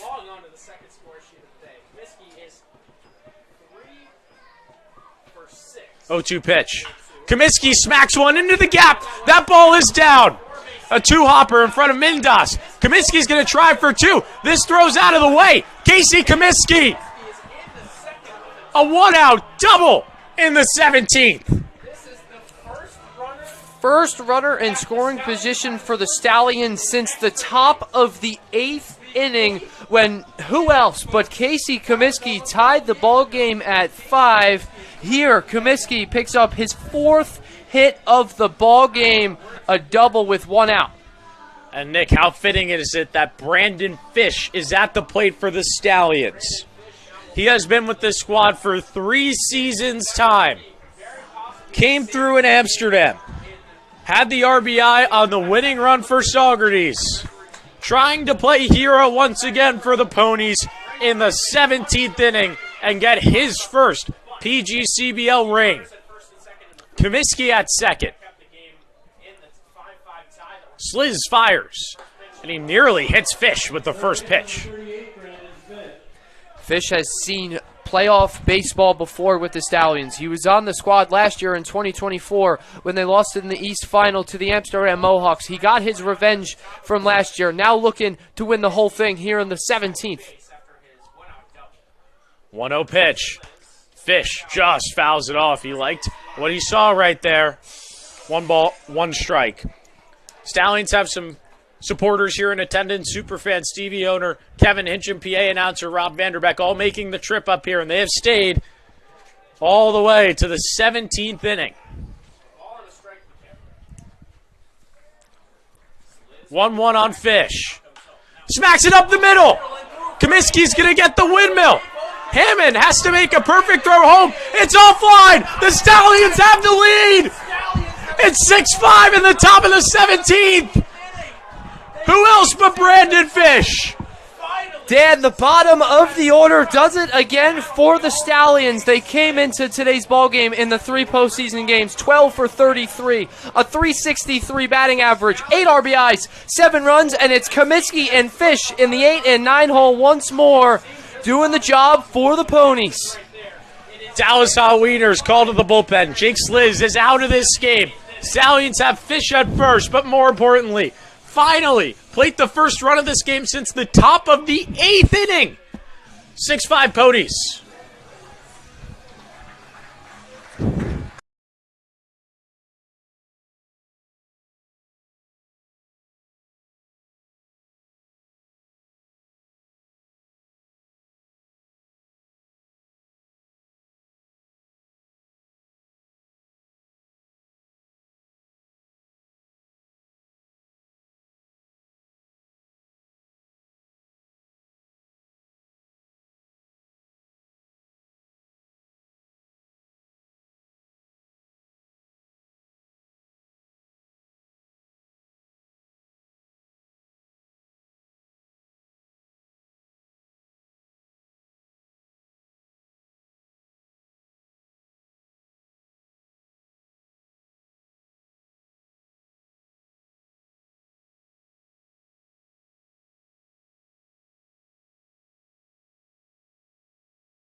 Back here in Batavia, the Stallions have finally broken through here in the top of the 17th. Lead things 6-5. The Muckdogs go to a hard reliever out of the pen. A lot of run on the fastball. Irwin's Branch into the game for Batavia. He made 16 appearances in the regular season, a 6.64 ERA, over 20 and a third innings pitched, 15 strikeouts to 22 walks. He's got to go against Griffin Crane. Fish at first after he had the RBI single to give the Stallions the lead here in the 17th. Crane, with only his fourth plate appearance, came into this game for John Freitag all the way back in the 8th. First pitch from Branch. Fastball. Cut on and miss for strike one. These ponies have a range of experience featuring Fish, who's in his third year with the Stallions, and a guy like Griffin Crane, who just completed his freshman year at Louisville. All these guys passing it down to the next. And Kevin Hinchy, the owner of the Stallions, running a great organization, gives these guys free access to Country Club for Golf. Took them to a Yankees game all on his dime. Has them with free access to the facility in Saugerties, which is a batting cage and baseball practice area. All indoors. Crane shoots one down the left field line. It's there. Fish is going to go to third. Crane to second. The Stallions with the real chance to blow the game open. Second extra base hit of the inning. Second and third with one down. Dan, it's the bottom of the order, saving the Stallions season here in what is the 17th inning. Griffin Crane just gets enough of it down the left field line, and the Ponies are set up for more. Nick, have you ever heard of a batter coming to the dish 8 times in a single ball game? I have not. Personally, me neither. And Adonis Medina is stepping to the plate as the Stallions leadoff man here. He's 0 for 7 in this game, with 4 strikeouts as well. This could be a suicide squeeze scenario. Infield in with one out here for the Muckdogs. First pitch. Medina takes it for strike one. Stallions would love some insurance before the bottom of the 17th, with Matt Murtaugh expected to come out to try and close down a championship for the Ponies. Leading off of third is Fish. Crane at second. Branch set. Here's the pitch. Breaking ball outside. 1-1, but back to what we were talking about, the range of experience. Medina, another prime example of this. Already has a couple of years at Rhode Island under his belt, sharing the wealth. These Stallions are just so experienced from the top down, showing so here in Batavia. And that's something that owner Kevin Hinchy prioritizes. He wants these guys to come here and not only have a great summer of development, but really have fun and enjoy their time in Saugerties. Yeah, and you can't make these scenarios up. Pressure-packed summer baseball scenarios. This is where players get better and grow their skills. You would never be able to simulate this in practice, that's for sure. Medina takes it outside, 3-1, and I was talking to head coach Colin Martin for the Stallions last night, and he said the only reason I coach summer ball is to develop these guys. You can't simulate these high pressure pack scenarios where you have to deliver for your team in the cage. It's what makes leagues like the PGCBL and others around the country in the summertime so special. 3 balls and 1 strike with 1 out. Medina stays in the box, cutting at that one, fouling it back to the screen. It's full. The infield is all the way up for the Muckdogs. A hard hit ball could very well score 2. A full count with 1 out. And the Ponies up by 1 here at Dwyer Stadium. They finally got over the hump. They finished 4th in the West for the 4th year in a row. Branch set. The pitch. Medina pops it up out of play. We'll do it again at 3-2. Medina showing great fight here in the at-bat against Branch. 0 for 7 with 4 strikeouts, but he's forgotten all about it. 2 runners in scoring position. Medina's trying to do the job for the Stallions. Fish is at third. Crane at second. A full count with 1 out.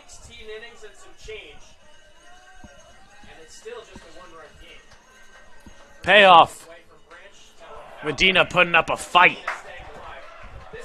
3 foul balls with 2 strikes alone here in this at-bat from Medina. He came into today hitting 400 in the postseason, a 3-run homer last night against the Muckdogs. You feel like, Dan, a hit here would make this game completely out of reach for a Batavia offense that hasn't scored in the last 12 innings. 3 balls, 2 strikes. The count on Medina. Here's the 3-2. Medina's does not swing. He lays off the pitch in the dirt. And the bases are loaded for Cam Carroll. Joey Skip Martinez out of the dugout. And it's a short lease here on Irvin's Branch. He's out of this game. It's another Dallas Hot Wieners called to the bullpen for the Muckdogs. He comes into this game, lets up a double, and is immediately out after the walk to Medina. We'll be right back with the Ponies having the bases loaded in the 17th.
Top of the 17th here at Dwyer Stadium.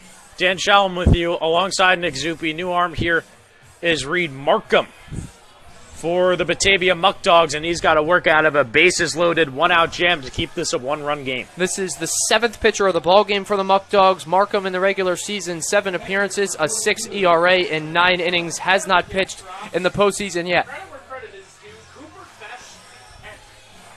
Cam Carroll to the plate for the 8th time in this inning, in this game.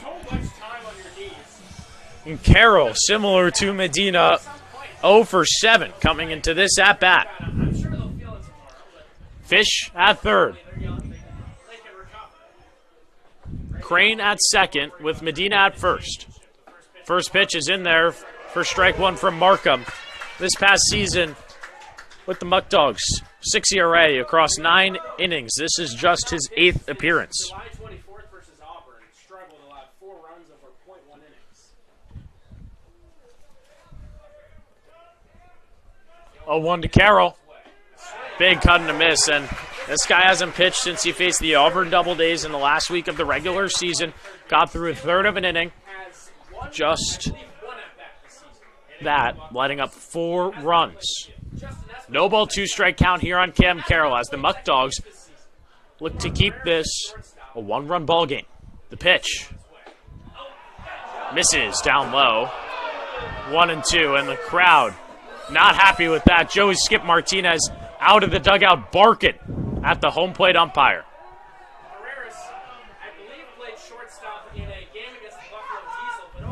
Cam Carroll has to do everything he can to put a ball hard in play. Corners are in, middle infield are playing for the double play. Anything hard should get through the infield for a base hit. 1-2. Carroll chops it to the right side. They're going to go home for one, but the throw is spiked. Fish scores. Crane coming in. He's in there. Medina to third. Carroll to second. The Stallions have blown the game open. It's 8-5. Cam Carroll does exactly what is needed of him. Sometimes, Dan, all it takes is a hard hit ball in play, and Carroll does exactly that. He makes Horton field it and come home, but the errant throw of home, the catcher Fesh can't corral it, and the Stallions take advantage of the third error of the ball game for the Muckdogs. And at this point, the Ponies can smell the championship. They just need 3 more outs in the bottom half. They are still looking for more here with runners at second and third, and Dylan Passo at the plate. First pitch gets past the catcher Fesh. Medina's in to score. It's become a 4-run ball game here in Batavia. Ponies are opening the floodgates, and they're galloping around the bases here in the 17th inning. It's only a matter of time before the Ponies answered, and here it is. They haven't scored since the 8th inning. They scratch across a 4-run inning, and there's still only 1 out, runner on third as well. Infield comes back in here for Batavia.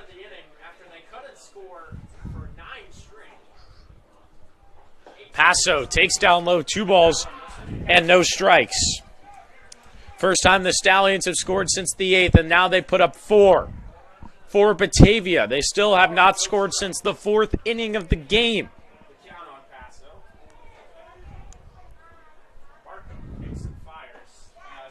Passo takes down the middle, 2-1. Matt Murtaugh set to come on for the final 3 outs.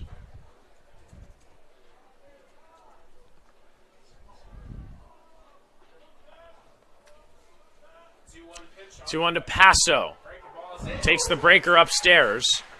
2 balls and 2 strikes, and Batavia is going to need a rally unlike any other to keep this game going or win in the bottom of the 17th. 2-2. Passo smokes it up the middle. That ball is down. RBI single for Dylan Passo. That may just be the nail in the coffin. 10-5 Ponies. Look at this line drive from Passo. That's his 3rd hit of the ball game. Just unreal. Pitching coach for Batavia is out to talk things over, but at this point it might not even matter. A 5 spot for the Stallions in the top of the 17th.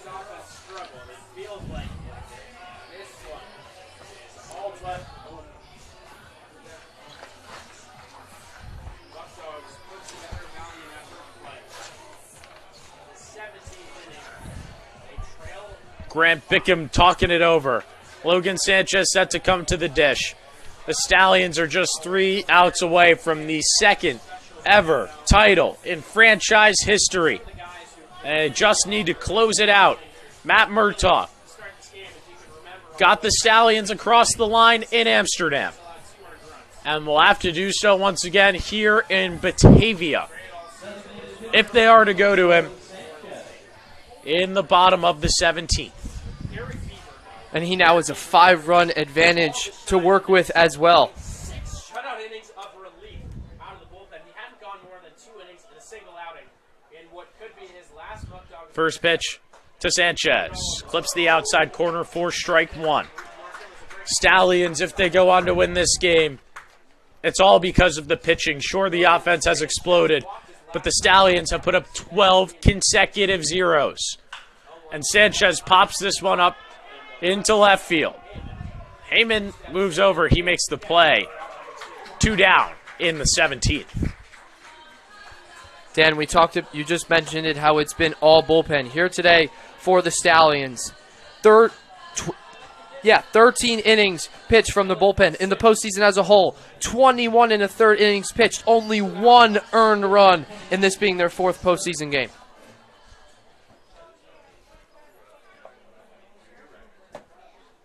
Dylan Fitzsimmons at the plate. Takes upstairs. These Stallions in the dugout are getting a little antsy. They can taste this championship. 5-run 17th. I don't think those words have probably ever been uttered.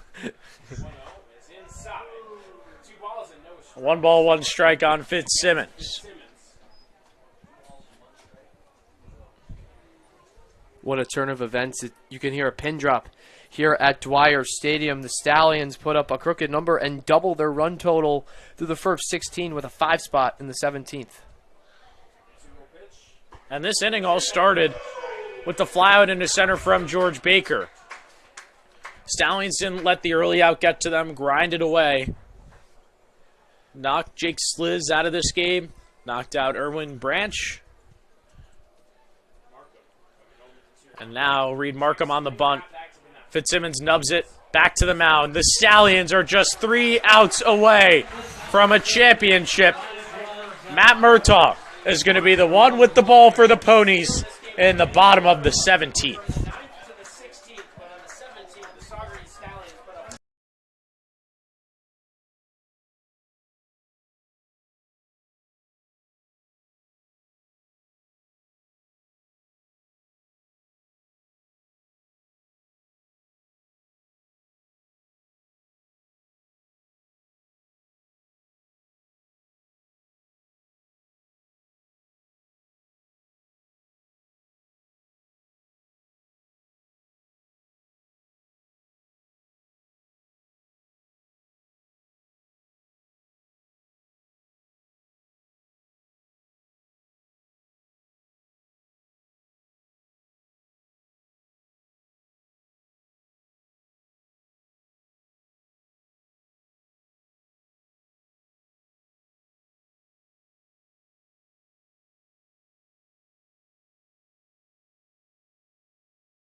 Bottom of the 17th. 3 more outs for these Ponies, and this entire campaign will be worth it. It's going to be 8-9-1. Matt Murtaugh, the Saugerties High School grad. Only makes sense that he gets the nod to close this game out. Pinch hitter here for the Muckdogs. Cooper Ramich comes into the game, who played last night and went 0 for 3. Stallions are getting the Gatorade ready over there by their dugout. And what has been just an insane game. Batavia has not scored a run in the last 12 innings.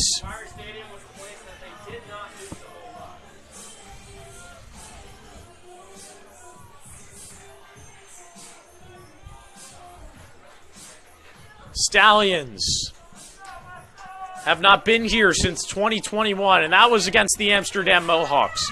Knocked off their rival in the process. Have made it here to this point, and are just 3 outs away. Ramich at the dish. First pitch from Murtaugh is a strike. The small amount of Stallion supporters getting ready to go over there, and they are bringing out the trophy on the right field line.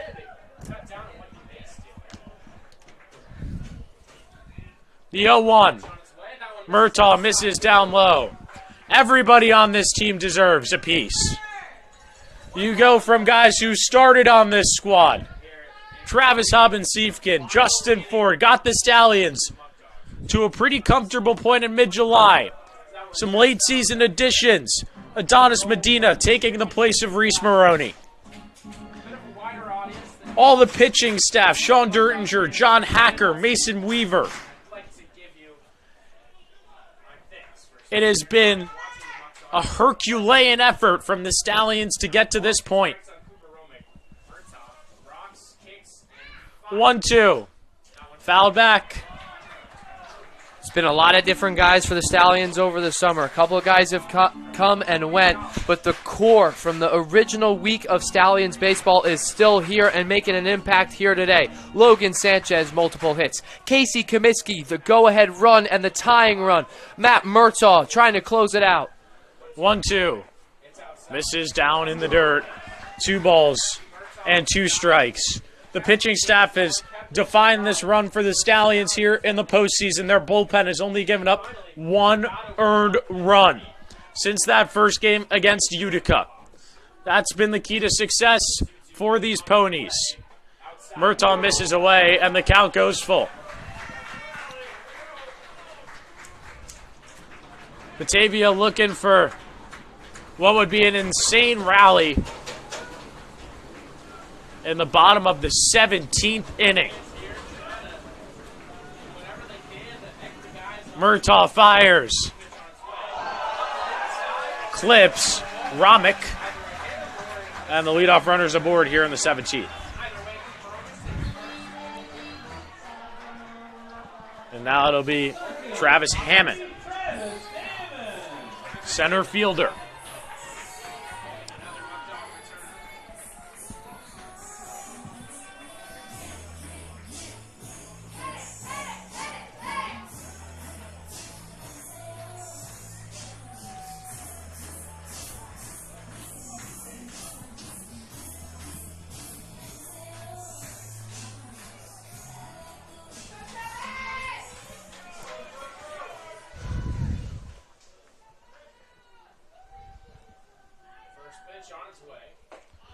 First pitch from Murtaugh misses away with a runner at first in the bottom of the 17th inning.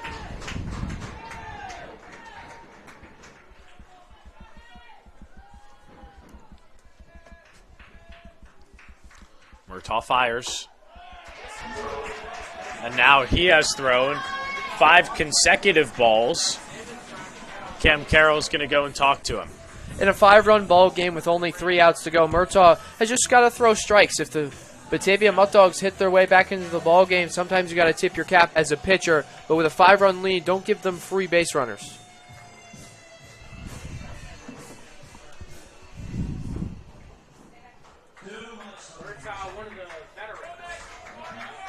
Murtaugh goes back on the bump.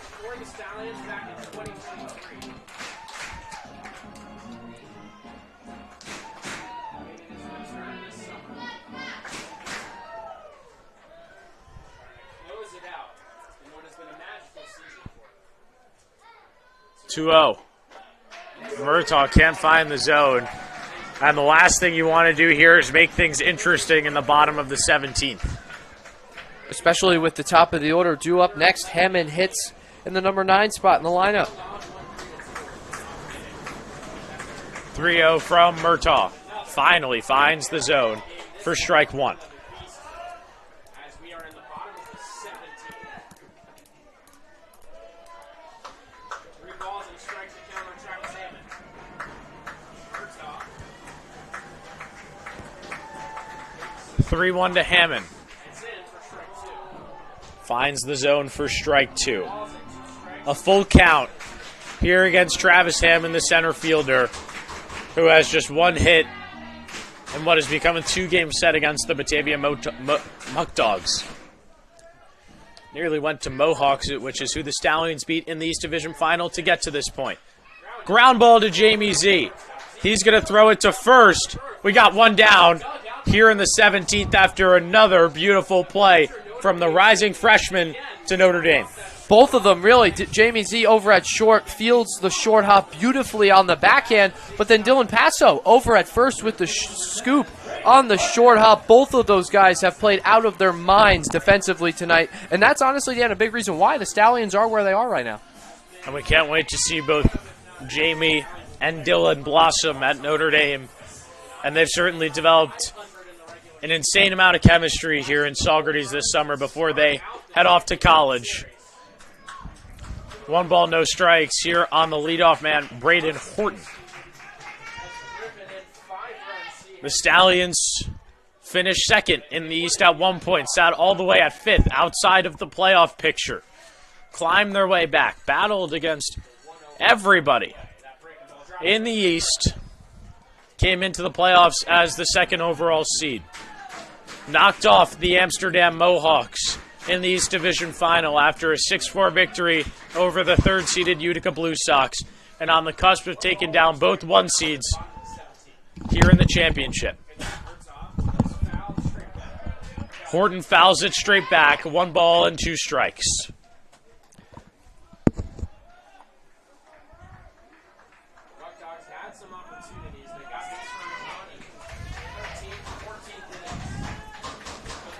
A 1 ball, 2 strike count, 1 out on Braden Horton.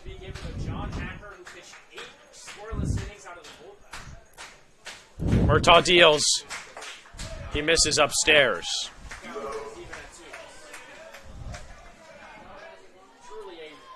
If you're Murtaugh, you just got to go after Horton in the batter's box. Ramich's run means nothing. Out on second base, just attack him with whatever you got.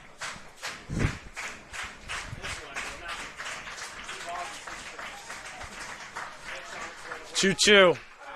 Misses just on the outside part. Count goes full.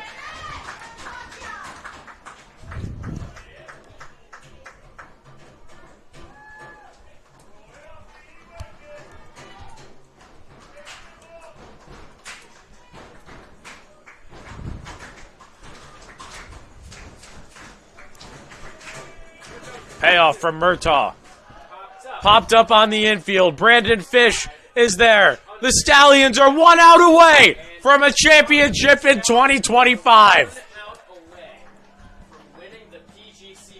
It has been an improbable run, thrown in with so many different challenges. The Stallions have battled back every single time and are on the cusp of becoming 2-time PGCBL champions. Cole Taylor at the plate. First pitch is a strike from Murtaugh. Stallions just 2 pitches away from taking down the Batavia Muckdogs here in the PGCBL Finals. 0-1. Just misses top of the zone. 1 ball and 1 strike. This was a magical team. Many doubted them, but they battled back from every piece of adversity thrown at them. The 1-1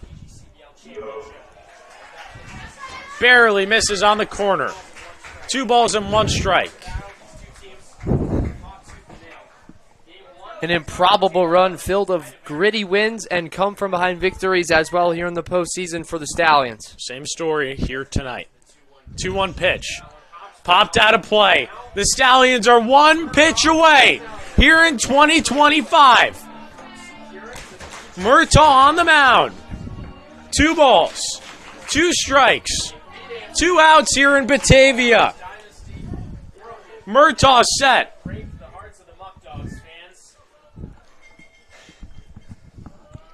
The 2-2. Taylor shoots it off to the right side, foul. The Stallions took down a number 1 seed in the Amsterdam Mohawks in the East Final to get here. On the verge of taking down their second 1 seed of the playoffs. The dugout's ready to rush the field.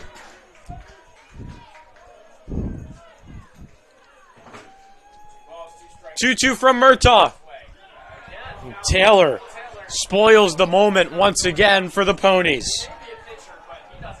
Nick, this has been one heck of a ride for the Stallions. And a championship would mean everything. Murtaugh fires the 2-2. It's grounded up and past Casey Comiskey. Getting the wave home is Ramich. It's an RBI single. Makes the game 10-6. Good swing from Taylor. And a tough at-bat as well. He fouled off 3 pitches. And all of a sudden the Muckdogs have life. They played a run here in the 17th. Still a 4-run game. 2 outs on the board.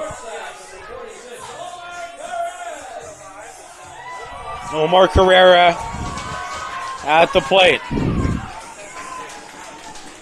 Murtaugh set. Stallions still 1 out away. And he finds the zone for strike 1. Stallions at one point in the season didn't even know if they were going to make the playoffs. Rallied back to get to this point. 0-1. Misses outside. 1 ball and 1 strike. Stallions ownership lined up out there on the right field line. The dugout all on the top step. They want to be champions. 1-1 pitch. Popped up into right field. This could do it. Medina's under it. It's over. The Cinderella run is complete. The Stallions are champions in 2025.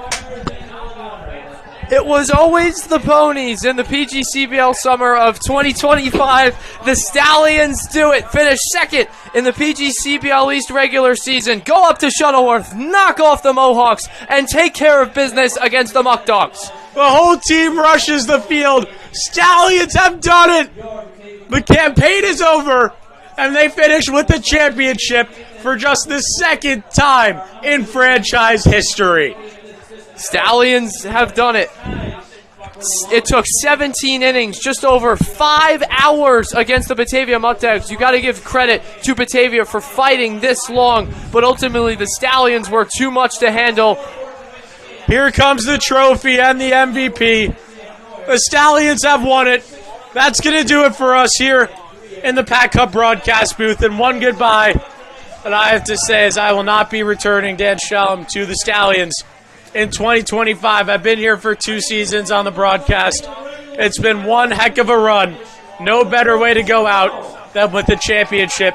Nick, it's been an absolute pleasure sharing the booth with you. It's been an absolute pleasure, exactly that, to share the booth with you this season. It was awesome getting to call all these games with you and cover this great team that ultimately won the whole thing. Shout out to my host, Mom Raza, for the summer. Thank you for letting me live with you for the summer. This has been truly one of the best summers of my life, and I can't thank the entire Stallion organization for everything they did for me. And we thank you so much, Nick, for your service with us here in Saugerties. The Ponies, 10-6 winners, PGCBL champions for the second time ever here in Batavia. Big thank you to our producer, Bella Holleran, my partner, Nick Zuppi. The Stallions finish as champions in 2025, 10-6 the final.